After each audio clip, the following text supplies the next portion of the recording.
Programme ਦੇ ਵਿੱਚ ਆਪ ਸਭ ਦਾ ਨਿੱਘਾ ਸਵਾਗਤ ਕਰਦੇ ਹਾਂ। ਅਪਡੇਟ ਅਮਰੀਕਾ ਦਾ ਅੱਜ ਦਾ ਸ਼ਨਿਚਰਵਾਰ ਦਾ ਇਹ ਪ੍ਰੋਗਰਾਮ ਲੈ ਕੇ ਹਾਜ਼ਰ ਹੋ ਚੁੱਕੇ ਹਾਂ। ਮੈਂ ਰਾਜਕਰਨਵੀਰ ਸਿੰਘ ਫਰੈਜ਼ਨੋ ਸਟੂਡੀਓਜ਼ ਤੋਂ। ਮੇਰੇ ਨਾਲ ਇਮੀਗ੍ਰੇਸ਼ਨ ਦੇ ਮਸ਼ਹੂਰ ਅਟਾਰਨੀ ਜੇ ਟੇਕਿਆਣਾ ਜੀ ਜੁੜ ਚੁੱਕੇ ਨੇ। ਅਟਾਰਨੀ ਟੇਕਿਆਣਾ ਜੀ, ਜੀਆਂ ਨੂੰ ਸਵਾਗਤ ਹੈ। ਸਤਿ ਸ੍ਰੀ ਅਕਾਲ ਜੀ। ਸਤਿ ਸ੍ਰੀ ਅਕਾਲ ਜੀ। ਸਾਡੇ ਅੱਜ ਦੇ ਇਸ ਪ੍ਰੋਗਰਾਮ ਨੂੰ ਤੁਹਾਡੇ ਸਾਰਿਆਂ ਤੱਕ ਪਹੁੰਚਾਉਣ ਦੇ ਵਿੱਚ ਸਾਡਾ ਸਹਿਯੋਗ ਕਰਦੇ ਨੇ ਖਾਲਸਾ ਇੰਸ਼ੋਰੈਂਸ ਏਜੰਸੀ, ਜਿਨ੍ਹਾਂ ਦੇ ਕੋਲੋਂ ਤੁਸੀਂ ਹਰ ਇੱਕ ਤਰੀਕੇ ਦੀ ਇੰਸ਼ੋਰੈਂਸ ਕਰਵਾ ਸਕਦੇ ਹੋ। ਇੰਸ਼ੋਰੈਂਸ ਬਾਰੇ ਪਤਾ ਕਰਨ ਲਈ ਕਾਲ ਕਰ ਸਕਦੇ ਹੋ। ਨੰਬਰ 408 272 2500 4082722500। ਇਸ ਮੌਕੇ covered California health insurance Obama care ਦੀਆਂ ਨਵੀਆਂ ਐਪਲੀਕੇਸ਼ਨਜ਼ ਰੀਨਿਊਅਲਸ ਦਾ ਸਮਾਂ ਚੱਲ ਰਿਹਾ ਆ। ਉਸ ਦੇ ਬਾਰੇ ਜਾਣਕਾਰੀ ਲਈ ਇਹਨਾਂ ਦੇ ਨਾਲ ਸੰਪਰਕ ਕਰੋ 408 272 2500। Manjit Singh, Narinder Kaur Kular, Avtar Singh, Manjal Clovis, Amarjit Singh Stockton, Nachhattar Singh Clovis, Amarjit Singh Bains, Satnam Singh, Amarjit Singh Dosanjh, Sunny Purewal Yuba City, Paramjit Singh Deol Fresno, Lakhbir Singh Samra Texas, Kamaljit Singh Makhan Daulatpuria Stockton, Major Singh Fresno, Major Singh Sidhu, Vinder Singh Dhaliwal, Hardial Singh, Inderjit Kaur Dhaliwal Bakersfield, Harjit Singh Lathrop, Karnail Singh Randhawa Sacramento. ਟੇਕਿਆਣਾ ਇਮੀਗ੍ਰੇਸ਼ਨ ਲਾ ਫਰਮ ਇਮੀਗ੍ਰੇਸ਼ਨ ਦਾ ਹੋਵੇ ਕਿਸੇ ਵੀ ਤਰੀਕੇ ਦਾ ਕੰਮ, ਕਾਲ ਅਟਰਨੀ ਜੇ ਟੇਕਿਆਣਾ 415 909 0503। ਟਰੀਅਸ ਟਰੱਕਿੰਗ ਫਰੈਜ਼ਨੋ ਸੋਲੋ ਤੇ ਟੀਮ ਟਰੱਕ ਡਰਾਈਵਰਸ ਹਾਇਰ ਕਰ ਰਹੇ ਹਨ। ਸੋਲੋ ਨੂੰ 60 ਸੈਂਟ, ਟੀਮ ਡਰਾਈਵਰ ਨੂੰ 70 ਸੈਂਟ ਪਰ ਮਾਈਲ ਮਿਲਣਗੇ। ਕਾਲ 5598344000। ਕੋਲੀਆ ਟਰੱਕ ਡਰਾਈਵਿੰਗ ਸਕੂਲ ਫਰੈਜ਼ਨੋ, ਹਾਈਵੇ 99 ਅਤੇ 180 ਦੇ ਕਾਰਨਰ ਦੇ ਉੱਤੇ 53 ਫੁੱਟੇ ਟ੍ਰੇਲਰ ਦੇ ਉੱਤੇ ਟਰੱਕ ਚਲਾਉਣ ਦੀ ਸਿਖਲਾਈ ਦਿੰਦੇ ਹਨ। ਕਾਲ 5592663737। ਇਹਨਾਂ ਸਾਰਿਆਂ ਦਾ ਧੰਨਵਾਦ। ਜੇਕਰ ਤੁਸੀਂ ਜਾਂ ਕੋਈ ਹੋਰ ਕਾਰੋਬਾਰ ਇਸ ਪ੍ਰੋਗਰਾਮ ਨੂੰ ਸਪਾਂਸਰ ਕਰਨਾ ਚਾਹੁੰਦੇ ਹੋ, ਸੰਪਰਕ ਕਰ ਸਕਦੇ ਹੋ ਨੰਬਰ 408 722 7698 ਦੇ ਉੱਤੇ। ਅੱਜ ਜਿਹੜੀ ਆਪਾਂ ਹਰ ਵਾਰ ਦੀ ਤਰ੍ਹਾਂ ਇਮੀਗ੍ਰੇਸ਼ਨ ਦੇ ਮਸਲਿਆਂ ਦੇ ਉੱਤੇ ਗੱਲਬਾਤ ਜਿਹੜੀ ਉਹ ਕਰਾਂਗੇ। ਕੀ ਕੁਛ ਚੱਲ ਰਿਹਾ ਹੈ, ਕੀ ਕੁਛ ਹੁੰਦਾ ਆ, ਕਿਹੜਾ ਅੱਜ ਕੱਲ੍ਹ ਮੇਨ ਅਹਿਮ ਮੁੱਦਾ ਚੱਲ ਰਿਹਾ ਹੁੰਦਾ, ਉਸ ਦੇ ਬਾਰੇ ਆਪਣੇ ਨਾਲ ਅਟਾਰਨੀ ਟੇਕਿਆਣਾ ਜੀ ਦੱਸਦੇ ਨੇ। ਤੇ ਬੜੀ ਡੂੰਘਾਈ ਦੇ ਵਿੱਚ ਵੱਖ-ਵੱਖ ਜਿਹੜੇ ਕੇਸਿਸ ਚੱਲ ਰਹੇ ਹੁੰਦੇ ਆ, ਜਿਨ੍ਹਾਂ ਦਾ ਅਸਰ ਸਾਰੇ ਹੀ ਲੋਕਾਂ ਦੇ ਕੇਸਾਂ ਦੇ ਉੱਤੇ ਅਸਰ ਹੁੰਦਾ ਆ। ਜਿਹੜੇ ਫੈਸਲੇ ਆਉਂਦੇ ਨੇ ਵੱਖ-ਵੱਖ ਅਦਾਲਤਾਂ ਦੇ ਵਿੱਚ, ਉਸ ਦੇ ਬਾਰੇ ਆਪਾਂ ਨੂੰ ਜਾਣਕਾਰੀਆਂ ਇਹ ਦਿੰਦੇ ਨੇ ਘੋਖ ਦੇ ਵਿੱਚ। ਇਸ ਚੀਜ਼ ਕਰਨ ਦੇ ਨਾਲ ਬਹੁਤ ਸਾਰੇ ਲੋਕਾਂ ਨੂੰ ਆਪਣੇ ਕੇਸਾਂ ਦੇ ਬਾਰੇ ਹੁਣ ਵਧੀਆ ਜਾਣਕਾਰੀ ਜਿਹੜੀ ਉਹ ਮਿਲ ਰਹੀ ਆ। ਉਹ ਵਧੀਆ ਫੈਸਲੇ ਜਿਹੜੇ ਉਹ ਲੈ ਸਕਦੇ ਨੇ। ਸੋ ਅਸੀਂ ਇਸ ਚੀਜ਼ ਦੇ ਲਈ ਹਮੇਸ਼ਾ ਹੀ ਅਟਾਰਨੀ ਟੇਕਿਆਣਾ ਉਹਨਾਂ ਦਾ ਧੰਨਵਾਦ ਕਰਦੇ ਹਾਂ। ਤੇ ਅਟਾਰਨੀ ਟੇਕਿਆਣਾ ਜੀ, ਅੱਜ ਦੇ ਆਪਣਾ ਟੌਪਿਕ ਕੀ ਰਹੇਗਾ ਜੀ? ਜੀ, ਅਸਾਲਮ ਕੇਸਿਸ ਬਾਰੇ ਗੱਲ ਕਰਾਂਗੇ, ਮਾਨ ਪਾਰਟੀ ਦੇ ਕੇਸਿਸ ਬਾਰੇ ਗੱਲ ਕਰਾਂਗੇ। ਤੇ ਜਿਹੜੇ ਪਿਛਲੇ 2 ਐਪੀਸੋਡ ਦੇ ਵਿੱਚ ਇੱਕ ਤਾਂ ਆਪਾਂ ਕੀਤਾ ਸੀਗਾ ਸੈਕੰਡ ਸਰਕਿਟ ਦਾ ਡਿਸੀਜਨ ਕਿ ਜੀ। ਰੀਲੋਕੇਸ਼ਨ ਦਾ ਮੁੱਦਾ ਸੀਗਾ। ਤੇ ਫਿਰ ਪਿਛਲੇ ਐਪੀਸੋਡ ਦੇ ਵਿੱਚ ਆਪਾਂ ਡਿਟੇਲ 'ਚ ਗੱਲ ਨਹੀਂ ਕਰ ਪਾਏ ਸੀਗੇ ਕਿ ਫਾਰਮਿੰਗ ਪ੍ਰੋਟੈਸਟ ਦੇ ਉੱਤੇ ਮੋਦੀ ਹੋਣਾ ਨੇ ਇੱਕ ਸਟੇਟਮੈਂਟ ਹੁਣ ਆਪਣਾ ਪੂਰਾ ਕਹਿ ਲਓ ਯੂ ਟਰਨ ਲੈ ਲਿਆ, ਬਿਆਨ ਜੀ। ਚੇਂਜ ਕਰ ਲਿਆ। ਕਿ ਪਹਿਲਾਂ ਕਹਿੰਦੇ ਸੀਗੇ ਕਿ ਖਾਲਿਸਤਾਨੀ ਹੈ, ਟੈਰਰਿਸਟ ਆ, ਤੇ ਹੁਣ ਕਹਿੰਦੇ ਕਿ ਸਿੱਖ ਸਾਡੇ ਭਰਾ ਵਾ, ਹਨਾ। ਸੋ ਹੂੰ। ਉਹ ਸਾਰੇ ਕਿੱਦਾਂ ਸਾਡੇ ਜਿਹੜੇ ਅਸਾਲਮ ਕੇਸਿਸ ਆ ਉਹਨਾਂ ਨੂੰ ਕਿੱਦਾਂ ਅਫੈਕਟ ਕਰਦੇ ਆ, ਉਹ ਸਾਰੀਆਂ ਚੀਜ਼ਾਂ ਬਾਰੇ ਅੱਜ ਆਪਾਂ ਡਿਸਕਸ਼ਨ ਕਰਾਂਗੇ। ਜੀ, ਜੀ। ਸੋ ਫਿਰ ਆਪਾਂ ਸ਼ੁਰੂਆਤ ਦੇ ਵਿੱਚ ਜੇ ਆਪਾਂ ਗੱਲ ਕਰਦੇ ਜਾਈਏ ਵੀ ਤੁਸੀਂ ਐਕਸਪਲੇਨ ਕਰ ਸਕਦੇ ਆ ਵੀ ਜਿਹੜੇ ਅਸਾਈਲਮ ਕੇਸਿਸ ਦੇ ਵਿੱਚ ਕੀ ਇਸ਼ੂਜ਼ ਹੈਗੇ ਨੇ? ਜਿਹੜੇ ਲੋਕਾਂ ਨੇ ਅਸਾਈਲਮ 80 ਦੇ ਦਹਾਕੇ ਤੋਂ ਜਿਹੜੇ ਉਹ ਲਾਉਣੇ ਸ਼ੁਰੂ ਕੀਤੇ ਹੈਗੇ ਆ, ਉਹਨਾਂ ਦਾ ਜਿਹੜਾ ਬੇਸਿਸ ਆ ਅਸਾਈਲਮ ਦਾ, ਉਹ ਅਜੇ ਤੱਕ ਵੀ ਕੀ ਕਲੀਅਰਲੀ ਐਸਟੈਬਲਿਸ਼ ਜਿਹੜਾ ਉਹ ਕਿਉਂ ਨਹੀਂ ਹੋ ਸਕਿਆ? ਕਿਉਂ ਇੱਦਾਂ ਹੁੰਦਾ ਆ ਵੀ ਜਿਹੜੇ ਕੁਛ ਕੇਸ ਰਿਜੈਕਟ ਹੁੰਦੇ ਆ, ਕੁਛ ਜਿਹੜੇ ਉਹ ਅਪਰੂਵ ਹੋ ਜਾਂਦੇ ਆ? ਕੀ ਇਸ ਦੇ ਵਿੱਚ ਮਾਜਰਾ ਕੀ ਆ? ਜੇ ਤੁਸੀਂ ਅੱਜ ਆਪਾਂ ਨੂੰ ਇਸ ਦੇ ਵਿਸਥਾਰ ਦੇ ਵਿੱਚ ਜਾ ਕੇ ਦੱਸੋ ਤਾਂ। ਜੀ, ਸੋ ਪਹਿਲਾਂ ਤਾਂ ਇਹ ਹੈ ਕਿ ਵਾਈਡਲੀ ਸਾਰੇ ਜਿਹੜੇ ਇਮੀਗ੍ਰੇਸ਼ਨ ਲਾਇਰਸ ਆ ਤੇ ਜਿਹੜਾ ਅਸਾਈਲਮ ਦਾ ਜਿਹੜਾ ਇਮੀਗ੍ਰੇਸ਼ਨ ਦਾ ਲੈਂਡਸਕੇਪ ਆ, ਸਾਰੇ ਜਣੇ ਐਗਰੀ ਕਰਦੇ ਆ ਕਿ ਜਿਹੜੇ ਸਿੱਖਾਂ ਦੇ ਜਿਹੜੇ ਕੇਸ ਆ ਉਹ ਅਸਾਈਲਮ ਦੇ ਲਈ ਕੁਆਲੀਫਾਈ ਕਰਦੇ ਆ। ਪਰ ਠੀਕ ਹੈ। ਮੋਸਟਲੀ ਇਹਦੇ ਵਿੱਚ ਮੁੱਦਾ ਹੁੰਦਾ ਕ੍ਰੈਡੀਬਿਲਿਟੀ ਦਾ। ਕ੍ਰੈਡੀਬਿਲਿਟੀ ਦਾ ਮਤਲਬ ਹੁੰਦਾ ਕਿ ਕੌਣ ਸੱਚ ਬੋਲ ਰਿਹਾ, ਕੌਣ ਝੂਠ ਬੋਲ ਰਿਹਾ। ਕਿਉਂਕਿ ਬਹੁਤ ਤਾਦਾਦ ਦੇ ਵਿੱਚ ਲੋਕੀ ਆ ਗਏ ਆ, ਸਾਰਿਆਂ ਦੇ ਜੈਨੂਇਨ ਕੇਸ ਨਹੀਂ ਹੈਗੇ, ਕਈਆਂ ਦੇ ਹੈਗੇ ਸੀਗੇ। ਇਹ 19 ਤੇ ਇਹ ਸਿਰਫ ਸਿੱਖਾਂ ਨੂੰ ਸਪੈਸੀਫਿਕ ਨਹੀਂ, ਇਹ ਹਰੇਕ ਕੰਟਰੀ ਤੋਂ ਹਰੇਕ, ਭਾਵੇਂ H1B ਵੀਜ਼ਾ ਲੈ ਲਓ, ਵਰਕ ਵੀਜ਼ਾ ਲੈ ਲਓ, ਬੰਦਾ ਆਪਣਾ ਕੰਮ ਸਵਾਰਨ ਲਈ ਕੁਛ ਨਾ ਕੁਛ, ਹਰੇਕ ਬੰਦਾ ਕੁਛ ਨਾ ਕੁਛ ਕਰਦਾ ਹੈ ਨਾ। ਸੋ ਕ੍ਰੈਡੀਬਿਲਿਟੀ ਜਿਹੜੀ ਹੈਗੀ ਆ, ਜਿਹੜੇ ਬਾਕੀ ਕੇਸ ਹੁੰਦੇ ਆ ਇੰਪਲੋਇਮੈਂਟ ਵਾਲੇ ਹੋ ਗਏ ਆ, ਉਹ ਤਾਂ ਡਾਕੂਮੈਂਟ ਕਹਿ ਲਓ, ਤੁਹਾਡੇ ਇਨਵੈਸਟਮੈਂਟ ਉਹਦੇ ਬੇਸ ਤੇ ਬੰਦਾ ਪ੍ਰੂਵ ਕਰ ਦਿੰਦਾ ਕਿ ਮੈਂ ਕੀਤੀ ਹੈ ਜਾਂ ਨਹੀਂ ਕੀਤੀ ਹੈ। ਹੂੰ। ਸੇਮ ਥਿੰਗ ਜਿਹੜਾ ਸਟੂਡੈਂਟ ਨੇ ਆਉਣਾ ਉਹਨੇ ਵੀ ਇਹ ਸ਼ੋਅ ਕਰਨਾ ਹੁੰਦਾ ਕਿ ਉਹ ਜਦੋਂ ਇੱਕ ਵਾਰੀ ਪੜ੍ਹਨ ਆਇਆ, ਪੜ੍ਹਾਈ ਕਰਕੇ ਉਹ ਵਾਪਸ ਮੁੜ ਜਾਊਗਾ ਆਪਣੀ ਕੰਟਰੀ, ਹੈ ਨਾ? ਹੁਣ ਕਿੰਨੇ ਕੁ ਮੁੜਦੇ ਆ, ਕਿੰਨੇ ਕੁ ਰਹਿਣ ਆਉਂਦੇ ਆ, ਇਹ ਲੋਕਾਂ ਨੂੰ ਪਤਾ ਹੀ ਆ।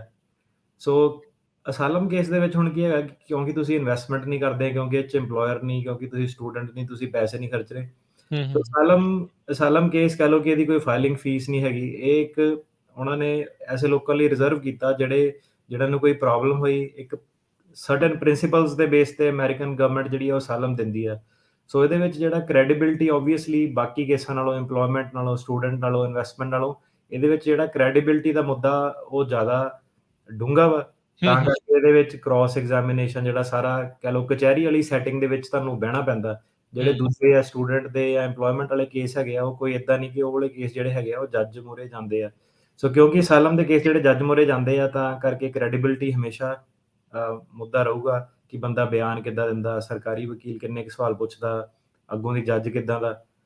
ਸੋ ਜਿਹੜਾ ਤੁਸੀਂ ਸਵਾਲ ਪੁੱਛਿਆ ਕਿ ਕਿਉਂ ਜਿਹੜੇ ਕਈ ਕੇਸ ਆ ਅਜੇ ਵੀ ਰਿਜੈਕਟ ਹੋ ਜਾਂਦੇ ਆ, ਕਿਉਂ ਕਈ ਕੇਸ ਅਪਰੂਵ ਹੋ ਜਾਂਦੇ ਆ। ਸੋ ਹੂੰ। ਲੋਕੀ ਵੀ ਇਹੀ ਸੋਚਦੇ ਕਿ ਤੀਰ ਤੁੱਕਾ ਜਿਹਾ ਲੱਗ ਜਾਂਦਾ, ਪਤਾ ਨਹੀਂ ਕਿਸਮਤ ਚੰਗੀ ਹੋਈ ਪਾਸ ਹੋ ਗਿਆ, ਕਿਸਮਤ ਹੂੰ, ਨਹੀਂ ਹੂੰ। ਚੰਗੀ ਹੋਈ ਫੇਲ ਹੋ ਗਿਆ। ਸੋ ਸਾਰਾ ਇਹ ਤੀਰ ਤੁੱਕਾ ਨਹੀਂ ਹੁੰਦਾ, ਇਹਦੇ ਵਿੱਚ ਵੀ ਕਾਫੀ ਜਿਹੜੀ ਸਟੱਡੀ ਆ, ਜੱਜ ਕੋਈ ਉੱਥੇ ਤੀਰ ਤੁੱਕਾ ਲਾਉਣ ਲਈ ਨਹੀਂ ਬੈਠੇ। ਐਡਾ ਵੱਡਾ ਜਿਹੜਾ ਸਿਸਟਮ ਉਹਨਾਂ ਨੇ ਤੀਰ ਤੁੱਕੇ ਦੇ ਬੇਸ ਤੇ ਨਹੀਂ ਸੈੱਟ ਕੀਤਾ, ਹੈ ਨਾ? ਨਾਲੇ ਤੀਰ ਵੀ ਤਾਂ ਨਿਸ਼ਾਨੇ ਤੇ ਹੀ ਮਾਰਨਾ ਪੈਂਦਾ, ਤਾਂ ਹੀ ਲੱਗਦਾ ਆ। ਤਾਂ ਹੀ ਲੱਗਦਾ ਬਿਲਕੁਲ। ਜੀ। ਸੋ ਪ੍ਰੋਬਲਮ ਇਹ ਹੈ ਕਿ ਜੇ ਤੁਸੀਂ ਇਮੀਗ੍ਰੇਸ਼ਨ ਉਹਨਾਂ ਦੇ ਜੱਜਸ ਦੇ ਪੁਆਇੰਟ ਆਫ ਵਿਊ ਤੋਂ ਦੇਖੋ, ਪਹਿਲਾਂ ਤਾਂ ਇਹ ਹੈ ਕਿ ਕੰਟਰੀ ਦੇ ਵਿੱਚ ਲਿਮਿਟਿਡ ਜੇ ਕੋਰਟ ਆ, ਲਿਮਿਟਿਡ ਜੇ ਅਸਾਈਲਮ ਆਫਿਸ ਆ। ਸੋ ਮਲਟੀਪਲ ਕੰਟਰੀਜ਼, ਮਲਟੀਪਲ ਜਗ੍ਹਾਵਾਂ ਤੋਂ ਲੋਕਾਂ ਦੇ ਵੱਖ-ਵੱਖ ਕਲੇਮ ਆ, ਵੱਖ-ਵੱਖ ਪੋਲੀਟੀਕਲ ਪਾਰਟੀਜ਼ ਆ, ਕਿ ਜੇ ਆਪਾਂ ਇੰਡੀਆ ਦੇ ਦੱਸਣ ਲੱਗੀਏ ਤਾਂ ਸਾਨੂੰ ਆਪ ਨਾ ਪਤਾ ਹੋਵੇ ਐਜ਼ ਅ ਇਮੀਗ੍ਰੇਸ਼ਨ ਲਾਇਰ ਕਿ ਕਿੰਨੀ-ਕਿੰਨੀ ਤਰ੍ਹਾਂ ਦੇ ਲੋਕਾਂ ਨੂੰ ਪ੍ਰੋਬਲਮ ਆ, ਕੀ-ਕੀ ਉਹਨਾਂ ਦੇ ਮਸਲੇ ਆ, ਹੈ ਨਾ? ਸੋ ਜਿਹੜਾ ਇੱਕ ਤਾਂ ਜੱਜ ਬੈਠਾ ਉਹਨੂੰ ਐਗਜ਼ੈਕਟਲੀ ਨਹੀਂ ਉਹਨੂੰ ਪਤਾ, ਉਹਨਾਂ ਨੂੰ ਥੋੜ੍ਹਾ ਬਹੁਤਾ ਪਤਾ ਹੁੰਦਾ। ਉਹਨਾਂ ਨੂੰ ਕੋਈ ਹੁਣ ਕਈ ਸਾਰੇ ਤੁਸੀਂ ਅਮਰੀਕਨ ਜੇ ਤੁਸੀਂ ਉਹਨਾਂ ਤੋਂ ਪੁੱਛੋਗੇ ਕਿ ਸਿੱਖ ਤੇ ਮੁਸਲਮਾਨ ਦੇ ਵਿੱਚ ਕੀ ਫ਼ਰਕ ਹੈਗਾ? ਸੋ ਕਈ ਲੋਕੀ ਤੁਹਾਨੂੰ ਨਹੀਂ ਦੱਸ ਪਾਊਗੇ। ਉਹਨਾਂ ਨੂੰ ਲੱਗੂਗਾ ਕਿ ਇਹ ਟਰਬਨ ਇੱਕੋ ਜਿਹੀ ਆ। ਸੋ ਕਹਿਣ ਦਾ ਮਤਲਬ ਹੈ ਕਿ ਉਹਨਾਂ ਨੂੰ ਜਨਰਲੀ ਇੱਕ ਪਤਾ ਹੁੰਦਾ ਕਿ ਇਹ ਵਾਲੇ ਹਿੱਸੇ ਤੋਂ ਲੋਕੀ ਏਦਾਂ ਦੇ ਤਰੀਕੇ ਨਾਲ ਆਉਂਦੇ ਆ, ਪਰ ਕਈ ਵਾਰੀ ਉਹਨਾਂ ਨੂੰ ਸਪੈਸੀਫਿਕਲੀ ਪਤਾ ਨਹੀਂ ਹੁੰਦਾ। ਕੈਲੀਫੋਰਨੀਆ, ਨਿਊਯਾਰਕ ਜਿਹੜੇ ਮੇਨ ਸ਼ਹਿਰ ਆ ਉੱਥੇ ਕੇਸਿਸ ਜ਼ਿਆਦਾ ਨੇ। ਆਬਵੀਅਸਲੀ ਉੱਥੇ ਲੋਕੀ ਟ੍ਰੇਨਡ ਨੇ। ਹੁਣ ਕਈ ਜੇ ਹੋਰ ਤੁਸੀਂ ਛੋਟੀਆਂ ਸਟੇਟਾਂ ਦੇ ਵਿੱਚ ਚਲ ਜਾਓ, ਉੱਥੇ ਇਮੀਗ੍ਰੇਸ਼ਨ ਕੋਰਟ ਆ, ਉਹਨਾਂ ਨੂੰ ਸ਼ਾਇਦ ਨਹੀਂ ਪਤਾ ਹੋਊਗਾ ਨਹੀਂ। ਕਿ ਸਿੱਖ ਕੀ ਆ, ਕੌਣ ਹੁੰਦੇ ਨੇ, ਕੀ ਕਲੇਮ ਹੈਗਾ। ਸੋ ਕਈ ਵਾਰੀ ਜਿਹੜੇ ਸਿੱਖ ਦੇ ਅਸਾਈਲਮ ਐਪਲੀਕੇਸ਼ਨਾਂ ਨੂੰ ਉਹ ਰਿਜੈਕਟ ਕਰ ਦਿੰਦੇ ਨੇ, ਕਿਉਂਕਿ ਜਿੰਨੇ ਵੀ ਬੰਦੇ ਪਾਰਟੀਜ਼ ਜਿਹੜੀਆਂ ਇਨਵੋਲਵਡ ਹੁੰਦੀਆਂ ਉਹਨਾਂ ਨੂੰ ਨਾ ਹਿਸਟਰੀ ਬਾਰੇ ਪਤਾ, ਨਾ ਕਲਚਰ ਬਾਰੇ ਪਤਾ ਸਿੱਖਾਂ ਦੇ, ਹੂੰ, ਨਾ ਹੂੰ। ਉਹਨਾਂ ਨੂੰ ਕਨੈਕਸ਼ਨ ਪਤਾ ਕਿ ਅਸਾਈਲਮ ਦਾ ਕੇਸ ਕਿੱਦਾਂ ਪ੍ਰੈਜ਼ੈਂਟ ਕਰਨਾ ਚਾਹੀਦਾ।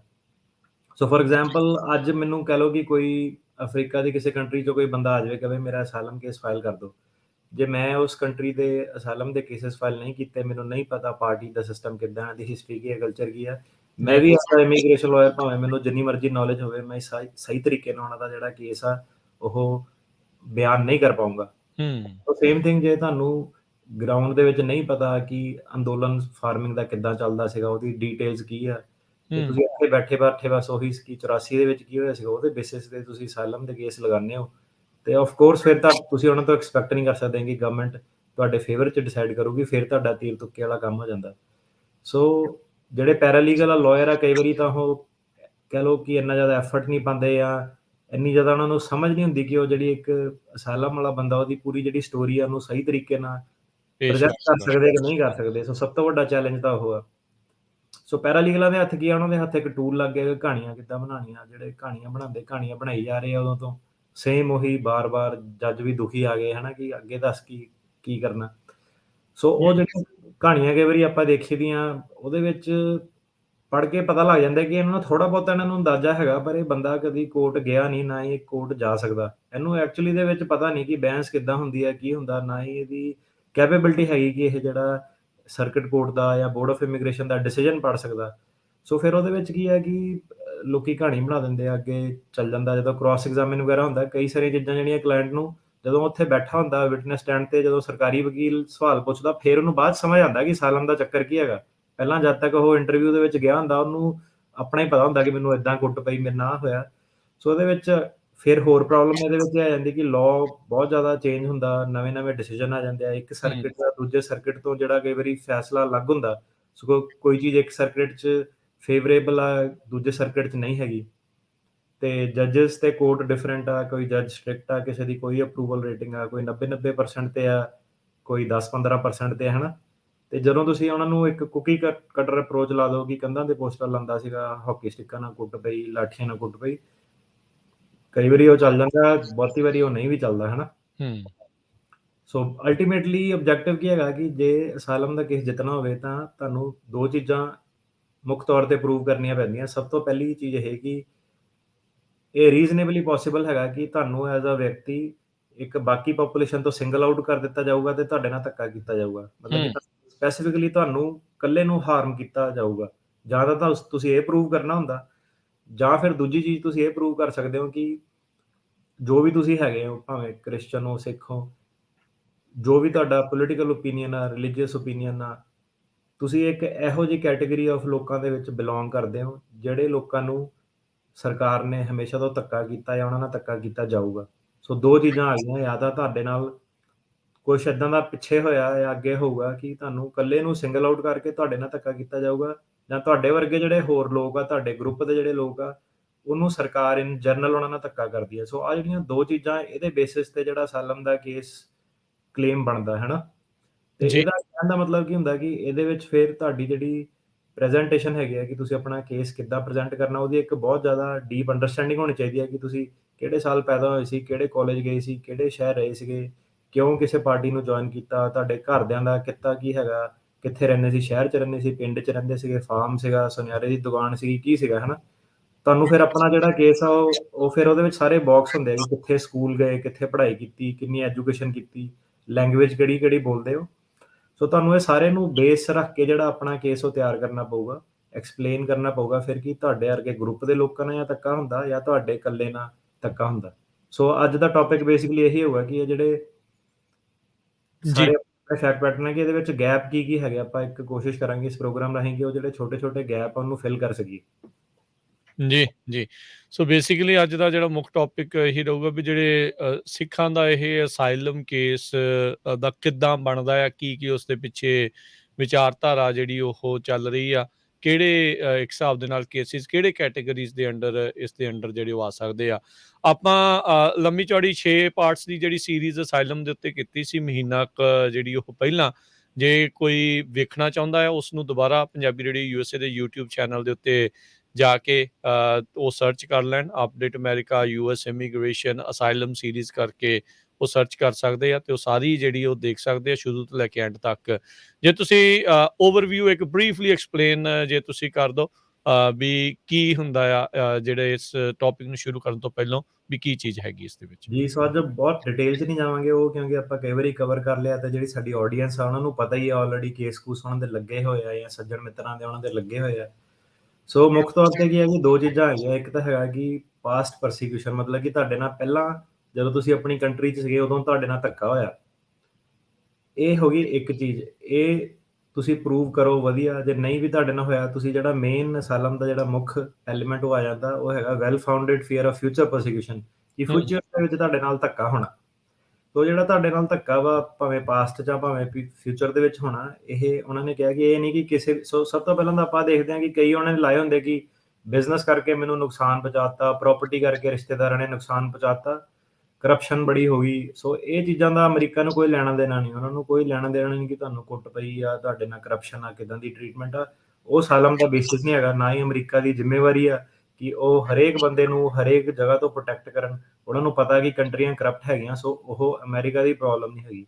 ਅਮਰੀਕਾ ਦੇ ਵਿੱਚ ਇਹ ਅਸਾਈਲਮ ਦਾ ਬੇਸਿਸ ਹੈਗਾ ਕਿ ਜੇ ਰੇਸ ਦੇ ਕਰਕੇ, ਰਿਲੀਜਨ ਦੇ ਕਰਕੇ, ਤੁਹਾਡੀ ਨੈਸ਼ਨੈਲਿਟੀ ਕਰਕੇ, ਤੁਹਾਡੇ ਪੋਲੀਟੀਕਲ ਓਪੀਨੀਅਨ ਕਰਕੇ, ਜਾਂ ਤੁਹਾਡੀ ਮੈਂਬਰਸ਼ਿਪ ਇਨ ਪਾਰਟਿਕੂਲਰ ਸੋਸ਼ਲ ਗਰੁੱਪ ਜਿਹਨੂੰ PSG ਕਿਹਾ ਜਾਂਦਾ, ਇਹਨਾਂ ਬੇਸਿਸ ਤੇ ਜੇ ਤੁਹਾਡੇ ਨਾਲ ਧੱਕਾ ਹੋਇਆ ਸੀਗਾ ਜਾਂ ਫਿਊਚਰ 'ਚ ਧੱਕਾ ਹੋਊਗਾ, ਤਾਂ ਕਰਕੇ ਤੁਹਾਨੂੰ ਅਸਾਈਲਮ ਜਿਹੜੀ ਮਿਲੂਗੀ। ਸੋ ਸਭ ਤੋਂ ਪਹਿਲਾਂ ਤਾਂ ਇਹ ਹੈ ਕਿ ਜਿਹੜੇ ਵੀ ਲੋਕਾਂ ਦੀ ਆਪਣੀਆਂ ਸਟੇਟਮੈਂਟ ਚੈੱਕ ਕਰੋ।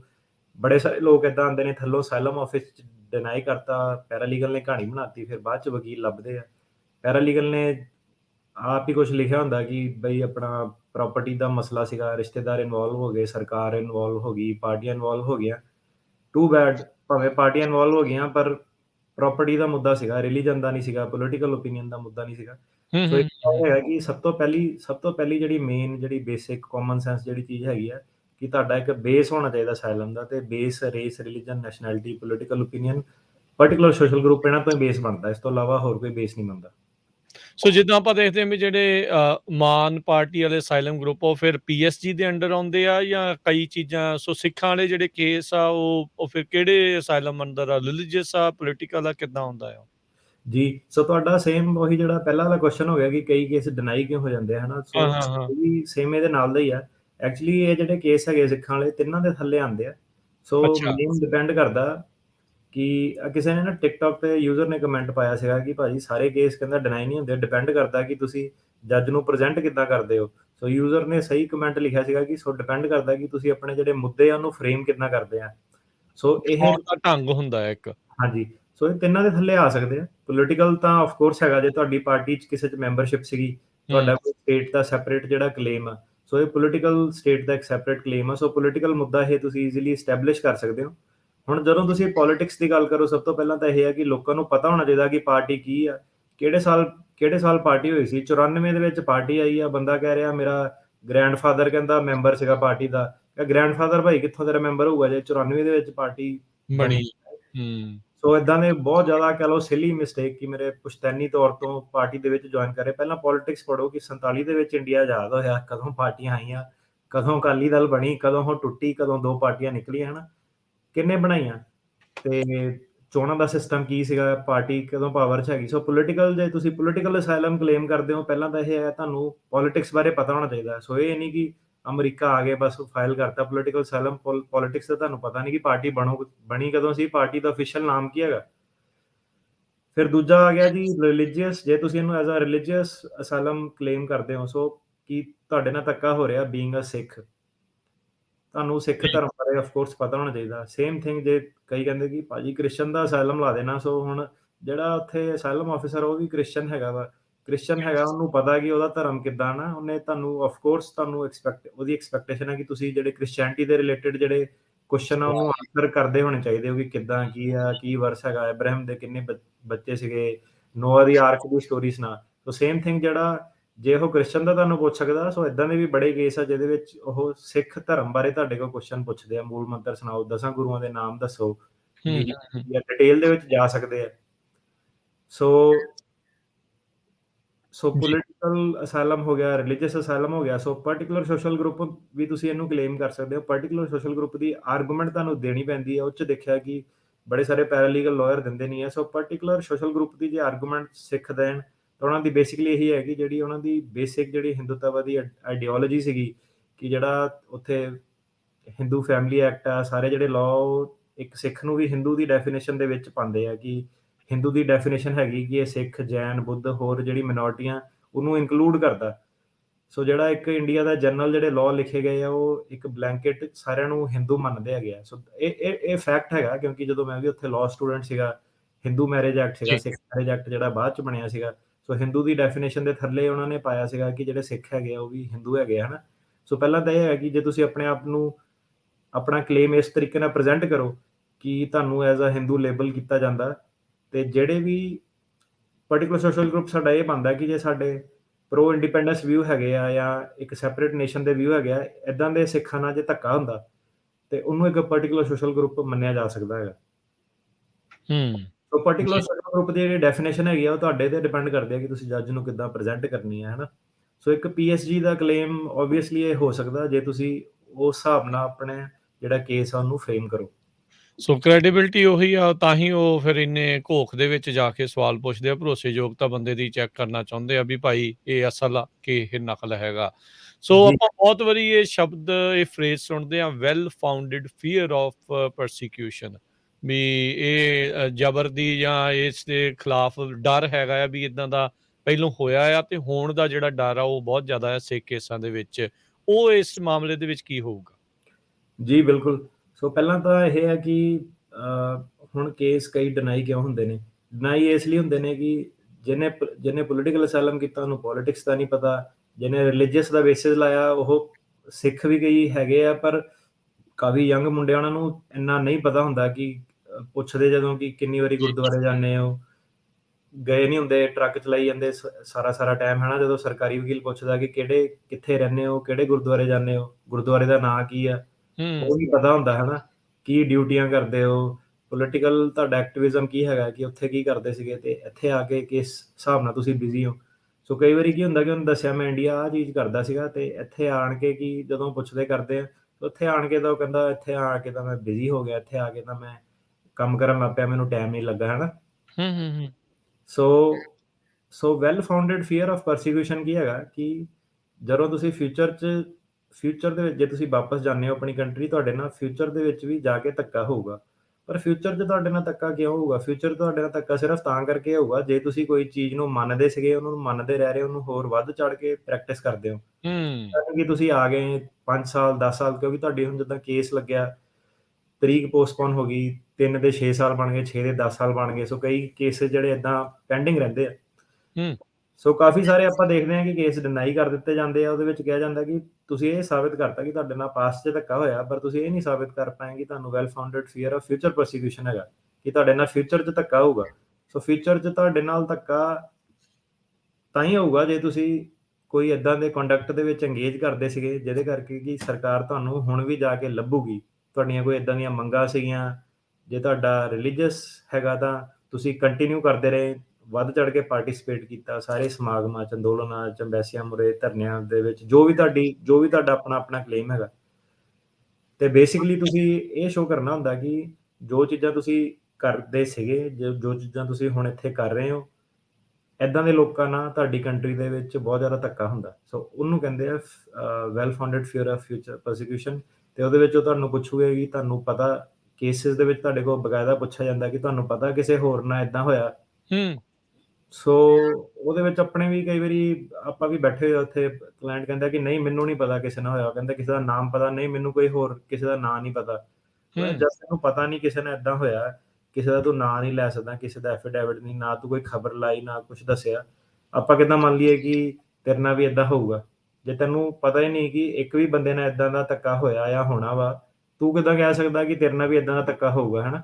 ਹੂੰ ਸੋ ਉਹ ਚੀਜ਼ ਨੂੰ ਕਹਿੰਦੇ ਆ well founded fear of persecution. So ਕਹਿਣ ਦਾ ਮਤਲਬ ਇਹ ਹੈਗਾ ਕਿ ਜੋ ਵੀ ਤੁਹਾਡਾ ਕਲੇਮ ਹੈ ਕ੍ਰਿਸਚੀਅਨਿਟੀ ਦਾ, ਗੇ, ਲੈਸਬੀਅਨ, ਡੋਮੈਸਟਿਕ ਵਾਇਲੈਂਸ, ਤੁਸੀਂ ਬੇਸਿਕਲੀ ਤੁਹਾਡੇ ਤੇ ਬਰਡਨ ਫਾਲ ਕਰਦਾ ਕਿ ਤੁਸੀਂ ਉਹਨਾਂ ਨੂੰ ਕਨਵਿੰਸ ਕਰੋ ਕਿ ਜਿੱਦਾਂ ਦੇ ਤੁਹਾਡੇ ਵਰਗੇ ਜਿਹੜੇ ਹੋਰ ਲੋਕ ਹੈਗੇ ਆ, ਜੋ ਵੀ ਤੁਹਾਡਾ ਅਸਾਲਮ ਦਾ ਕਲੇਮ ਹੈਗਾ, ਉਹਨਾਂ ਨਾਲ ਧੱਕਾ ਹੁੰਦਾ ਆਇਆ ਤੇ ਹੁੰਦਾ ਰਹੂਗਾ। ਜੀ ਜੀ ਸੋ ਇਹ well founded fear of prosecution ਦਾ ਹੈਗਾ ਆ। ਕੀ ਆਪਣੀ ਜਿਹੜੀ ਇੱਥੇ ਅਮਰੀਕਾ ਦੀ ਇਮੀਗ੍ਰੇਸ਼ਨ ਆ, ਉਹ ਪ੍ਰੋਸੀਕਿਊਸ਼ਨ ਨੂੰ ਕੋਈ ਡਿਫਾਈਨ ਕਰਦੀ ਆ ਵੀ ਵਾਟ ਇਜ਼ ਪ੍ਰੋਸੀਕਿਊਸ਼ਨ? ਨਹੀਂ ਜੀ, ਪਰਸੀਕਿਊਸ਼ਨ ਨੂੰ ਡਿਫਾਈਨ ਨਹੀਂ ਕਰਦੀ। ਉਹਨਾਂ ਨੇ ਡੈਫੀਨੇਸ਼ਨ ਜਿਹੜੀ ਇਹਦੀ ਓਪਨ ਐਂਡਡ ਰੱਖੀ ਹੈ। ਠੀਕ ਹੈ।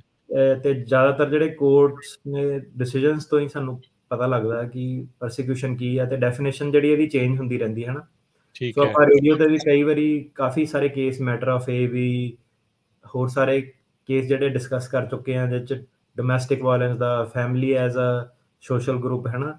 ਤੇ ਕਾਫੀ ਸਾਰੇ ਇਦਾਂ ਦੇ ਮੁੱਦੇ ਆਪਾਂ ਜਿੱਦਾਂ ਡਿਸਕਸ ਕੀਤੇ ਆ, ਤੇ ਆਪਾਂ ਦੇਖਿਆ ਕਿ ਇਹ ਚੇਂਜ ਹੁੰਦਾ ਰਹਿੰਦਾ ਸਰਕਾਰ ਦੇ ਨਾਲ, ਐਡਮਿਨਿਸਟ੍ਰੇਸ਼ਨ ਦੇ ਨਾਲ, ਟਾਈਮ ਟੂ ਟਾਈਮ। ਪਰ ਬੇਸਿਕਲੀ ਜੇ ਆਪਾਂ ਦੇਖੀਏ ਕਿ ਕੋਰਟ ਦੀ ਡੈਫੀਨੇਸ਼ਨ ਹੈ ਕੀ ਹੈ ਪਰਸੀਕਿਊਸ਼ਨ ਦੀ, ਉਹ ਇਹ ਹੈਗੀ ਆ ਕਿ ਜੇ ਕਿਸੇ ਵੀ ਬੰਦੇ ਉੱਤੇ, ਵਿਅਕਤੀ ਉੱਤੇ ਕੋਈ ਹਾਰਮ ਜਾਂ ਸਫਰਿੰਗ ਇਨਫਲਿਕਟ ਕੀਤੀ ਜਾਵੇ, ਕਿ ਕੋਈ ਇਦਾਂ ਦਾ ਉਹਨੂੰ ਨੁਕਸਾਨ ਪਹੁੰਚਾਇਆ ਜਾਵੇ ਜਿਹਨੂੰ ਕਿ ਓਫੈਂਸਿਵ ਮੰਨਿਆ ਜਾਂਦਾ। ਕਹਿੰਦੇ ਕਿ ਸਿਰਫ ਜਿਹੜੀ ਡਿਸਕ੍ਰਿਮੀਨੇਸ਼ਨ ਜਾਂ ਸਿਰਫ ਕਹਿ ਲਓ ਮੈਂਟਲ ਜਿਹੜੀ ਹਰਾਸਮੈਂਟ ਆ, ਉਹਨੂੰ ਪਰਸੀਕਿਊਸ਼ਨ ਨਹੀਂ ਮੰਨਿਆ ਜਾਂਦਾ। ਸੋ ਕਿਸੇ ਨਾ ਕਿਸੇ ਕਿਸਮ ਦਾ ਤੁਹਾਡੇ ਤੇ ਫਿਜ਼ੀਕਲ ਵਾਇਲੈਂਸ ਦਾ ਥ੍ਰੈਟ ਹੋਣਾ ਚਾਹੀਦਾ, ਜਾਂ ਕੁਛ ਇਦਾਂ ਦਾ ਕਿ ਤੁਹਾਡਾ ਜਿਹੜਾ ਕਿੱਤਾ, ਰੋਜੀ ਰੋਟੀ ਤੁਸੀਂ ਕਮਾ ਨਹੀਂ ਸਕਦੇ, ਜਾਂ ਤੁਹਾਨੂੰ ਜੇਲ੍ਹ ਦੇ ਵਿੱਚ ਬੰਦ ਕਰਤਾ। ਸੋ ਮਤਲਬ ਕਿ ਫਿਜ਼ੀਕਲ ਵਾਇਲੈਂਸ ਹੋ ਗਿਆ, ਜਾਂ ਤੁਹਾਨੂੰ ਕੋਈ ਆਰਥਿਕ ਤੰਗੀ ਦਿੱਤੀ ਆ, ਜਾਂ ਤੁਹਾਨੂੰ ਜੇਲ੍ਹ ਵਗੈਰਾ 'ਚ ਬੰਦ ਕਰਤਾ। ਤੇ ਇਸ ਤੋਂ ਇਲਾਵਾ ਜੇ ਕੋਈ ਵੀ ਹੋਰ ਅਟੈਂਪਟਡ ਰੇਪ, ਕਿਡਨੈਪਿੰਗ ਜਾਂ ਥ੍ਰੈਟ ਮਿਲੇ, ਤੁਹਾਨੂੰ ਫਿਜ਼ੀਕਲ ਥ੍ਰੈਟ ਮਿਲੇ ਜਾਂ ਡੈਥ ਥ੍ਰੈਟ ਮਿਲੇ, ਉਹ ਸਾਰੀਆਂ ਚੀਜ਼ਾਂ ਉਹਨਾਂ ਨੇ ਕਿਹਾ ਕਿ ਪਰਸੀਕਿਊਸ਼ਨ ਦੀ ਡੈਫੀਨੇਸ਼ਨ ਮੀਟ ਕਰਦੀਆਂ। ਤੇ ਮੇਨ ਜਿਹੜੀ ਗੱਲ ਇਹਦੇ ਵਿੱਚ ਆਪਾਂ ਦੇਖਣੀ ਆ, ਉਹ ਇਹ ਦੇਖਣੀ ਆ ਕਿ ਇਹ ਨਹੀਂ ਕਿ ਹੋਗਾ ਮੇਰੇ ਗੁਆਂਢੀ ਤੋਂ, ਮੇਰੇ ਰਿਸ਼ਤੇਦਾਰ ਤੋਂ ਮੈਨੂੰ ਖਤਰਾ। ਉਹ ਦੇਖਦੇ ਆ ਕਿ ਸਟੇਟ ਦਾ ਕੀ ਰੋਲ ਹੈਗਾ ਇਹਦੇ ਵਿੱਚ, ਕਿ ਸਟੇਟ ਐਕਟਰ ਆ ਕਿ ਨਾਨ ਸਟੇਟ ਐਕਟਰ ਆ। ਸਟੇਟ ਐਕਟਰ ਦਾ ਮਤਲਬ ਹੁੰਦਾ ਕਿ ਸਰਕਾਰ ਜਾਂ ਸਰਕਾਰ ਦੇ ਅੱਗੇ ਜਿਹੜੇ ਬੰਦੇ ਹਾਇਰ ਕੀਤੇ ਹੋਏ ਆ, ਜਾਂ ਉਹਨਾਂ ਦੇ ਰਿਪਰੈਜ਼ੈਂਟੇਟਿਵ ਆ, ਉਹ ਤੰਗ ਕਰਦੇ ਆ। ਜਿਹੜਾ ਸੈਕੰਡ ਸਰਕਿਟ ਦਾ ਕੋਰਟ ਸੀਗਾ, ਉਹਦੇ ਵਿੱਚ ਆਪਾਂ ਇਹ ਦੇਖਿਆ ਕਿ ਸੈਕੰਡ ਸਰਕਿਟ ਨੇ, ਮੈਂ ਉਹਨਾਂ ਨਾਲ ਐਗਰੀ ਨਹੀਂ ਕਰਦਾ, ਪਰ ਆਫ ਕੋਰਸ ਸੈਕੰਡ ਸਰਕਿਟ ਆ, ਮੇਰੇ ਐਗਰੀ ਕਰਨ ਨਾਲ ਕੁਛ ਨਹੀਂ ਹੁੰਦਾ। ਉਹ ਹਾਂਜੀ। ਉਹਨਾਂ ਨੇ ਇਹ ਕਿਹਾ ਸੀਗਾ ਕਿ ਜਿਹੜੇ ਪਾਰਟੀ ਦੇ ਜਿਹੜੇ ਅੱਗੋਂ ਅੱਗੇ ਬੰਦੇ ਰੱਖੇ ਹੋਏ ਆ, ਉਹ ਸਰਕਾਰ ਨਹੀਂ ਹੁੰਦੇ। ਸੋ ਮਤਲਬ ਉਹ ਕਹਿੰਦੇ ਕਿ ਜਿਹੜੇ ਪਾਰਟੀ ਦੇ ਲੋ ਲੈਵਲ ਵਰਕਰ ਤੁਹਾਨੂੰ ਤੰਗ ਕਰਦੇ ਆ, ਆਪਾਂ ਉਹਨੂੰ ਇਹ ਨਹੀਂ ਮੰਨ ਸਕਦੇ ਕਿ ਸਰਕਾਰ ਤੁਹਾਨੂੰ ਤੰਗ ਕਰਦੀ ਹੈ। ਤੁਹਾਨੂੰ ਸਾਰੀ ਜਿਹੜੀ ਆਪਣੀ ਕਿ ਕਿਹੜੀ ਰੈਂਕ ਦਾ ਬੰਦਾ ਸੀਗਾ, ਕਿਹੜੇ ਕੈਡਰ ਦਾ ਬੰਦਾ ਸੀਗਾ, ਬੰਦੇ ਨੇ ਹੁਣ ਜਿੱਦਾਂ ਕਈ ਆਉਂਦੇ ਉਹ ਕਹਿੰਦੇ ਕਿ ਉਹਨਾਂ ਨੇ ਜੀ ਕੁੜਤੇ ਪਜਾਮੇ ਪਾਏ ਸੀਗੇ, ਕੌਣ ਸੀਗਾ ਮੈਨੂੰ ਨਹੀਂ ਪਤਾ, ਅਣਪਛਾਤੇ ਬੰਦੇ ਸੀਗੇ। ਸੋ ਪਹਿਲੀ ਗੱਲ ਤਾਂ ਅਣਪਛਾਤੇ ਜਿਹੜੇ ਬੰਦੇ ਹੈਗੇ, ਆਪਾਂ ਜਿਹੜਾ ਵਿਜੇ ਕੁਮਾਰ ਥੈਰਾਸਿਗਿਅਮ ਦਾ ਸ਼੍ਰੀਲੰਕਾ ਦਾ ਕੇਸ ਸ਼੍ਰੀਲੰਕਾ ਵਾਲਾ। ਕੀਤਾ ਸੀਗਾ। ਸੋ ਇੱਕ ਤਾਂ ਹੈਗਾ ਕਿ ਅਣਪਛਾਤੇ ਬੰਦਿਆਂ ਨੂੰ ਹੁਣ ਸਰਕਾਰ ਕਿਉਂ ਤੁਹਾਨੂੰ ਪ੍ਰੋਟੈਕਸ਼ਨ ਦੇਵੇ? ਅਣਪਛਾਤਾ ਦਾ ਤੁਹਾਡਾ ਹੁਣ ਕਾਲਜ 'ਚ ਕਿਸੇ ਨਾਲ ਲੱਗਦੀ ਹੋਵੇ, ਤੁਹਾਨੂੰ ਕੁੱਟ ਸਕਦਾ ਹੈ ਨਾ। ਉਹ ਕਹਿੰਦਾ ਕਿ ਨਹੀਂ, ਮੈਨੂੰ ਪਹਿਲਾਂ ਇਹਨੇ ਧਮਕੀ ਦਿੱਤੀ ਸੀ, ਉਹੀ ਹੋਣੇ ਆ। ਸੋ ਏਦਾਂ ਨਹੀਂ ਹੁੰਦਾ, ਇਹੀ ਹੋਣਿਆਂ ਦੇ ਬੇਸ ਤੇ ਅਸਾਈਲਮ ਨਹੀਂ ਹੈਗਾ। ਇਹਦੇ ਬੇਸ ਤੇ ਅਸਾਈਲਮ ਹੈਗਾ ਕਿ ਉਹ ਬੰਦੇ ਸੀਗੇ ਸਰਕਾਰ ਕਿ ਨਹੀਂ ਸੀਗੇ, ਤੇ ਕੀ ਸਰਕਾਰ ਸੀਗੇ ਕਿ ਸਰਕਾਰ ਦੀ ਸ਼ਹਿ ਤੇ ਸੀਗੇ, ਹਨਾ। ਤੇ ਦੂਜਾ ਜਿਹੜਾ ਫਿਰ ਇਹਦਾ ਐਲੀਮੈਂਟ ਇਹ ਆ ਜਾਂਦਾ ਕਿ ਜਿਹੜੀ ਤੁਹਾਡੀ ਸਰਕਾਰ ਆ, ਉਹ ਅਨਵਿਲਿੰਗ ਜਾਂ ਅਨਏਬਲ ਟੂ ਕੰਟਰੋਲ ਦਾ ਗਰੁੱਪ। ਕਿ ਮਤਲਬ ਕਹਿ ਲਓ ਕਿ ਜੇ ਉਹ ਸਰਕਾਰ ਨਹੀਂ ਸੀਗੀ, ਪਰ ਉਹ ਏਦਾਂ ਦਾ ਇੱਕ ਗਰੁੱਪ ਸੀਗਾ ਜਿਹਨੂੰ ਕਿ ਤੁਹਾਡੀ ਸਰਕਾਰ ਆ ਉਹ ਕੰਟਰੋਲ ਹੀ ਨਹੀਂ ਕਰਨਾ ਚਾਹੁੰਦੀ। ਜਿੱਦਾਂ ਉਹ ਕਹਿ ਲਓ ਕਿ ਲਾਅ ਐਂਡ ਡਿਸਆਰਡਰ ਕ੍ਰੀਏਟ ਕਰਦੇ ਆ ਸਰਕਾਰ ਦੀ ਸ਼ਹਿ ਉੱਤੇ, ਤੇ ਸਰਕਾਰ ਨੇ ਉਹਨਾਂ ਨੂੰ ਪੂਰੀ ਖੁੱਲੀ ਛੁੱਟ ਦਿੱਤੀ ਹੋਈ ਆ। ਜਿੱਦਾਂ ਕਿਸਾਨੀ ਅੰਦੋਲਨ ਦੇ ਵਿੱਚ ਲੋਕੀ ਪੱਥਰ ਮਾਰਦੇ ਸੀਗੇ ਸਰਕਾਰ ਦੇ ਮੂਹਰੇ, ਸਰਕਾਰ ਕੁਛ ਨਹੀਂ ਕਰਦੀ ਸੀਗੀ, ਤੇ ਜਦੋਂ ਕਿਸਾਨ ਜੇ ਕੁਛ ਕਰਦੇ ਸੀਗੇ ਤੇ ਉਹਨਾਂ ਨੂੰ ਫੜ ਕੇ ਕੁੱਟਦੀ ਸੀਗੀ, ਹਨਾ। ਸੋ ਉਹ ਜਿਹੜਾ ਅਨਵਿਲਿੰਗ ਔਰ ਅਨਏਬਲ ਟੂ ਕੰਟਰੋਲ ਦਾ ਗਰੁੱਪ ਵਾਲਾ ਜਿਹੜਾ ਐਲੀਮੈਂਟ ਆ, ਉਹ ਅਗੇਨ ਉਹੀ ਚੀਜ਼ ਆ ਜਾਂਦੀ ਕਿ ਤੁਸੀਂ ਜਿਹੜਾ ਆਪਣਾ ਕੇਸ ਆ ਉਹਨੂੰ ਪ੍ਰੈਜ਼ੈਂਟ ਕਿੱਦਾਂ ਕਰਦੇ ਹੋ। ਜੀ, ਜੀ ਬਿਲਕੁਲ।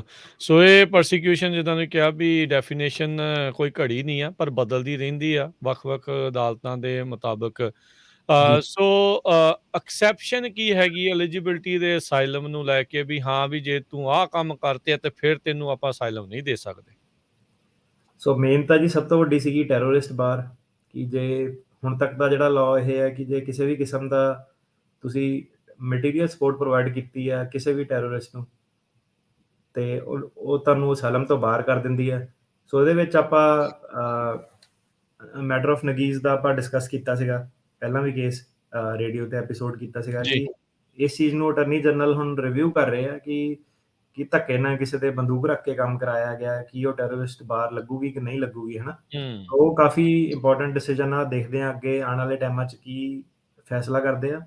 ਅੱਜ ਦੀ ਡੇਟ ਦੇ ਵਿੱਚ ਟੈਰਰਿਸਟ ਬਾਹਰ ਇਹ ਹੈਗੀ ਕਿ ਭਾਵੇਂ ਪਾਣੀ ਵੀ ਪਿਲਾਇਆ ਕਿਸੇ ਨੂੰ, ਸ਼ਰਨ ਦਿੱਤੀ, ਕੁਛ ਵੀ ਦਿੱਤਾ, ਜਿਹੜੀ ਆਰਗੇਨਾਈਜੇਸ਼ਨ ਨੂੰ ਉਹਨੇ tier 3 organization, terrorist organization American law ਦੇ ਵਿੱਚ ਮੰਨਦੇ ਆ, ਤੁਸੀਂ ਅਸਾਈਲਮ ਫਾਈਲ ਨਹੀਂ ਕਰ ਸਕਦੇ। ਜੀ। ਸੋ ਏਦਾਂ ਹੀ ਜੇ ਕਿਸੇ ਨੇ ਕੋਈ ਪਾਰਟਿਕੂਲਰਲੀ ਸੀਰੀਅਸ ਕ੍ਰਾਈਮ ਕੀਤੇ ਆ, ਇਹਦੇ ਬਾਰੇ ਵੀ ਆਪਾਂ ਡਿਸਕਸ਼ਨ ਕੀਤੀ ਸੀ, ਉਹ ਵੀ ਲੋਕੀ ਜਿਹੜੇ ਅਸਾਈਲਮ ਤੋਂ ਬਾਹਰ ਹੋ ਜਾਂਦੇ ਆ, ਜਾਂ ਜਿਹਨਾਂ ਨੇ ਝੂਠ ਬੋਲਿਆ ਜਾਂ ਇਨਕੰਸਿਸਟੈਂਟ ਆ ਜਾਂ ਪਹਿਲਾਂ ਕੋਈ ਇਮੀਗ੍ਰੇਸ਼ਨ ਫਰਾਡ ਕੀਤਾ, ਉਹ ਸਾਰੇ ਜਿਹੜੇ ਆ ਅਸਾਈਲਮ ਦੀ ਬਾਹਰ ਲੱਗ ਜਾਂਦੀ ਆ। ਪਰ ਮੇਨ ਜਿਹੜਾ ਹੁਣ ਆਪਣਾ ਅੱਜ ਦਾ ਟੌਪਿਕ ਉਹ ਇਹ ਸੀਗਾ ਸੈਕੰਡ ਸਰਕਟ ਵਾਲਾ, ਕਿ ਜੇ ਤੁਸੀਂ ਆਪਣੀ ਕੰਟਰੀ ਦੇ ਵਿੱਚ ਥੱਲੇ ਰੀਲੋਕੇਟ ਕਰ ਸਕੋ, ਥੱਲੇ ਕਿਸੇ ਹੋਰ ਸਟੇਟ ਦੇ ਵਿੱਚ ਜਾ ਕੇ ਰਹਿ ਸਕਦੇ ਹੋ, ਤੇ ਫਿਰ ਤੁਸੀਂ ਅਸਾਈਲਮ ਉਸ ਬੇਸਿਸ ਤੇ ਵੀ ਤੁਹਾਡਾ ਜਿਹੜਾ ਅਸਾਈਲਮ ਆ ਉਹ ਡਿਨਾਈ ਕੀਤਾ ਜਾ ਸਕਦਾ। ਸੋ ਇਹ ਆਪਾਂ ਦੇਖਦੇ ਹਾਂ ਕਿ ਕਾਫੀ ਜਿਹੜੇ ਕੇਸਿਸ ਆ ਰੀਲੋਕੇਸ਼ਨ ਦੇ ਕਰਕੇ ਡਿਨਾਈ ਕਰ ਦਿੱਤੇ ਜਾਂਦੇ ਆ, ਸਿੰਪਲੀ ਤਾਂ ਕਰਕੇ ਕਿਉਂਕਿ ਰੀਲੋਕੇਸ਼ਨ ਦਾ ਜਿਹੜਾ ਮੁੱਦਾ ਵਾ, ਸੈਕੰਡ ਸਰਕਟ ਦਾ ਵੀ ਜਿਹੜਾ ਦੇਖਿਆ ਤਾਂ ਡਿਨਾਈ ਤਾਂ ਹੋਇਆ ਕਿ ਰੀਲੋਕੇਸ਼ਨ ਦਾ ਜਿਹੜਾ ਮੁੱਦਾ ਸੀਗਾ ਉਹਨੂੰ ਸਹੀ ਤਰੀਕੇ ਨਾਲ ਫਰੇਮ ਨਹੀਂ ਕੀਤਾ ਗਿਆ। ਜਿਸ ਤੋਂ ਬਾਅਦ ਦੇ ਵਿੱਚ ਉਹ ਟਿਕਟੌਕ ਜੀ ਜਿਹੜੀ ਚਲਾਤੀ ਸੀ ਵੀ ਮਾਨ ਪਾਰਟੀ ਵਾਲੇ ਜਿਹੜੇ ਉਹ ਕੇਸ ਹੋਣੇ ਬੰਦ ਆ। ਜੀ ਬਿਲਕੁਲ। ਸੋ ਕੀ ਇਸ ਦੇ ਉੱਤੇ ਰੀਲੋਕੇਸ਼ਨ ਨੂੰ ਲੈ ਕੇ ਫਿਰ ਤੁਸੀਂ ਕੀ ਕਹਿਣਾ ਚਾਹੁੰਦੇ ਵੀ ਕੀ ਇਸ ਦੇ ਅੰਡਰ ਆਉਂਦਾ ਕੀ ਆ, ਕਿੱਦਾਂ ਕੀਤਾ ਜਾਣਾ ਚਾਹੀਦਾ ਹੈ? ਸੋ ਜੀ ਰੀਲੋਕੇਸ਼ਨ ਦਾ ਸਾਰਿਆਂ ਨੂੰ ਰੱਟਾ ਜਿਹਾ ਮਰਾਇਆ ਹੁੰਦਾ ਉਹਨਾਂ ਨੇ, ਆਧਾਰ ਕਾਰਡ, ਪੈਨ ਕਾਰਡ, ਆਧਾਰ ਕਾਰਡ ਤੇ ਟਰੈਕ ਕਰ ਲੈਂਦੇ, ਪੈਨ ਕਾਰਡ ਤੇ ਟਰੈਕ ਕਰ ਲੈਂਦੇ। ਸੋ ਇਹ ਸਹੀ ਨਹੀਂ ਹੈਗੀ ਇਨਫੋਰਮੇਸ਼ਨ। ਸੋ ਕੀ ਹੈਗਾ ਕਿ ਜਿਹੜੇ ਆਧਾਰ ਕਾਰਡ, ਪੈਨ ਕਾਰਡ ਹੈਗੇ ਆ ਉਹਦੇ ਬੇਸ ਤੇ ਸਰਕਾਰ ਟਰੈਕ ਨਹੀਂ ਕਰਦੀ। ਜਿਹੜੀ ਹੁਣ ਕੀ ਹੈ ਕਿ ਜਿਹੜਾ ਕੋਰਟ ਹੈਗਾ ਉਹਨੇ ਨਾ ਕੋਰਟ ਨੇ ਸਬੂਤਾਂ ਦੇ ਬੇਸ ਤੇ ਜਾਣਾ, ਸਰਕਾਰ ਦੇ ਕੋਲ ਕੰਟਰੀ ਕੰਡੀਸ਼ਨ, ਹੋਰ ਜਿਹੜੀਆਂ ਹਿਊਮਨ ਰਾਈਟ ਰਿਪੋਰਟਸ ਵਗੈਰਾ ਜਿਹੜੀਆਂ ਜਿੰਨੀਆਂ ਵੀ ਹੈਗੀਆਂ ਉਹਦੇ ਵਿੱਚ ਇੱਦਾਂ ਹੈਗਾ ਕਿ ਕੋਈ ਵੀ ਜਿਹੜੀ ਇੰਡੀਅਨ ਸਰਕਾਰ ਹੈਗੀ ਆ ਉਹ ਇੱਦਾਂ ਦਾ ਕੋਈ ਵੀ ਉਹਨਾਂ ਨੇ ਪ੍ਰੋਗਰਾਮ ਨਹੀਂ ਕੀਤਾ ਜਿਹਦੇ ਵਿੱਚ ਕਿ ਉਹ ਆਧਾਰ ਕਾਰਡ ਤੇ ਪੈਨ ਕਾਰਡ ਦੇ ਬੇਸ ਤੇ ਲੋਕਾਂ ਨੂੰ ਟਰੈਕ ਕਰਦੀ ਹੈ ਜਾਂ ਫੋਲੋ ਕਰਦੀ ਹੈ। ਠੀਕ ਹੈ। ਸੋ ਇਹ ਸੱਚ ਨਹੀਂ ਹੈਗਾ, ਨਹੀਂ ਕਰਦੀ ਹੈਗੀ ਸਰਕਾਰ ਇੱਦਾਂ, ਸਾਰਿਆਂ ਨੂੰ ਪਤਾ ਹੈਗਾ, ਪਰ ਫਿਰ ਵੀ ਉਹ ਆਧਾਰ ਕਾਰਡ, ਪੈਨ ਕਾਰਡ ਕਰਦੇ ਰਹਿੰਦੇ ਆ। ਸਰਕਾਰੀ ਜਿਹੜਾ ਵਕੀਲ ਆ ਉਹ ਸਿੰਪਲੀ ਕਹਿੰਦਾ ਕਿ ਆਹ ਦੇਖੋ ਆਹ ਕੰਟਰੀ ਕੰਡੀਸ਼ਨ ਰਿਪੋਰਟ ਹੈ, ਇਹਦੇ ਵਿੱਚ ਲਿਖਿਆ ਕਿ ਨਹੀਂ ਕਰਦੇ ਹੈਗੇ। ਹੁਣ ਕੀ ਹੈਗਾ ਕਿ ਤੁਹਾਡੇ ਵਕੀਲ ਕੋ ਉਹਨੂੰ ਕਾਊਂਟਰ ਕਰਨ ਲਈ ਕੋਈ ਆਰਗੂਮੈਂਟ ਨਹੀਂ ਹੈਗੀ। ਹੁਣ ਉਹ ਫਿਰ ਜਦੋਂ ਸਵਾਲ ਪੁੱਛਿਆ ਜਾਂਦਾ ਕਿ ਤੈਨੂੰ ਕਿੱਦਾਂ ਲੱਭੂਗੇ, ਉਹ ਕਹਿੰਦਾ ਬਸ ਮੈਨੂੰ ਲੱਭ ਲਊਗੇ, ਹਨਾ। ਸੋ ਜਿੰਨੇ ਵੀ ਆਪਾਂ ਦੇਖਦੇ ਹਾਂ ਫਿਰ ਸਰਕਟ ਕੋਰਟ ਤੇ ਕੇਸ ਪੜ੍ਹ ਕੇ ਦੇਖਦੇ ਹਾਂ, ਸੋ ਜੱਜ ਜਾਂ ਅਸਾਈਲਮ ਅਫਸਰ ਕਹਿੰਦਾ ਕਿ ਨਹੀਂ ਤੂੰ ਥੱਲੇ ਰੀਲੋਕੇਟ ਕਰ ਸਕਦਾ ਹੈਗਾ। ਸੋ ਤੁਹਾਡਾ ਜਿਹੜਾ ਮੁੱਦਾ ਹੁੰਦਾ ਉਹ ਆਧਾਰ ਕਾਰਡ, ਪੈਨ ਕਾਰਡ ਵਾਲਾ ਨਹੀਂ ਹੈਗਾ ਮੁੱਦਾ, ਜਿਹੜਾ ਤੁਹਾਡਾ ਮੁੱਦਾ ਹੈਗਾ ਉਹ ਤੁਹਾਨੂੰ ਫਰੇਮ ਇਸ ਹਿਸਾਬ ਨਾਲ ਜੇ ਹੋਵੇ ਤਾਂ ਬੈਟਰ ਹੁੰਦਾ ਕਿ ਥੱਲੇ ਥੱਲੇ ਸਟੇਟ ਦੇ ਵਿੱਚ ਕੀ ਤੁਸੀਂ ਜਾ ਕੇ ਆਪਣਾ ਧਰਮ ਐਕਸਰਸਾਈਜ਼ ਕਰ ਪਾਓਗੇ ਰਿਲੀਜਨ ਆਨਸਰ ਹੈਗਾ ਯੈਸ, ਕਿਉਂਕਿ ਹੋਰ ਵੀ ਬਹੁਤ ਜ਼ਿਆਦਾ ਜਿਹੜੇ ਸਿੱਖ ਆ ਥੱਲੇ ਰਹਿੰਦੇ ਆ। ਸੋ ਰਿਲੀਜੀਅਸ ਜਿਹੜਾ ਅਸਾਈਲਮ ਆ ਥੱਲੇ ਜਾ ਕੇ ਉਹ ਰੀਲੋਕੇਟ ਕਰ ਸਕਦੇ ਆ। ਕਾਫੀ ਸਾਰੇ ਮਿਲੀਅਨ ਆਫ ਸਿੱਖ ਜਿਹੜੇ ਆਊਟਸਾਈਡ ਆਫ ਪੰਜਾਬ ਰਹਿੰਦੇ ਆ। ਸੋ ਸਿਰਫ ਇੱਕ ਧਰਮ ਦੇ ਬੇਸ ਤੇ ਤੁਹਾਡਾ ਜਿਹੜਾ ਰੀਲੋਕੇਸ਼ਨ ਵਾਲਾ ਮੁੱਦਾ ਹੈਗਾ ਉਹ ਸੋਲਵ ਨਹੀਂ ਹੁੰਦਾ ਹੈਗਾ। ਸੋ ਨਾ ਹੀ ਆਧਾਰ ਕਾਰਡ ਪੈਨ ਕਾਰਡ ਦੇ ਬੇਸਿਸ ਤੇ ਹੁੰਦਾ। ਜਿਹੜਾ ਇਹਦਾ ਮੇਨ ਕਰੈਕਸ ਇਹ ਹੈ ਕਿ ਤੁਹਾਡੀਆਂ ਜਿਹੜੀਆਂ ਪੋਲੀਟੀਕਲ ਮੰਗਾਂ ਹੈਗੀਆਂ, ਜੋ ਵੀ ਤੁਹਾਡਾ ਜਿਹੜੀ ਵੀ ਪਾਰਟੀ ਨੂੰ ਤੁਸੀਂ ਬਿਲੋਂਗ ਕਰਦੇ ਹੋ, ਕੀ ਤੁਹਾਡੀਆਂ ਜਿਹੜੀਆਂ ਪੋਲੀਟੀਕਲ ਮੰਗਾਂ ਹੈਗੀਆਂ ਉਹ ਤੁਸੀਂ ਕਿਸੇ ਦੂਜੀ ਸਟੇਟ ਦੇ ਵਿੱਚ ਜਾ ਕੇ ਰੱਖ ਸਕਦੇ ਹੋ ਕਿ ਨਹੀਂ ਰੱਖ ਸਕਦੇ ਹੋ। ਜੇ ਤੁਸੀਂ ਸੈਪਰੇਟ ਸਟੇਟ ਚਾਹੁੰਦੇ ਹੋ, ਕੀ ਤੁਸੀਂ ਉਹ ਥੱਲੇ ਜਾ ਕੇ ਸੈਪਰੇਟ ਸਟੇਟ ਮੰਗ ਸਕਦੇ ਹੋ ਸਟੇਟ 'ਚ ਕਿ ਨਹੀਂ। ਸੋ ਰੀਲੋਕੇਸ਼ਨ ਦਾ ਜਿਹੜਾ ਮੁੱਦਾ ਹੈਗਾ ਉਹ ਇਹ ਹੈਗਾ, ਉਹ ਆਧਾਰ ਕਾਰਡ ਪੈਨ ਕਾਰਡ ਵਾਲਾ ਉਹ ਨਹੀਂ ਹੈਗਾ। ਉਹ ਸਿੰਪਲ ਮੁੱਦਾ ਹੈਗਾ ਕਿ ਜੋ ਤੁਹਾਡਾ ਜਿਹੜਾ ਕਲੇਮ ਹੈਗਾ ਪੋਲੀਟੀਕਲ ਅਸਾਈਲਮ ਦਾ, ਕੀ ਤੁਸੀਂ ਥੱਲੇ ਜਾਓਗੇ, ਉੱਥੇ ਜਾ ਕੇ ਜੇ ਤੁਸੀਂ ਉਹ ਮੰਗਾਂ ਕਰੋਗੇ ਕਿ ਸਰਕਾਰ ਤੁਹਾਡੇ ਉੱਥੇ ਵੀ ਡੰਡਾ ਮਾਰੂਗੀ ਕਿ ਤੁਹਾਡੀਆਂ ਉਹ ਮੰਗਾਂ ਐਕਸੈਪਟ ਕਰੂਗੀ। ਦੂਜੀ ਚੀਜ਼ ਦੇ ਵਿੱਚ ਇਹ ਆ ਜਾਂਦੀ ਹੈ ਕਿ ਤੁਸੀਂ ਆਪਣੀਆਂ ਮੰਗਾਂ ਛੱਡ ਸਕਦੇ ਹੋ, ਕਿਉਂ ਨਹੀਂ ਛੱਡ ਸਕਦੇ ਹੋ, ਕਿਉਂ ਤੁਸੀਂ ਆਪਣੀਆਂ ਮੰਗਾਂ ਤੇ ਡਟੇ ਰਹੋਗੇ, ਰਾਈਟ। ਸੋ ਉਹਦੇ ਵਿੱਚ ਅਗੇਨ ਸਾਰਾ ਉਹ ਆ ਜਾਂਦਾ ਕਿ ਤੁਸੀਂ ਕੇਸ ਲੈਵਲ ਦੇ ਕੀ ਗਤੀਵਿਧੀਆਂ ਕੀਤੀਆਂ ਸੀਗੀਆਂ, ਤੁਸੀਂ ਇੱਥੇ ਆ ਕੇ ਕੀ ਗਤੀਵਿਧੀਆਂ ਕਰਦੇ ਹੋ, ਕੇਸ ਲੈਵਲ ਦੇ ਵਰਕਰ ਹੋ, ਕੇਸ ਲੈਵਲ ਤੇ ਇਨਵੋਲਵ ਰਹਿੰਦੇ ਹੋ। ਸੋ ਇਦਾਂ ਨਹੀਂ ਹੋ ਸਕਦਾ ਕਿ ਤੁਸੀਂ ਕਹੋ ਕਿ ਇੰਡੀਆ 'ਚ ਆਪਾਂ ਕਰਦੇ ਸੀਗੇ, ਅਮਰੀਕਾ ਆਪਾਂ ਆ ਗਏ 10 ਸਾਲ ਇੱਥੇ ਆਪਾਂ ਕੁਛ ਨਹੀਂ ਕੀਤਾ, ਸਾਡੇ ਕੋਲ ਕੋਈ ਸਬੂਤ ਨਹੀਂ ਹੈਗਾ, ਕੁਛ ਨਹੀਂ ਹੈਗਾ। ਸੋ ਉਹ ਵਾਲੇ ਜਿਹੜੇ ਫਿਰ ਕੇਸ ਹੈਗੇ ਉਹਦੇ ਵਿੱਚ ਜੱਜ ਫਿਰ ਆਪਣਾ ਡਿਸੀਜਨ ਲੈਂਦਾ ਕਿ ਇਹ ਬੰਦਾ ਜੈਨੂਇਨ ਆ ਕਿ ਨਹੀਂ ਜੈਨੂਇਨ ਹੈਗਾ, ਕਿ ਇਹ ਥੱਲੇ ਰੀਲੋਕੇਟ ਹੋ ਸਕਦਾ ਕਿ ਨਹੀਂ ਹੋ ਸਕਦਾ, ਕਿ ਤੈਨੂੰ ਹੀ ਕਿਉਂ ਲੱਭੂਗੇ, ਹੋਰ ਕਿਸੇ ਨੂੰ ਕਿਉਂ ਨਹੀਂ ਲੱਭੂਗੇ, ਤੈਨੂੰ ਕਿੱਦਾਂ ਪਛਾਣੂਗੇ। ਆਧਾਰ ਕਾਰਡ ਦੇ ਉੱਤੇ ਕਿਹੜਾ ਲਿਖਿਆ ਹੋਇਆ ਕਿ ਤੂੰ ਕਿਹੜੀ ਪਾਰਟੀ ਦਾ ਮੈਂਬਰ ਹੈਗਾ ਜਾਂ ਕਿਹੜੇ ਧਰਮ ਦਾ ਬੰਦਾ ਹੈਗਾ, ਹੈ ਨਾ। ਜੀ, ਜੀ। ਬਿਲਕੁਲ। ਸੋ ਕਈ ਚੀਜ਼ਾਂ ਜਿਹੜੀਆਂ ਉਹ ਦੇਖਣੀਆਂ ਪੈਂਦੀਆਂ। ਸੋ ਵਕੀਲਾਂ ਦੀ ਨੌਲੇਜ ਦਾ ਇੱਥੇ ਹੀ ਜਿਹੜਾ ਜੀ ਫ਼ਰਕ ਜਿਹੜਾ ਉਹ ਪਤਾ ਲੱਗਦਾ ਹੈ ਵੀ ਕਿੱਦਾਂ ਜਿਹੜੀ ਤੁਹਾਡੀ ਕੇਸ ਦੀ ਹੈਗੀ ਆ ਡੀਟੇਲ ਉਹਨੂੰ ਕਿੱਦਾਂ ਪੇਸ਼ ਕੀਤੀ ਜਾਂਦਾ, ਕਿੱਦਾਂ ਤੁਹਾਡੇ ਹੱਕ ਦੇ ਵਿੱਚ ਉਸ ਨੂੰ ਭੁਗਤਾਇਆ ਜਾਣਾ ਚਾਹੀਦਾ ਆ। ਉਹੀ ਇੱਕ ਕ੍ਰੈਡੀਬਲ ਜਿਹੜੀ ਹੈ ਵਕੀਲ ਦਾ ਉੱਥੋਂ ਪਤਾ ਲੱਗਦਾ ਆ। ਸੋ ਹੁਣ ਅਟਾਰਨੀ ਡੇ ਕਹਿਣਾ ਜੀ ਹੁਣ ਜੱਜ ਦੇ ਮੂਹਰੇ ਸਾਰਾ ਕੁਛ ਆਪਾਂ ਜਿੱਦਾਂ ਪਹਿਲਾਂ ਵੀ ਦੱਸਿਆ ਸੀ ਉਹ ਪੇਸ਼ ਕੀਤਾ ਆ। ਕਿਹੜੇ ਮੁੱਖ ਕਾਰਨ ਹੁੰਦੇ ਆ, ਕਿਹੜੇ ਮੁੱਖ ਫੈਕਟਰ ਹੁੰਦੇ ਆ ਜਿਨ੍ਹਾਂ ਦੇ ਆਧਾਰ ਦੇ ਉੱਤੇ ਅਸਾਈਲਮ ਕੇਸ ਦੇ ਫੈਸਲੇ ਲੈਂਦੇ ਆ? ਜੀ ਹੁਣ ਦੇਖੋ, ਅਸਾਈਲਮ ਦਾ ਤਾਂ ਜਦੋਂ ਉਹਦੇ ਮੂਹਰੇ ਚੱਲ ਗਿਆ ਉਹ 'ਚ ਸਾਰੇ ਡੱਬੇ ਚੈੱਕ ਕੀਤੇ ਹੋਏ ਪੈਰਾਲੀਗਲ ਨੇ, ਨੈਸ਼ਨੈਲਿਟੀ ਵੀ ਪਾਇਆ ਹੋਇਆ, ਰੇਸ ਵੀ ਪਾਇਆ ਹੋਇਆ, ਸਾਰੇ ਬਾਕਸ ਟਿਕ ਕੀਤੇ ਹੋਏ ਨੇ। ਹਾਂ। ਸੋ ਜੱਜਸ ਨੂੰ ਵੀ ਪਤਾ ਕਿ ਫੂਮ ਗਲਤੀਆਂ ਲਿਖੀਆਂ ਹੁੰਦੀਆਂ ਜਾਂ ਆਪਣੇ ਸਟੇਟਮੈਂਟ ਲਿਖੀ ਹੁੰਦੀ ਇੰਗਲਿਸ਼ ਗ੍ਰਾਮੈਟੀਕਲ ਮਿਸਟੇਕ, ਇਹ ਸਾਰਾ ਕੁਛ ਕਿ ਮੁੱਦੇ ਕੋਈ ਸਹੀ ਤਰ੍ਹਾਂ ਫਰੇਮ ਨਹੀਂ ਕੀਤੇ। ਬਹੁਤ ਵੱਡੀ ਸਾਰੀ ਕਹਾਣੀ ਜੀ ਲਿਖੀ ਕਿ ਇੰਡੀਆ 'ਚ ਏਦਾਂ ਸੀਗਾ, ਬਚਪਨ ਏਦਾਂ ਦਾ ਸੀਗਾ, ਖੇਤਾਂ ਦਾ ਕੰਮ ਕਰਦੇ ਸੀਗੇ, ਹੈ ਨਾ। ਤੇ ਹੂੰ। ਹੁਣ ਹੁਣ ਸਭ ਤੋਂ ਪਹਿਲਾਂ ਤਾਂ ਆ ਗਿਆ ਕਿ ਜੱਜ ਨੇ ਇਹ ਦੇਖਣਾ ਕਿ ਬੰਦੇ ਨੂੰ ਜੇ ਇਹ ਪੋਲੀਟੀਕਲ ਜਾਂ ਰਿਲੀਜੀਅਸ ਕਰ ਰਿਹਾ ਕਿ ਇਹਨੂੰ ਨੌਲੇਜ ਹੈਗੀ ਆ। ਨੌਲੇਜ ਕਿਸ ਬਾਰੇ, ਧਰਮ ਦੇ ਬਾਰੇ, ਪੋਲਿਟਿਕਸ ਦੇ ਬਾਰੇ, ਪੋਲੀਟੀਕਲ ਲੈਂਡਸਕੇਪ ਦੇ ਬਾਰੇ, ਪਿੱਛੇ ਸਿੱਖਾਂ ਦੇ ਨਾਲ ਕੀ ਹੋਇਆ, ਕਿ ਇਹਨੂੰ ਇਨ ਡੈਪਥ ਨੌਲੇਜ ਕਿੰਨੀ ਹੈਗੀ ਆ। ਸੋ ਸਭ ਤੋਂ ਪਹਿਲਾਂ ਤਾਂ ਇਹ ਹੈਗਾ ਕਿ ਕਈ ਲੋਕਾਂ ਦਾ ਉਨਾ ਐਫਰਟ ਹੀ ਨਹੀਂ ਹੁੰਦਾ ਕਿ ਉਹ ਪਿੱਛੇ ਜਾ ਕੇ ਦੇਖਣ ਵੀ ਕਿ 1980s 'ਚ ਕੀ ਹੋਇਆ ਸੀਗਾ, 90s 'ਚ ਕੀ ਹੋਇਆ ਸੀਗਾ, ਕਿ ਸਿੱਖ ਰਾਈਟ ਹੈ ਕੀ ਆ, ਸਿੱਖਾਂ ਦੇ ਹੱਕ, ਉਹ ਕਹਿੰਦੇ ਸਿੱਖਾਂ ਦੀ ਹੱਕਾਂ ਦੀ ਮੰਗ ਕਰਦਾ ਸੀਗਾ ਕਿ ਸਿੱਖਾਂ ਦੇ ਹੱਕ ਕੀ ਆ। ਉਹ ਕਹਿੰਦਾ ਪਤਾ ਨਹੀਂ, ਜਿੱਦਾਂ ਮੈਨੂੰ ਪਾਰਟੀ ਕਹਿੰਦੀ ਸੀ ਉਦਾਂ ਕਰਦਾ ਸੀਗਾ। ਸੋ ਪਹਿਲਾਂ ਤਾਂ ਇਹ ਹੈਗਾ ਕਿ ਪਤਾ ਹੋਣਾ ਚਾਹੀਦਾ ਸਾਰਿਆਂ ਕਿ ਧਾਰਮਿਕ ਜੀ। ਤੌਰ ਤੇ, ਪੋਲੀਟੀਕਲ ਤੌਰ ਤੇ ਕੀ ਸੀਗਾ, ਹੱਕ ਕੀ ਸੀਗੇ, ਪਾਣੀ ਦੇ ਹੱਕ ਕੀ ਸੀਗੇ, ਜ਼ਮੀਨ ਦੇ ਹੱਕ ਕੀ ਸੀਗੇ, ਪੋਲੀਟੀਕਲ ਲੈਂਡਸਕੇਪ ਕਿੱਦਾਂ ਰਿਹਾ, ਫਾਰਮਿੰਗ ਬਿੱਲ ਕੀ ਹੈਗੇ ਆ, 3 ਕਾਨੂੰਨ ਕੀ ਸੀਗੇ, ਕੀ ਚੇਂਜ ਕਰਨਾ ਚਾਹੁੰਦੇ ਸੀਗੇ, ਮੰਡੀ ਦਾ ਸਿਸਟਮ ਕਿੱਦਾਂ ਕੰਮ ਕਰਦਾ, ਸੈਪਰੇਟ ਸਟੇਟ ਦਾ ਕਲੇਮ ਕੀ ਹੈਗਾ, ਹੈ ਕੀ ਚੀਜ਼ ਆ, ਖਾਲਿਸਤਾਨ ਕੀ ਚੀਜ਼ ਹੈਗੀ ਆ।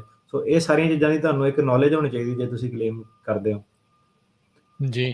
ਦੂਜੀ, ਸੋ ਜਿਹਨੂੰ ਨੌਲੇਜ ਨਹੀਂ ਹੈਗੀ ਉਹਦੇ ਵਿੱਚ ਫਿਰ ਜੱਜ ਬੇਸਿਕਲੀ ਇਹੀ ਕਹੂਗਾ ਕਿ ਇਹ ਬੰਦਾ ਨਾ ਸਿੰਸੀਅਰ ਨਹੀਂ ਹੈਗਾ, ਹੂੰ। ਝੂਠ ਬੋਲ ਰਿਹਾ।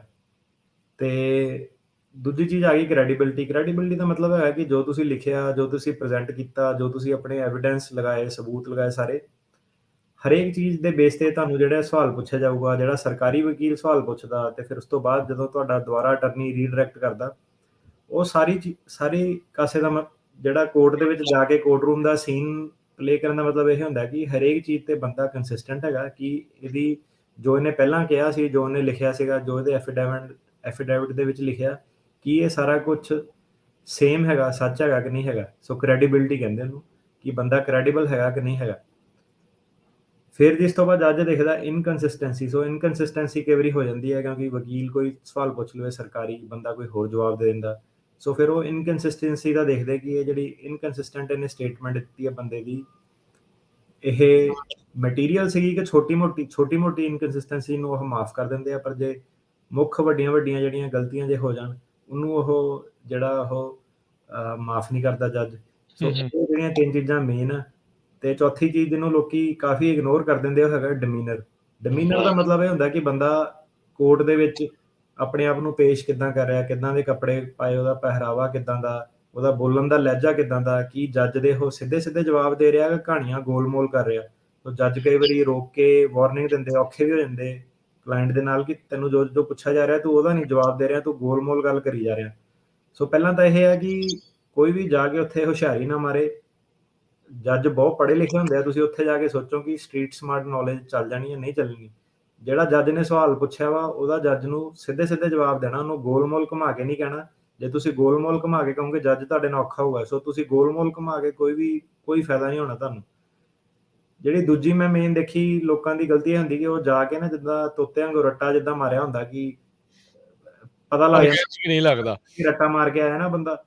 ਸੋ ਜਿਹੜਾ ਤੇ ਜੱਜਾਂ ਨੇ ਵੀ ਉਹਨਾਂ ਨੂੰ ਕਿੰਨੇ 20 25 ਸਾਲ ਹੋ ਗਏ। ਜਿਹੜਾ ਹੁਣ ਤੋਤੇ ਵਾਲਾ ਰੱਟਾ, ਇਹਨਾਂ ਦੇ ਕੇਸ ਤਕਰੀਬਨ ਡਿਨਾਈ ਹੋਣੇ। ਕਿਉਂ? ਕਿਉਂਕਿ ਇੱਕ ਤਾਂ ਪਤਾ ਲੱਗਦਾ ਕਿ ਇਹ ਹੀਅਰਿੰਗ ਵਾਸਤੇ ਬੰਦਾ ਤਿਆਰੀ ਕਰਕੇ ਆਇਆ, ਜੈਨੂਇਨ ਨਹੀਂ ਹੈਗਾ।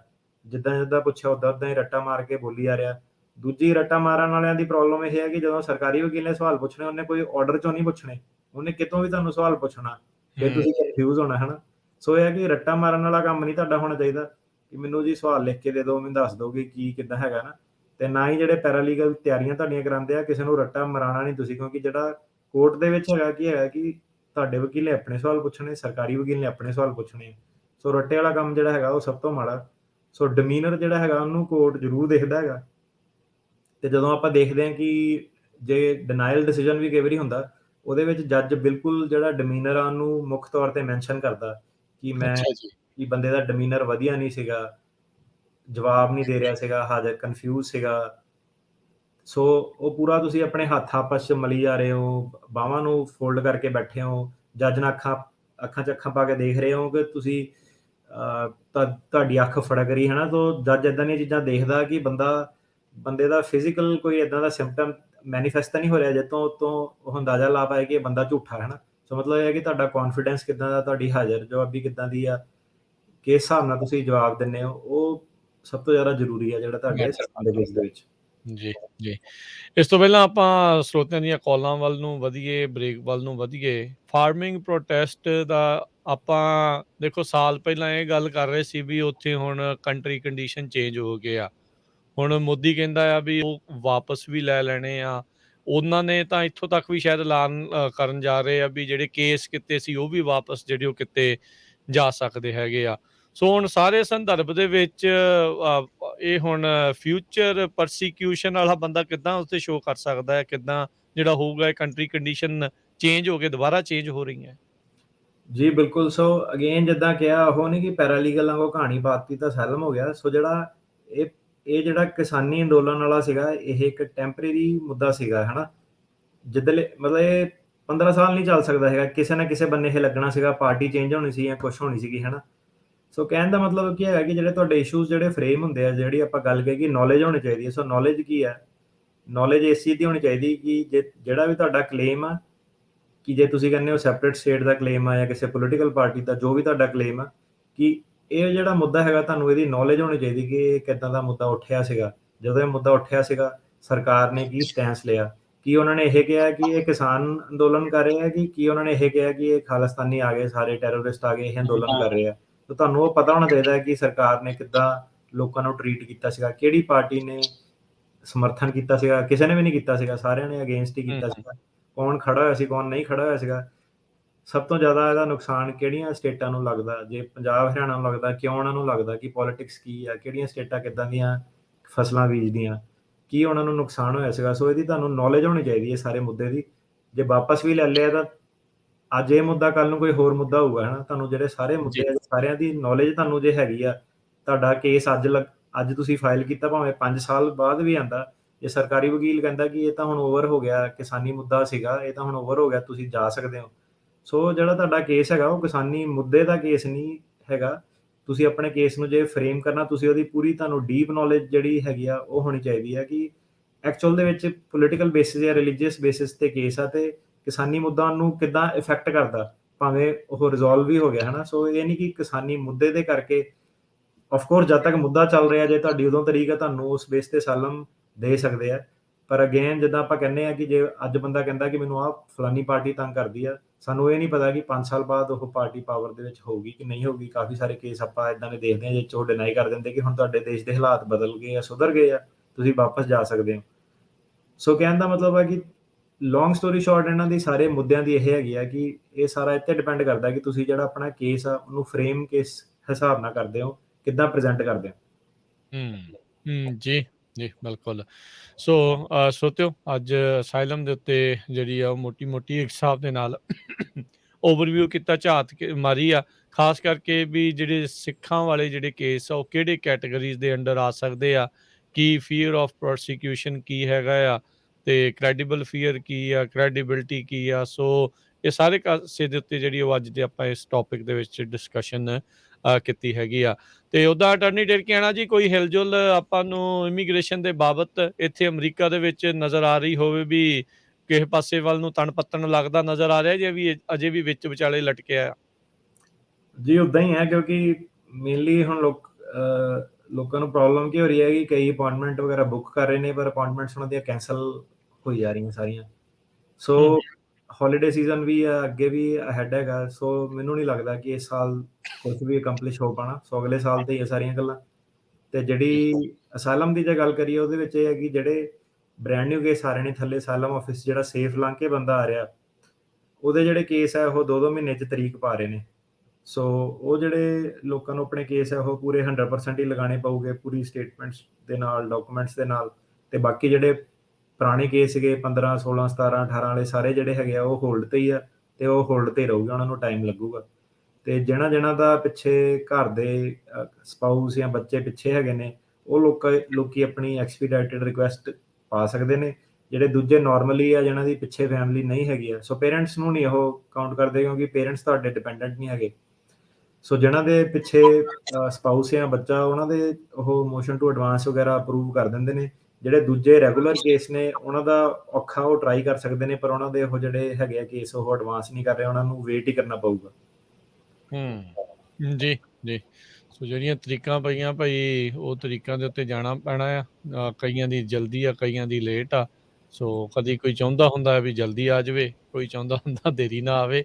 ਹਰ ਇੱਕ ਦਾ ਆਪੋ ਆਪਣਾ ਜਿਹੜਾ ਇਹ ਸਿਸਟਮ ਆ। ਬਾਕੀ ਉੱਦਾਂ ਓਵਰਆਲ ਜਿੰਨੇ ਵੀ ਇਹ ਕੋਰਟ ਸਿਸਟਮ ਆ, ਉਹ ਪੂਰੀ ਤਰ੍ਹਾਂ ਹੁਣ ਪੂਰਾ ਰੈਲਾ ਹੋ ਕੇ ਚੱਲ ਰਿਹਾ, ਸਟ੍ਰੀਮਲਾਈਨ ਚੱਲ ਰਿਹਾ ਸਾਰਾ ਕੁਛ, ਜਾਂ ਇਹਦੇ ਵਿੱਚ ਵੀ ਕੋਈ ਅਜੇ ਦਿੱਕਤਾਂ ਆ, ਕਿਤੇ ਬੰਦ ਆ, ਕਿਤੇ ਚੱਲਦਾ ਆ, ਕਿੱਦਾਂ? ਨਹੀਂ ਜੀ, ਜਿੱਦਾਂ ਹੁਣ ਨਿਊਯਾਰਕ ਕੋਰਟ ਦੀ ਗੱਲ ਕਰੀਏ, ਬਹੁਤ ਜ਼ਿਆਦਾ ਹਾਰਡ ਟਾਈਮ ਦਿੰਦੇ ਆ ਸਾਨੂੰ। ਮੋਸ਼ਨ ਟੂ ਟ੍ਰਾਂਸਫਰ ਵੈਨਿਊ ਵਗੈਰਾ 8-8, 9-9 ਮਹੀਨੇ ਲਗਾ ਦਿੰਦੇ ਨੇ ਕੇਸ ਇੱਥੇ ਟ੍ਰਾਂਸਫਰ ਕਰਨ ਦਾ, ਜਦ ਤੱਕ ਕਿ ਜਦੋਂ ਕਿ 2-3 ਹਫ਼ਤੇ 'ਚ ਨਾਰਮਲੀ ਹੋਣਾ ਚਾਹੀਦਾ ਸੀਗਾ। ਤੇ ਕਾਲ ਉਹਨਾਂ ਨੂੰ ਕਰੋ, ਜਵਾਬ ਨਹੀਂ ਦਿੰਦੇ। ਸਪੈਸ਼ਲੀ ਜਾਰਜੀਆ ਵਗੈਰਾ, ਜਿਹੜੇ ਕੋਰਟ ਜਿੱਥੇ ਬੰਦਾ ਹੁਣ ਜਿੱਦਾਂ ਕੈਂਪ 'ਚ ਆਉਂਦਾ ਨਾ ਜੀ। ਜਾਂਦਾ, ਤਾਂ ਕੀ ਹੁੰਦਾ ਕਿ ਭਾਵੇਂ ਉਹਨੇ ਕੈਲੀਫੋਰਨੀਆ, ਨਿਊਯਾਰਕ ਆਉਣਾ ਹੋਵੇ, ਜਦੋਂ ਉਹਨੂੰ ਉੱਥੇ ਦੀ ਮਾਸਟਰ ਦੇ ਦਿੰਦੇ ਆ, ਜਿਹੜਾ ਲੋਕਲ ਜਿਹੜਾ ਜੱਜ ਹੁੰਦਾ। ਠੀਕ ਹੈ। ਵੀ ਉੱਥੋਂ ਮੋਸ਼ਨ ਟੂ ਟ੍ਰਾਂਸਫਰ ਵੈਨਿਊ ਕਰਨਾ ਹੁੰਦਾ ਕਿ ਬੰਦਾ ਹੁਣ ਇੱਥੇ ਮੂਵ ਹੋ ਗਿਆ, ਇਹਦਾ ਕੇਸ ਇੱਥੇ ਟ੍ਰਾਂਸਫਰ ਕੀਤਾ ਜਾਵੇ। ਤੇ ਕਾਫੀ ਸਾਰੇ ਜਿਹੜੇ ਆਹੀ ਜਿਹੜੇ ਦੂਜੀ ਇੱਦਾਂ ਦੀਆਂ ਰਾਈਟ ਵਿੰਗ ਕਹਿ ਲਓ ਸਟੇਟਸ, ਉਹ ਇੰਨੇ ਕੁ ਸਲੋ ਹੈਗੇ ਕਿ ਹੁਣ ਇੱਕ ਆਪਣੇ ਕਲਾਇੰਟ ਆ, ਉਹਨੂੰ ਗਿਆ ਫਲਾਈ ਕਰਕੇ ਵਿਚਾਰਾ ਆਪਣਾ ਜਾਰਜੀਆ, ਤੇ ਮੋਸ਼ਨ ਟੂ ਟ੍ਰਾਂਸਫਰ ਵੈਨਿਊ ਪਾਈ ਸੀ, ਟੈਲੀਫੋਨਿਕ ਹੀਅਰਿੰਗ ਪਾਈ ਸੀਗੀ। ਉੱਥੇ ਡਿਸਾਈਡ ਨਹੀਂ ਕੀਤੀ, ਕਹਿੰਦੇ ਤੇਰੇ ਵਕੀਲ ਨੂੰ ਦੱਸ ਦਾਂਗੇ। ਫਿਰ ਦੁਬਾਰਾ ਉਹਦੀ ਤਰੀਕ ਪਾਤੀ ਜੀ ਦਸੰਬਰ ਦੇ ਵਿੱਚ, ਪਹਿਲੇ ਹਫ਼ਤੇ। ਤੇ ਅਜੇ ਤੱਕ ਉਹਦੀ ਜਿਹੜੀ ਨਾ ਟੈਲੀਫੋਨਿਕ ਵਾਲੀ ਕੀਤੀ, ਨਾ ਵੈਬਐਕਸ ਵਾਲੀ ਕੀਤੀ, ਤੇ ਨਾ ਉਹਦਾ ਵੈਨਿਊ ਚੇਂਜ ਕੀਤਾ। ਸੋ ਹੁਣ ਜਿਹੜੀ ਦੂਜੀ ਆ ਉਹ ਵੀ ਆ ਗਈ, ਕੋਰਟ ਨੂੰ ਹੁਣ ਕਾਲ ਕਰੀ ਜਾਓ, ਮੇਲ ਕਰੀ ਜਾਓ, ਜਵਾਬ ਨਹੀਂ ਦੇ ਰਹੇ।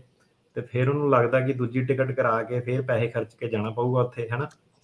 ਤੇ ਹੁਣ ਜਿਹੜਾ ਬੰਦਾ ਨਵਾਂ ਆਇਆ, ਉਹਦੇ ਲਈ ਜਾਣਾ, ਉੱਥੇ ਹੋਟਲ ਲੈਣਾ, ਸਾਰਾ ਲਾ ਲਓ ਤੁਸੀਂ $700,000 ਦਾ ਖਰਚਾ ਹੋ ਜਾਂਦਾ ਬਿਨਾਂ ਮਤਲਬ ਦੇ, ਕਿਉਂਕਿ ਕੋਰਟ ਐਫੀਸ਼ੀਐਂਟ ਨਹੀਂ ਹੈਗਾ। ਸੋ ਇੱਕ ਵਾਰੀ ਪਹਿਲਾਂ ਹੋਇਆ ਨਜਾਇਜ਼, ਹੁਣ ਦੂਜੀ ਵਾਰੀ ਵੀ ਲੱਗਦਾ ਕਿ ਹੋਊਗਾ। ਸੋ ਕੋਰਟ ਇੰਨੇ ਐਫੀਸ਼ੀਐਂਟ ਨਹੀਂ ਹੈਗੇ।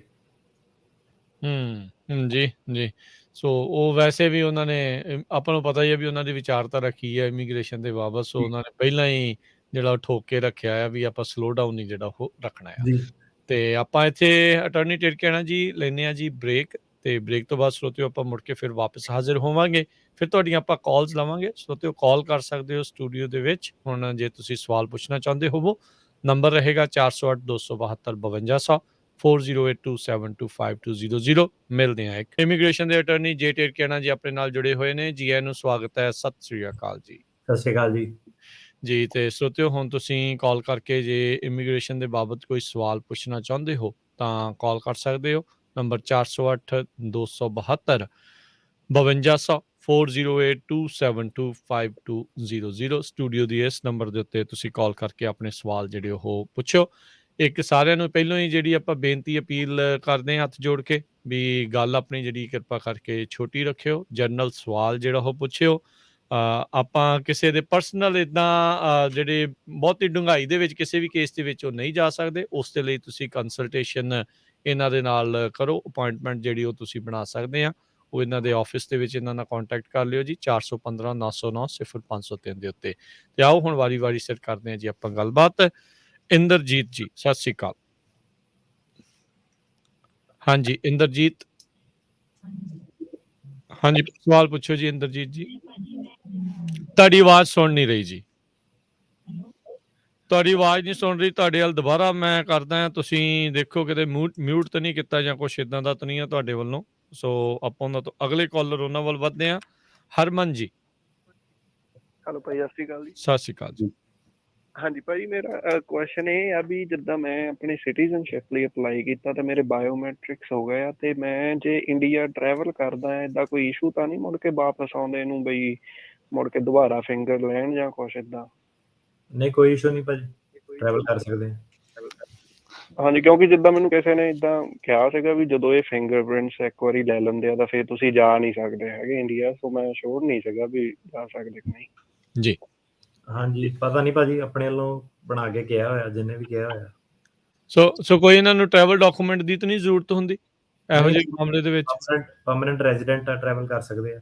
ਤੇ ਇਹ ਇਦਾਂ ਕਰਨ ਦੇ ਨਾਲ ਜਿਹੜੀ ਕਲੌਕ ਆ ਉਹ ਤਾਂ ਨਹੀਂ ਰੀਸੈਟ ਹੋ ਜਾਊਗੀ ਬਿਫੋਰ ਇੰਟਰਵਿਊ? ਉਹ ਤਾਂ ਜਿਹੜਾ ਟੈਂਪਰੇਰੀ ਟ੍ਰਿਪ ਹੀ ਹੁੰਦਾ ਗ੍ਰੀਨ ਕਾਰਡ ਦਾ, ਕਿਸੇ ਦਾ ਵੀ 6 ਮਹੀਨੇ ਤੋਂ ਉੱਤੇ ਨਹੀਂ ਹੋਣਾ ਚਾਹੀਦਾ ਹੈ ਨਾ। ਜੀ ਸੋ ਹਾਂਜੀ, ਜੇ ਟੈਂਪਰੇਰੀ ਛੋਟਾ ਟ੍ਰਿਪ ਆ ਤਾਂ ਕੋਈ ਪ੍ਰੋਬਲਮ ਨਹੀਂ ਹੈ। ਐਲੀਜੀਬਿਲਟੀ ਐਜ਼ ਲੌਂਗ ਐਜ਼ ਐਲੀਜੀਬਿਲਟੀ ਰਿਕੁਆਇਰਮੈਂਟ ਬੰਦੇ ਦੀ ਮੀਟ ਹੁੰਦੀ ਹੈ ਕਿ ਲਾਸਟ 5 ਇਅਰ ਚ ਹਾਫ ਦਾ ਟਾਈਮ ਇੱਥੇ ਹੋਣਾ ਚਾਹੀਦਾ। ਫਿਰ ਕੋਈ ਪ੍ਰੋਬਲਮ ਨਹੀਂ। ਠੀਕ ਹੈ ਜੀ। ਪਰ ਉਹ ਲੋਕੀ ਕਹਿੰਦੇ ਇਸ ਲਈ ਆ ਟਿਰਕੇਣਾ ਜੀ ਵੀ ਪਿੱਛੋਂ ਆ ਗਈ ਤੇ ਫਿਰ ਭੱਜ ਕੇ ਆਉਣਾ ਪੈਣਾ ਆ ਇੰਟਰਵਿਊ ਨਾ, ਵੀ ਫਿਰ ਪਤਾ ਨਹੀਂ ਲੱਗਦਾ ਹੁੰਦਾ। ਸੋ ਸ਼ੈਡਿਊਲ ਵੀ ਕਰ ਸਕਦੇ ਹੋ ਤੁਸੀਂ, ਕੋਈ ਐਡੀ ਦਿੱਕਤ ਨਹੀਂ ਹੈਗੀ। ਜੀ ਭੁਪਿੰਦਰ ਜੀ। ਹਾਂਜੀ ਸਰ, ਮੇਰਾ ਕੁਐਸਚਨ ਹੈ ਜੀ, ਮੈਂ ਆਪਣੀ ਸਿਸਟਰ ਦਾ ਅਪਲਾਈ ਕੀਤਾ ਬਲੱਡ ਰਿਲੇਸ਼ਨ ਤੇ 2014 ਦੇ ਵਿੱਚ, ਬਟ ਉਹਨੂੰ ਤਾਂ ਹਜੇ ਆਈ ਥਿੰਕ ਬਹੁਤ ਟਾਈਮ ਲੱਗੂਗਾ। ਬਟ ਇਨ ਮੀਨ ਟਾਈਮ ਮੈਂ ਆਪਣੇ ਲਈ ਵਿਜ਼ਟਰ ਵੀਜ਼ੇ ਲਈ ਅਪਲਾਈ ਕਰ ਸਕਦਾ ਜੀ? ਹਾਂਜੀ, ਟਰਾਈ ਕਰ ਸਕਦੇ ਹਾਂ ਜ਼ਰੂਰ। ਸਰ ਉਹਦਾ ਕੋਈ ਉਹ ਜੇ ਉਸ ਹੁੰਦਾ ਆਪਸ਼ਨ ਆਉਂਦੀ ਹੈ ਕਿ have you ever applied for the US, ਤਾਂ ਉਹਦੇ ਵਿੱਚ ਸਾਨੂੰ ਸੁਜੈਸਟ ਕਰਨਾ ਪਊਗਾ? ਹਾਂਜੀ, ਉਹ ਸਾਰਾ ਕੁਝ ਹੀ ਹਮੇਸ਼ਾ ਇਮੀਗ੍ਰੇਸ਼ਨ ਨੂੰ ਸੱਚ ਦੱਸਣਾ ਵਾ, ਕੁਝ ਵੀ ਇਦਾਂ ਦਾ ਕੋਈ ਸਕੀਮ ਨਹੀਂ ਪਾਣੀ ਕਿਸੇ ਨੇ, ਭਾਵੇਂ ਫੈਮਿਲੀ ਬੇਸਡ ਆ ਭਾਵੇਂ ਕੋਈ ਵੀ ਹੈ। ਸੋ ਬਿਲਕੁਲ ਹਾਂਜੀ, ਡਿਸਕਲੋਜ਼ ਕਰਨਾ।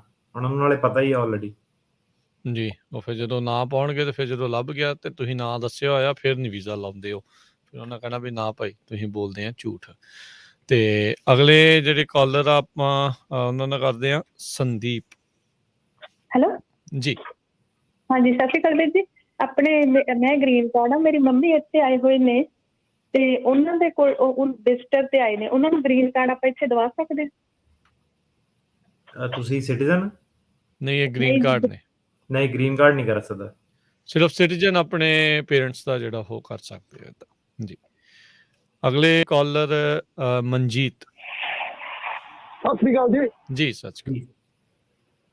ਮੈਂ ਜੀ ਨਿਊਯਾਰਕ ਦੇ ਵਿੱਚ ਹਾਂ ਤੇ ਮੈਂ ਆਪਣੇ ਵਕੀਲ ਦਾ ਇਨਵੋਸ਼ਨ ਤੇ ਓਪਨ ਤਾਂ 6 ਤਰੀਕ ਲਈ ਦੋਵਾਂ ਅਪਲਾਈ ਕੀਤਾ ਤੇ ਪਹਿਲੀ ਵਾਰੀ ਤਾਂ ਉਹਨਾਂ ਮੈਨੂੰ ਦੱਸਿਆ ਨਹੀਂ ਕਿ ਵਕੀਲ ਨੇ, ਤੇ ਹੁਣ ਮੈਨੂੰ ਉਹਨਾਂ ਮੈਸੇਜ ਭੇਜ ਦਿੱਤੀ ਕਿ ਉਹਨਾਂ ਨਹੀਂ ਐਕਸੈਪਟ ਕੀਤੀ। ਤੇ ਹੋ ਸਕਦਾ ਹੈ ਨਾ ਜੀ? ਆਵਾਜ਼ ਕੱਟ ਗਈ ਸੀ ਪਿੱਛੋਂ ਜੀ, ਕੀ ਕਿਹਾ ਤੁਸੀਂ ਜਦੋਂ ਮੋਸ਼ਨ ਟੂ ਕੀ ਕੀਤਾ ਸੀ ਤੁਸੀਂ? ਮਤਲਬ ਕਿ ਤਰੀਕ ਛੇਤੀ ਲੈਣ ਲਈ ਅਪਲਾਈ ਕੀਤੀ ਸੀ ਮੋਸ਼ਨ। ਠੀਕ ਹੈ। ਤੇ ਉਹਨਾਂ ਨੇ ਡਿਨਾਈ ਕਰ ਦਿੱਤਾ। ਆਪਾਂ ਦੁਬਾਰਾ ਹੁਣ ਕਰ ਸਕਦੇ ਹਾਂ, ਕੋਈ ਤੁਸੀਂ ਏਦਾਂ ਦਾ ਸਾਧਨ ਕਰ ਸਕਦੇ ਹੋ ਤੇ ਦੱਸੋ ਮੈਨੂੰ ਜੀ। ਨਿਊਯਾਰਕ ਦੇ ਵਿੱਚ। ਤੁਹਾਡੇ ਪਿੱਛੇ ਪਰਿਵਾਰ ਹੈਗਾ? ਹਾਂਜੀ ਕੌਣ ਆ? ਵਾਈਫ ਤੇ ਬੱਚੇ? ਹਾਂਜੀ, ਵਾਈਫ ਤੇ ਇੱਕ ਲੜਕੀ ਹੈ ਜੀ। ਹਾਂਜੀ, ਟਰਾਈ ਕਰ ਸਕਦੇ ਹਾਂ। ਬਿਲਕੁਲ ਕੋਈ ਗਰੰਟੀ ਨਹੀਂ ਕਿ ਮੋਸ਼ਨ ਟੂ ਐਡਵਾਂਸ ਉਹ ਅਪਰੂਵ ਕਰੂਗੇ, ਪਰ ਜੇ ਉਹਨਾਂ ਨੂੰ ਇਮੀਗ੍ਰੇਸ਼ਨ ਨੂੰ ਜੇ ਤੁਸੀਂ ਕੋਰਟ ਨੂੰ ਮੁੱਦਾ ਪੇਸ਼ ਕਰੋ ਕਿ ਕੀ ਪ੍ਰੋਬਲਮ ਆ, ਪਿੱਛੇ ਵਾਲੇ ਨੂੰ ਕੀ ਪ੍ਰੋਬਲਮ ਆ, ਤਾਂ ਕੋਸ਼ਿਸ਼ ਕੀਤੀ ਜਾ ਸਕਦੀ ਹੈ। ਜੀ, ਜੇ ਤੁਸੀਂ ਇਹਨਾਂ ਦੇ ਨਾਲ ਕੰਟੈਕਟ ਕਰਨਾ, ਅਪਾਇੰਟਮੈਂਟ ਬਣਾਉਣੀ ਆ, ਇਹਨਾਂ ਦਾ ਆਫਿਸ ਦਾ ਫੋਨ ਨੰਬਰ ਆ 415909 0503 415 909 0503। ਅਗਲੇ ਕਾਲਰ ਹਰਪਾਲ। ਹਾਂਜੀ ਜੀ ਮੇਰਾ ਕੁਐਸਚਨ ਹੈ ਜੀ ਬਾਈ ਜੀ, ਕੀ ਆਦਾ ਨਾ ਵੀ ਗ੍ਰੀਨ ਕਾਰਡ ਨਿਊ ਕਰਨਾ ਦਿੱਤਾ ਸੀ ਜੀ, 6 ਮਹੀਨੇ ਹੋ ਗਏ, ਉਹ ਕਿੰਨਾ ਪ੍ਰੋਸੀਜਰ ਹੁੰਦਾ ਜੀ, ਆਇਆ ਨਹੀਂ ਜੀ। ਉਹਦਾ ਤਾਂ ਭਾਜੀ ਟਾਈਮ ਲੱਗ ਰਿਹਾ, ਪ੍ਰੋਸੈਸਿੰਗ ਟਾਈਮ। ਤੁਸੀਂ ਡਿਪੈਂਡਿੰਗ ਕਿਹੜੇ ਸਰਵਿਸ ਸੈਂਟਰ ਤੇ ਮੁਰੇ ਆ, uscis.gov ਦੀ ਵੈਬਸਾਈਟ ਤੇ ਚੈੱਕ ਕਰ ਸਕਦੇ ਹੋ। ਜੀ 6 ਮਹੀਨੇ ਤੋਂ ਤਾਂ ਜ਼ਿਆਦਾ ਲੱਗ ਜਾਂਦੇ ਆ। ਅਮੂਮਨ ਹੀ ਜਿਹੜਾ ਜੀ ਹੁਣ ਸਾਲ ਤੱਕ ਕਹਿੰਦੇ ਕਈ ਥਾਵਾਂ ਦੇ ਉੱਤੇ ਜਿਹੜਾ ਉਹ ਲੱਗ ਰਿਹਾ ਹੈਗਾ ਆ ਜੀ ਜੀ। ਆਪਣੇ ਅਗਲੇ ਕਾਲਰ ਨੇ ਕਸ਼ਮੀਰੀ ਜੀ। ਸਤਿ ਸ਼੍ਰੀ ਅਕਾਲ ਭਾਜੀ। ਜੀ ਜੀ ਹੈਲੋ ਜੀ ਜੀ ਹਾਂਜੀ, ਪੁੱਛੋ ਜੀ, ਸਵਾਲ ਪੁੱਛੋ ਜੀ। ਭਾਜੀ, ਜਿੱਦਾਂ ਮੇਰਾ ਕਜ਼ਨ ਹੈਗਾ ਆ, ਉਹਨੂੰ ਇੱਥੇ 2015 ਦਾ ਅਸੈਲਮ ਦਾ ਕੇਸ ਲੱਗਾ ਹੈ। ਉਹਦੇ ਮੁੰਡੇ ਦੇ ਦੋਏ ਇੱਥੇ ਨੇ, ਉਹਦੇ ਮੁੰਡੇ ਦਾ ਵੀ ਇੱਕ ਛੋਟੇ ਦਾ ਨਾ ਅਸੈਲਮ ਦਾ ਕੇਸ ਲੱਗਾ ਹੈਗਾ ਆ, ਤੇ ਉਹਨੂੰ ਐਮਰਜੈਂਸੀ ਹੈਗੀ ਹੈ, ਉਹ ਇੰਡੀਆ ਵਾਪਸ ਜਾਣਾ ਚਾਹੁੰਦਾ ਹੈਗਾ ਆ, ਤੇ ਉਹਦਾ ਜਿਹੜਾ ਕੇਸ ਹੈਗਾ ਆ ਹੁਣ ਇਮੀਗ੍ਰੇਸ਼ਨ ਜੱਜ ਦੇ ਸਾਹਮਣੇ ਹੈਗਾ। ਸਤੰਬਰ 2022 ਦੀ ਡੇਟ ਹੈਗੀ, ਉਹ ਵਾਪਸ ਜਾ ਸਕਦਾ, ਕੋਈ ਪ੍ਰੋਬਲਮ ਤਾਂ ਨਹੀਂ ਹੋਣਗੀ ਬੱਚੇ ਨੂੰ? ਬੰਦੇ ਦੀ ਗੱਲ ਕਰਦੇ ਆ ਕਿ ਬੱਚਿਆਂ ਦੀ ਗੱਲ ਕਰਦੇ ਆ? ਨਹੀਂ, ਬੰਦਾ ਇੰਡੀਆ ਜਾਣਾ ਚਾਹੁੰਦਾ ਹੈਗਾ, ਉਹਦੇ ਬੱਚੇ ਇੱਥੇ ਹੀ ਨੇ, ਉਹਨੂੰ ਬੱਚਿਆਂ ਨੂੰ ਕੋਈ ਪ੍ਰੋਬਲਮ ਤਾਂ ਨਹੀਂ ਹੋਣ ਲੱਗੀ ਕੇਸਾਂ ਦੇ ਵਿੱਚ? ਬਿਲਕੁਲ ਪ੍ਰੋਬਲਮ ਹੋ ਗਈ। ਜੇ ਬੱਚੇ ਡੈਰੀਵੇਟਿਵ ਆ, ਜੇ ਮੇਨ ਬੰਦਾ ਚਲ ਗਿਆ ਤਾਂ ਉਹਦਾ ਰਿਮੂਵਲ ਲੱਗ ਗਿਆ, ਤਾਂ ਬੱਚਿਆਂ ਨੂੰ ਕਿਉਂ ਨਹੀਂ ਪ੍ਰੋਬਲਮ ਹੋਊਗੀ? ਆਫ ਕੋਰਸ ਬੱਚਿਆਂ ਨੂੰ ਪ੍ਰੋਬਲਮ ਹੋਊਗੀ। ਜੀ ਬੱਚਿਆਂ ਦਾ ਜੇ ਆਪਣਾ ਕੋਈ ਕੇਸ ਬੱਚਿਆਂ ਦਾ ਜੇ ਆਪਣਾ ਕੇਸ ਸੀਗਾ, ਡਿਪੈਂਡ ਕਰਦਾ ਹੁਣ ਕੀ ਕੇਸ ਆ। ਜੇ ਉਹਨੇ ਕਹਿਣਾ ਮੇਨ ਬੰਦਾ ਹੀ ਤੁਹਾਡਾ ਇੰਡੀਆ ਜਾ ਕੇ ਆਰਾਮ ਨਾਲ ਬੈਠਾ ਹੋਇਆ, ਤਾਂ ਜਿਹੜੇ ਡੈਰੀਵੇਟਿਵ ਉਹਨਾਂ ਨੂੰ ਕੀ ਪ੍ਰੋਬਲਮ ਹੋਣੀ ਹੈ? ਜੀ ਜੀ, ਜੇ ਉਹਨਾਂ ਦਾ ਆਪਣਾ ਵੱਖਰਾ ਕੇਸ ਹੋਵੇ ਤਾਂ ਡਿਫਰੈਂਟ ਗੱਲ ਆ, ਪਰ ਜੇ ਉਹਦੇ ਅੰਡਰ ਆਪਣੇ ਡੈਡ ਦੇ ਅੰਡਰ ਹੀ ਆ, ਤੇ ਜੇ ਡੈਡ ਵਾਪਸ ਆ, ਤੇ ਫਿਰ ਉਹਨਾਂ ਨੂੰ ਵੀ ਫਿਰ ਕਾਈਂਡ ਆਫ ਫਿਰ ਉਹ ਵੀ ਵਾਪਸ ਵਾਲੀ ਗੱਲ ਹੀ ਆ। ਹਾਂਜੀ ਜੀ, ਅਗਲੇ ਕਾਲਰ ਰਾਮ ਪ੍ਰਕਾਸ਼।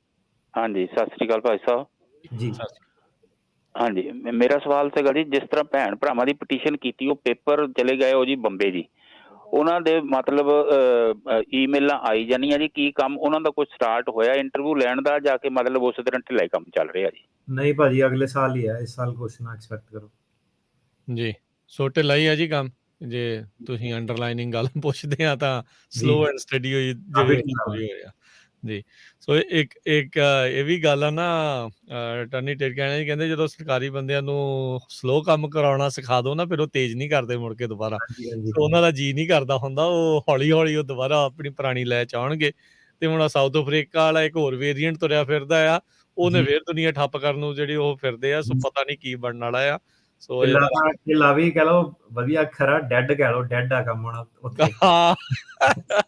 ਜੀ ਜੀ ਜੀ, ਅਵਤਾਰ ਸਿੰਘ ਜੀ। ਹਾਂਜੀ ਭਾਈ, ਖਾਲਸਾ ਭਾਈ ਫਤਿਹ ਜੀ। ਖਾਲਸਾ ਫਤਿਹ ਜੀ। ਹਾਂਜੀ, ਮੇਰਾ ਜੀ ਕੁਐਸਚਨ ਆ, ਮੈਂ ਸਿਟੀਜ਼ਨ ਆ, ਮੈਂ ਆਪਦੇ ਮੁੰਡੇ ਦਾ ਅਪਲਾਈ ਕੀਤਾ ਸੀ ਸਨ 2013 ਦੇ ਵਿੱਚ। ਉਹਦਾ ਮੈਨੂੰ ਇੱਕ ਚਿੱਠੀ ਆਈ ਆ, ਤੇ ਮੇਰੀ ਫੀਸ ਉਹਨਾਂ ਨੇ ਰਿਸੀਵਡ ਕੀਤੀ ਆ, ਮੁੜ ਕੇ ਮੈਨੂੰ ਕੋਈ ਚਿੱਠੀ ਅਪਰੂਵਲ ਲੈਟਰ ਨਹੀਂ ਆਇਆ। ਤੇ ਮੁੰਡਾ ਤੁਹਾਡਾ ਵਿਆਹ ਹੈ ਕਿ ਕੁਆਰਾ ਹੈ? ਵਿਆਹ ਹੈ ਜੀ, ਵਿਆਹ ਹੈ ਜੀ। ਸਮਾਂ ਤਾਂ ਲੱਗੂਗਾ ਜੀ ਇਸ ਚੀਜ਼ ਨੂੰ, ਕਿ ਨਹੀਂ? ਵਿਆਹੇ ਬੱਚੇ, ਤੁਸੀਂ ਸਿਟੀਜ਼ਨ ਤੇ ਵਿਆਹੇ ਬੱਚੇ ਦਾ ਕੇਸ ਜਿਹੜਾ ਹੈਗਾ, ਉਹ ਹੈਗਾ 2009 ਵਾਲੇ ਚੱਲਦੇ ਆ ਜੇ, ਤੇ ਉਹ ਵੀ ਹੋਲਡ ਤੇ ਆ, ਕਿਉਂਕਿ ਤੁਹਾਡਾ 12 ਦਾ ਤਾਂ ਤੁਹਾਨੂੰ ਵੇਟ ਕਰਨੀ ਪੈਣੀ ਹੈ। ਤੇ ਅਪਰੂਵਲ ਲੈਟਰ ਜਿਹੜਾ ਨਾ ਆਉਣ ਕਰਕੇ ਉਸ ਨੂੰ ਫਾਇਦਾ ਹੀ ਆ ਅਜੇ ਤੱਕ, ਕਿ ਨਹੀਂ ਉਹਦੇ ਬੱਚਿਆਂ ਨੂੰ ਗਾਂ ਫਾਇਦਾ ਹੋ ਸਕਦਾ? ਹਾਂਜੀ ਜੀ ਜੀ। ਸੋ ਕੋਈ ਨਹੀਂ ਜੀ, ਇੰਤਜ਼ਾਰ ਕਰੋ। ਜੇ ਇਹਨਾਂ ਨੂੰ ਲੱਗਦਾ ਵੀ ਕੁਛ ਵੀ ਕੋਈ ਇਨਕੁਆਇਰੀ ਕਰਕੇ ਕਿਤੋਂ ਪਤਾ ਕਰ ਸਕਦੇ ਵੀ ਕੀ ਹੈ, ਜਾਂ ਜੇ ਰਹਿਣ ਦੇਣਾ, ਜੇ ਇੰਤਜ਼ਾਰ ਹੀ ਕਰਨ? ਬਸ ਇਹੀ ਮੇਕ ਸ਼ੋਰ ਕਰਨਾ ਹੁੰਦਾ ਕਿ ਕੇਸ ਐਕਟਿਵ ਆ, ਚੱਲ ਰਿਹਾ। ਪਰ 12 ਵਾਲਿਆਂ ਦਾ ਤਾਂ ਹੁਣ ਕੀ ਕਰੂਗੇ, ਜੇ 9 ਵਾਲੇ ਜਿਹੜੇ ਲਾਈਨਾਂ ਦੇ ਵਿੱਚ ਜਿਹਨਾਂ ਦਾ ਨੰਬਰ ਲੱਗਿਆ ਉਹੀ ਉਹਨਾਂ ਨੂੰ ਇੰਟਰਵਿਊ ਦੇ ਰਹੇ, ਤਾਂ ਇਹਨਾਂ ਨੂੰ ਤਾਂ ਉਹਨਾਂ ਨੇ ਕੋਈ ਖਾਸ ਰਿਪਲਾਈ ਨਹੀਂ ਕਰਨਾ। ਜੀ। ਦਿਲਜੋਤ। ਹੈਲੋ, ਸਤਿ ਸ਼੍ਰੀ ਅਕਾਲ ਜੀ। ਜੀ ਜੀ। ਅਸੀਂ ਪੁੱਛਣਾ ਸੀਗਾ ਕਿ ਮੈਂ ਆਪਣੀ ਆਂਟ ਦਾ ਅਪਲਾਈ ਕਰਨਾ ਸੀ ਸਿਟੀਜ਼ਨਸ਼ਿਪ ਦਾ। ਜੀ। ਉਹ ਅਪਲਾਈ ਕਰਨ ਤੋਂ ਬਾਅਦ ਉਹ ਇੰਡੀਆ ਜਾ ਸਕਦੇ ਆ? ਉਹਨਾਂ ਦਾ ਪੂਰਾ ਪ੍ਰੋਸੈਸ ਡਨ ਹੋਣ ਤੋਂ ਪਹਿਲਾਂ ਜਾ ਕੇ ਇੰਡੀਆ ਜਾ ਸਕਦੇ ਨੇ? ਤੇ ਡਨ ਹੋਣ ਤੋਂ ਪਹਿਲਾਂ ਹਾਂਜੀ ਜਾ ਸਕਦੇ ਹੋ, ਕੋਈ ਪ੍ਰੋਬਲਮ ਨਹੀਂ ਹੈਗੀ। ਬਸ ਤੁਸੀਂ ਗ੍ਰੀਨ ਕਾਰਡ ਹੋਲਡਰ ਨੇ ਨਾ ਰਾਈਟ ਨਾਓ? ਹਾਂਜੀ ਜੀ ਆਪਣਾ ਰੈਜ਼ੀਡੈਂਸ ਇੱਥੇ ਮੇਨਟੇਨ ਕਰਨਾ, 6 ਮਹੀਨੇ ਤੋਂ ਵੱਧ ਟ੍ਰਿਪ ਨਹੀਂ ਹੋਣਾ ਚਾਹੀਦਾ। ਲਾਸਟ 5 ਸਾਲਾਂ 'ਚ ਘੱਟੋ ਘੱਟ ਹਾਫ ਦਾ ਟਾਈਮ ਇੱਥੇ ਹੋਣਾ ਚਾਹੀਦੇ ਹੋ। ਫਾਈਲ ਕਰਨ ਦੇ ਟਾਈਮ ਤੇ 90 ਦਿਨ ਜਿਹੜੀ ਸਟੇਟ 'ਚ ਰਹਿੰਦੇ ਹੋ ਉੱਥੋਂ ਜਿੱਥੋਂ ਫਾਈਲ ਕਰਨਾ 90 ਦਿਨ ਉੱਥੇ ਰਿਹਾਇਸ਼ ਹੋਣੀ ਚਾਹੀਦੀ ਹੈ। ਸੋ ਇਹ ਰਿਕੁਆਇਰਮੈਂਟ ਹੈਗੀਆਂ ਸਿਟੀਜ਼ਨਸ਼ਿਪ ਦੀਆਂ, ਤੇ ਟਰੈਵਲ ਕਰ ਸਕਦੇ ਹੋ, ਟਰੈਵਲ ਦੀ ਕੋਈ ਪ੍ਰੋਬਲਮ ਨਹੀਂ। ਜੀ ਜੀ ਇਹ ਪਤਾ ਨਹੀਂ ਕਿਉਂ ਸਾਰੇ, ਮੈਂ ਕਿਹਾ ਕਮਿਊਨਿਟੀ ਦੇ ਵਿੱਚ ਪਹਿਲਾਂ ਵੀ ਮੈਨੂੰ ਫੋਨ ਕਰਕੇ ਵੀ ਕਈਆਂ ਨੇ ਪਹਿਲਾਂ ਸਵਾਲ ਪੁੱਛਿਆ, ਪਰ ਇਦਾਂ ਦਾ ਪਹਿਲੀ ਗੱਲ ਤਾਂ ਇਹ ਹੈ ਕਿ ਜੇ ਤੁਹਾਨੂੰ ਕੋਈ ਇਦਾਂ ਡਰਾਉਂਦਾ ਨਾ, ਸਪੈਸ਼ਲੀ ਜੇ ਬੰਦਾ ਨੌਨ ਲਾਇਰ ਹੈਗਾ, ਉਹਨੂੰ ਕਹੇ ਮੈਨੂੰ ਤੂੰ ਦੱਸ ਕੀ ਕਿੱਥੇ ਲਿਖਿਆ ਰੂਲ ਆ ਵਾਲਾ ਨਾ, ਸਿੱਧਾ ਜਿਹਾ ਆਨਸਰ ਹੈ ਕਿ ਇਦਾਂ ਨਹੀਂ ਕਿ ਕੋਈ ਵੀ ਰੂਲ ਆ ਇਮੀਗ੍ਰੇਸ਼ਨ ਦਾ ਤੁਸੀਂ ਉਹਨੂੰ ਕਹੋ ਕਿ ਤੈਨੂੰ ਕਿੱਦਾਂ ਪਤਾ ਕਿੱਥੋਂ ਦੀ ਦੇਖ ਕੇ ਦੱਸ ਰਿਹਾ ਨਾ। ਇਹ ਤੀਰ ਤੁੱਕੇ ਵਾਲਾ ਕੰਮ ਨਹੀਂ ਕਿ ਜਾ ਸਕਦੇ ਨਹੀਂ ਜਾ ਸਕਦੇ ਨਾ। ਸੋ ਕੋਈ ਅਸਾਈਲਮ ਦੇ ਸਾਨੂੰ ਦੱਸਦੇ ਸੀਗੇ, ਕਲਾਇੰਟ ਸੀਗੇ, ਉਹਦਾ ਅਸਾਈਲਮ ਸੀਗੀ, ਤੇ ਪਤਾ ਨਹੀਂ ਹੁਣ ਸੁਣ ਰਹੇ ਪ੍ਰੋਗਰਾਮ ਇਸ ਵੇਲੇ ਕਿ ਨਹੀਂ। ਉਹ ਉਹਨਾਂ ਦਾ ਜਿੱਦਾਂ ਨਾ ਕੇਸ ਵੀ ਪਾਸ ਹੋਇਆ ਸੀਗਾ ਹਸਬੈਂਡ ਦਾ, ਤੇ ਡੈਰੀਵੇਟਿਵ ਅਸਾਈਲਮ ਨੂੰ ਉਹਨਾਂ ਨੂੰ ਐਮਰਜੈਂਸੀ ਆ ਗਈ ਸੀਗੀ ਇੰਡੀਆ, ਫੈਮਿਲੀ ਦੀ ਜਾਂ ਜਾਣਾ ਪੈਣਾ ਸੀਗਾ, ਤੇ ਉਹਨਾਂ ਨੂੰ ਪਤਾ ਨਹੀਂ ਇੰਨੇ ਸਾਲ ਰੋਕ ਕੇ ਰੱਖਤਾ ਕਿ ਤੂੰ ਡੈਰੀਵੇਟਿਵ ਆ, ਤੈਨੂੰ ਵੀ ਵਾਪਸ ਨਹੀਂ ਆਉਣ ਦੇਣਾ, ਤੈਨੂੰ ਫੜ ਲੈਣਾ, ਕੇਸ ਕੋਲ ਡਿਨਾਈ ਹੋ ਜਾਣਾ ਨਾ। ਤੇ ਉੱਦਾਂ ਹੀ ਬਿਨਾਂ ਮਤਲਬ ਦੇ ਗਲਤ ਸਲਾਹ ਦੇ ਕੇ ਕਿ ਜਾ ਨਹੀਂ ਸਕਦੀ, ਤੇ ਟੋਟਲੀ ਜਾ ਸਕਦੀ ਸੀ। ਡੈਰੀਵੇਟਿਵ ਅਸਾਈਲਮ ਐਪਲੀਕੈਂਟ ਵਾਲਿਆਂ ਨੂੰ ਕੋਈ ਰੋਕ ਟੋਕ ਨਹੀਂ ਹੁੰਦੀ, ਜਿਹੜਾ ਪ੍ਰਿੰਸੀਪਲ ਅਸਾਈਲਮ ਵਾਲਾ ਉਹਨੂੰ ਹੀ ਰੋਕ ਟੋਕ ਹੁੰਦੀ ਹੈ ਨਾ। ਤੇ ਉਹ ਵਿਚਾਰੀ ਨੂੰ ਪਤਾ ਨਹੀਂ ਕਿੰਨੇ ਸਾਲ ਉਹ ਕਹਿੰਦੀ ਮੈਂ ਆਪਣੇ ਜਿੱਦਾਂ ਘਰਦਿਆਂ ਨੂੰ ਮਿਲ ਨਹੀਂ ਪਾਈ। ਸੋ ਇਦਾਂ ਦਾ ਕਿ ਆਲਤੂ ਫਾਲਤੂ ਐਡਵਾਈਸ ਬੜੀ ਦਿੰਦੇ ਲੋਕੀ। ਜੀ ਜੀ ਨਹੀਂ ਬਿਲਕੁਲ। ਸੋ ਜਿੱਦਾਂ ਉਹ ਪਹਿਲੇ ਵਾਲੇ ਨੂੰ ਟੋਟਲੀ ਉਲਟ ਗਏ ਸਾ, ਪਹਿਲਾ ਜਿਹੜਾ ਮੇਨ ਆ ਉਹ ਵਾਪਸ ਜਾਣਾ ਜਾ ਰਿਹਾ ਹੈ, ਤੇ ਡੈਰੀਵੇਟਿਵ ਦਾ ਉਹਨੂੰ ਵੀ ਫਿਰ ਵਾਪਸ ਜਾਣਾ ਪਊ। ਉਲਟਾ ਆ, ਜਿੱਦਾਂ ਚੱਲਦਾ ਆ ਉਹਨੇ ਨਹੀਂ ਜਾਣਾ, ਦੂਜੇ ਜਿਹੜੇ ਉਹ ਜਾ ਸਕਦੇ ਹੈਗੇ ਆ। ਉਹਦੇ ਚ ਰਾਜਗਰਨ ਜੀ ਮੈਂ ਕਹਿੰਦਾ ਜਿਹੜਾ ਬੰਦਾ ਰਿਮੂਵਲ ਪ੍ਰੋਸੀਡਿੰਗ ਚ ਉਹ ਨਹੀਂ ਜਾ ਸਕਦਾ ਗ੍ਰੀਨ ਕਾਰਡ ਜਦ ਤੱਕ ਨਹੀਂ ਆਉਂਦਾ। ਜਦੋਂ ਰਿਮੂਵਲ ਪ੍ਰੋਸੀਡਿੰਗ ਵਾਲਾ ਬੰਦਾ ਭਾਵੇਂ ਅਸਾਈਲਮ ਆ ਭਾਵੇਂ ਨਾਨ ਅਸਾਈਲਮ ਆ, ਉਹ ਜਦੋਂ ਇੰਡੀਆ ਚਲ ਗਿਆ ਉਹ ਤੇ ਰਿਮੂਵਲ ਲੱਗ ਗਿਆ। ਰਿਮੂਵਲ ਪ੍ਰੋਸੀਡਿੰਗ ਦਾ ਮਤਲਬ ਹੀ ਉਹੀ ਹੁੰਦਾ ਰਾਈਟ। ਆਪਾਂ ਗੱਲ ਕਰ ਰਹੇ ਜਿੱਦਾਂ ਕੇਸ ਕਈ ਵਾਰੀ ਪਾਸ ਹੋਇਆ, ਗ੍ਰੀਨ ਕਾਰਡ ਆ ਵੀ ਜਾਵੇ, ਹੁਣ ਜਿਹੜਾ ਮੇਨ ਅਸਾਈਲਮ ਵਾਲਾ ਉਹ ਨਹੀਂ ਜਾ ਸਕਦਾ, ਤੇ ਉਹਨੇ ਡੈਰੀਵੇਟਿਵ ਅਸਾਈਲਮ ਵਾਲਿਆਂ ਨੂੰ ਵੀ ਕਹਿਤਾ ਕਿ ਨਹੀਂ ਤੁਸੀਂ ਵੀ ਨਹੀਂ ਜਾ ਸਕਦੇ। ਜੀ ਜੀ ਵਿਚਾਰੇ ਦੇ ਨਾਲ ਦੇਖੋ ਵੀ ਪਰਿਵਾਰ ਦੇ ਵਿੱਚ ਜਾਣਬੁੱਝ ਕੇ ਉਹਨੂੰ ਵਿਛੋੜ ਕੇ ਜਿਹੜਾ ਉਹ ਰੱਖਿਆ ਗਲਤ ਸਲਾਹ ਦੇ ਕਰਕੇ। ਇੱਕ ਹੋਰ ਸਵਾਲ ਮੈਂ ਇੱਥੇ ਪੁੱਛਣਾ ਚਾਹੁੰਦਾ, ਬਹੁਤ ਸਾਰੇ ਜਿਹੜੇ ਅਸਾਈਲਮ ਵਾਲੇ ਆ, ਜੇ ਕੋਈ ਇੱਥੇ ਹੈਗਾ ਆ, ਕੋਈ ਕਿਸੇ ਦਾ ਪੇਰੈਂਟ ਇੱਥੇ ਆ, ਜੇ ਕੋਈ ਬਾਅਦ ਦੇ ਵਿੱਚ ਹੋਰ ਅਸਾਈਲਮ ਦੇ ਲਈ ਆ ਰਿਹਾ ਜਾਂ ਬਾਰਡਰ ਦੇ ਉੱਤੇ ਪੇਸ਼ ਹੋ ਰਿਹਾ ਆ, ਉਹਨੂੰ ਕੀ ਦੱਸਣਾ ਪੈਂਦਾ ਹੈ ਵੀ ਮੇਰੇ ਆਲਰੇਡੀ ਕੋਈ ਜਿਹੜਾ ਪਰਿਵਾਰ ਦਾ ਜੀ ਆ ਜਾਂ ਮੇਰੇ ਫਾਦਰ ਆ ਜਾਂ ਕੋਈ ਮਦਰ ਆ, ਉਹਨਾਂ ਦਾ ਅਸਾਈਲਮ ਦਾ ਕੇਸ ਚੱਲਦਾ ਹੈ? ਹਾਂਜੀ ਬਿਲਕੁਲ। ਸੋ ਪਤਾ ਕੀ ਮਤਲਬ ਬੇਸਿਕਲੀ ਇਮੀਗ੍ਰੇਸ਼ਨ ਨੇ ਕਦੀ ਝੂਠ ਨਹੀਂ ਬੋਲਣਾ। ਬਾਟਮ ਲਾਈਨ ਆਹ, ਭਾਵੇਂ ਜਦੋਂ ਤੁਸੀਂ ਇੱਕ ਵਾਰੀ ਬਾਰਡਰ ਤੇ ਆ ਗਏ ਨਾ, ਉਹਨਾਂ ਨੇ ਜਦੋਂ ਤੁਹਾਡੀ ਉਹਨਾਂ ਨੇ ਉਹ ਉੱਥੇ ਤੁਹਾਡੇ ਬਿਆਨ ਜਿਹੜੇ ਲੈਣੇ ਆ, ਉਹ ਤੁਹਾਡੇ ਕੋਲ ਸਹੁੰ ਚੁਕਾ ਕੇ ਆ, ਮਤਲਬ ਕਿ ਉਸ ਤੋਂ ਪਹਿਲਾਂ ਨਾ ਸਟੇਟਮੈਂਟ ਉਹਨਾਂ ਨੇ ਦੇਣੀ ਆ ਕਿ ਤੁਸੀਂ ਜੋ ਵੀ ਕਹਿਣਾ ਸੱਚ ਕਹਿਣਾ।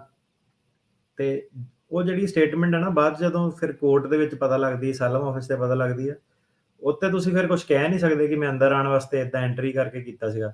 ਹੁਣ ਵੀਜ਼ੇ ਦਾ ਤਾਂ ਬੰਦਾ ਕਹਿੰਦਾ ਕਿ ਮੈਂ ਜਾਣ ਬਚਾ ਕੇ ਭੱਜਿਆ ਸੀਗਾ ਤਾਂ ਕਰਕੇ ਮੈਨੂੰ ਕਰਨਾ ਪਿਆ। ਪਰ ਜਿਹੜੀਆਂ ਇੱਕ ਵਾਰੀ ਤੁਸੀਂ ਬਾਰਡਰ ਤੇ ਆ ਗਏ ਨਾ, ਜਿਹੜੀਆਂ ਵੀ ਸਟੇਟਮੈਂਟਾਂ ਤੁਹਾਡੀਆਂ ਸਾਰੀਆਂ ਪੈਨਲਟੀ ਆਫ ਪਰਜਰੀ ਆ। ਸੋ ਸਾਰਾ ਕੁਝ ਸੱਚ ਦੱਸਣਾ। ਦੂਜੀ ਗੱਲ ਇਹ ਹੈ ਕਿ ਈਵਨ ਜਦੋਂ ਤੁਸੀਂ ਵੀਜ਼ੇ ਵਗੈਰਾ ਵੀ ਅਪਲਾਈ ਕਰਦੇ ਹੋ, ਉਹਨਾਂ ਕੋਲ ਜਿਹੜੀ ਅੱਜ ਕੱਲ੍ਹ ਕੰਪਿਊਟਰ ਦਾ ਸਿਸਟਮ ਆ, ਕੋਈ ਏਦਾਂ ਨਹੀਂ ਕਿ ਮੈਨੂਅਲ ਉਹਨਾਂ ਨੇ ਫਾਈਲਸ ਚੈੱਕ ਕਰਨੀਆਂ। ਤੁਹਾਡੇ ਨਾਮ, ਤੁਹਾਡੇ ਜਿਹੜੇ ਪੇਰੈਂਟਸ ਜਿਹੜੇ ਪਹਿਲਾਂ ਹੈਗੇ, ਸਾਰਿਆਂ ਨੇ ਦਿੱਤਾ ਹੋਇਆ ਕਿ ਹਸਬੈਂਡ ਕੌਣ ਆ, ਵਾਈਫ ਕੌਣ ਆ, ਪੇਰੈਂਟਸ ਕੌਣ ਆ, ਬੱਚੇ ਕੌਣ ਆ। ਸੋ ਇਹ ਆਪਸ ਦੇ ਵਿੱਚ ਬੜੇ ਸੌਖੇ ਤਰੀਕੇ ਨਾਲ ਇੰਟਰਲਿੰਕ ਹੋ ਜਾਂਦੇ ਨੇ ਬਿਨਾਂ ਉਹਨਾਂ ਦੇ ਕੋਈ ਮਿਹਨਤ ਕੀਤੇ ਹੋਏ। ਸੋ ਇਮੀਗ੍ਰੇਸ਼ਨ ਨਾਲ ਝੂਠ ਨਹੀਂ ਬੋਲਣਾ ਕਦੀ ਵੀ। ਜੀ ਜੀ ਕੁਝ ਸਵਾਲ ਸਾਡੇ ਆਨਲਾਈਨ ਉੱਥੋਂ ਵੀ ਆਏ ਆ। IR5 ਕੈਟਾਗਰੀ 'ਚ ਕਹਿੰਦੇ ਵੀ ਅਪਲਾਈ ਕਰਨ ਦਾ ਜਿਹੜਾ ਟਾਈਮ ਆ, ਪੇਰੈਂਟਸ ਦੇ ਜਿਹੜੇ ਬਰਥ ਸਰਟੀਫਿਕੇਟ ਨਹੀਂ ਤੇ ਐਫੀਡੇਵਿਟ ਦੇ ਸਕਦੇ ਆ ਉਹਨਾਂ ਦੇ ਜਿਹੜੇ ਪੇਰੈਂਟਸ ਦੇ ਵੱਲੋਂ। ਸੋ ਬਰਥ ਸਰਟੀਫਿਕੇਟ ਦਾ ਵੀ ਆਪਾਂ ਕਈ ਵਾਰੀ ਮੁੱਦਾ ਡਿਸਕਸ ਕੀਤਾ ਕਿ ਨਵੇਂ ਬਰਥ ਸਰਟੀਫਿਕੇਟ ਨਹੀਂ ਬਣਾ ਕੇ ਦੇਣੇ ਪੋਸਟ ਡੇਟਡ। ਉੱਤੇ ਇਮੀਗ੍ਰੇਸ਼ਨ ਸ਼ੱਕ ਕਰਦੀ ਆ। ਜਾਂ ਤਾਂ ਆਪਣਾ ਐਕਚੁਅਲ ਬਰਥ ਸਰਟੀਫਿਕੇਟ ਹੋਣਾ ਚਾਹੀਦਾ, ਜਾਂ ਫਿਰ ਜਿਹੜਾ ਉਹਨਾਂ ਦਾ ਬਈ ਖਾਤਾ ਹੁੰਦਾ, ਰੈਕਡ ਹੁੰਦੇ ਆ, ਉਹ 'ਚ ਜਿਹ 'ਚ ਨਾਂ ਦਰਜ ਹੁੰਦਾ, ਉਹਦੀ ਕਾਪੀ, ਸਰਟੀਫਾਈਡ ਕਾਪੀ।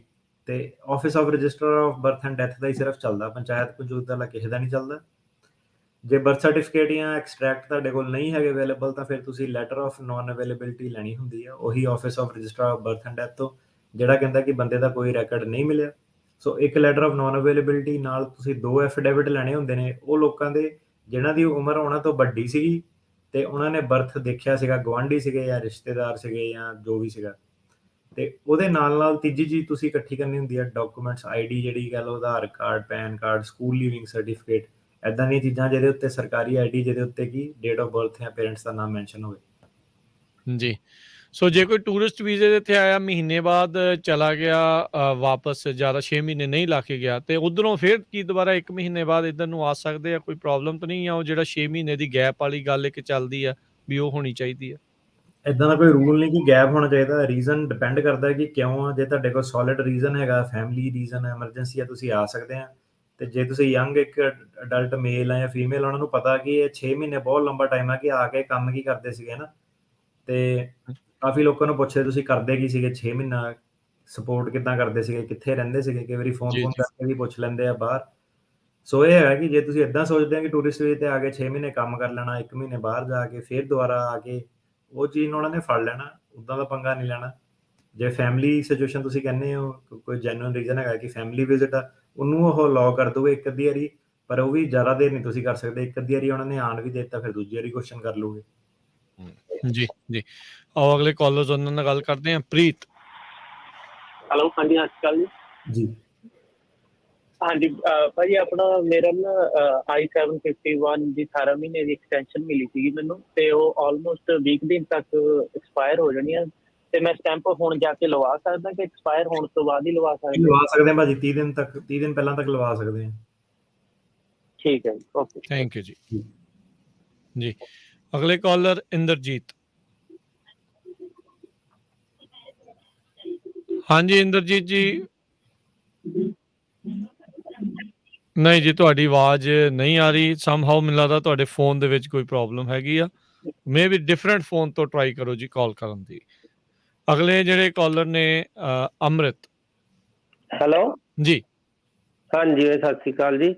ਜੀ ਹਾਂਜੀ, ਮੈਂ ਪੁੱਛਣਾ ਸੀਗਾ ਜੀ, ਮੇਰਾ ਭਾਣਜਾ ਸੀ ਇੱਥੇ ਰਹਿੰਦਾ ਪਹਿਲਾਂ, 2000 ਤੋਂ ਪਹਿਲਾਂ ਉਹਨੇ ਇੱਥੇ ਪੋਲੀਟੀਕਲ ਸਟੇ ਅਪਲਾਈ ਕੀਤੀ ਸੀਗੀ, ਤੇ ਬਾਅਦ ਦੇ ਵਿੱਚ ਉਹ 2000 ਚ ਫਿਰ ਛੱਡ ਕੇ ਚਲ ਗਿਆ ਸੀ ਕੈਨੇਡਾ ਜੀ। ਤੇ ਉਹ ਇੱਥੇ ਜੇ ਉਹਨੇ ਆਉਣਾ ਹੋਵੇ ਘੁੰਮਣ ਘਾਮਣ, ਕਿੱਦਾਂ, ਕੀ ਕਰਨਾ ਚਾਹੀਦਾ ਜੀ, ਕਿੱਦਾਂ ਆ ਸਕਦਾ?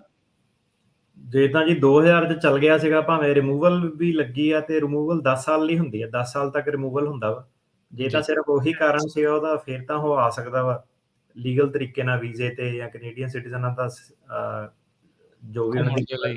ਹਾਂਜੀ, ਜੇ ਕੋਈ ਹੋਰ ਮੁੱਦਾ ਸੀਗਾ, ਮਿਸ ਰੈਪਰੈਜ਼ੈਂਟੇਸ਼ਨ ਜਾਂ ਫਰਾਡ ਜਾਂ ਕੁਝ ਹੋਰ ਇਦਾਂ ਦਾ ਮੁੱਦਾ ਹੈਗਾ, ਫਿਰ ਉਹਨੂੰ ਨਹੀਂ ਉਹਨਾਂ ਨੇ ਆਉਣ ਦੇਣਾ। ਪਰ ਜੇ ਇਕੱਲਾ ਸਿਰਫ ਇਹੀ ਸੀਗਾ ਕਿ ਕੇਸ ਚੱਲਦਾ, ਛੱਡ ਕੇ ਚੱਲ ਗਿਆ ਸੀਗਾ, ਰਿਮੂਵਲ ਲੱਗ ਗਈ, ਉਹ ਬੰਦਾ ਆ ਸਕਦਾ, ਕਿਉਂਕਿ ਉਹ 10 ਸਾਲ ਦੀ ਹੁੰਦੀ ਰਿਮੂਵਲ ਮੈਕਸਿਮਮ। ਜੀ ਜੀ। ਤੇ ਆਪਣਾ ਇਹ ਚੀਜ਼ ਕੋਈ ਪਰਮਾਨੈਂਟ ਬਾਰ ਵੀ ਹੁੰਦੀ ਹੈ ਵੀ ਤੁਸੀਂ ਮੁੜ ਕੇ ਕਦੀ ਵਾਪਸ ਆ ਹੀ ਨਹੀਂ ਸਕਦੇ ਅਮਰੀਕਾ 'ਚ?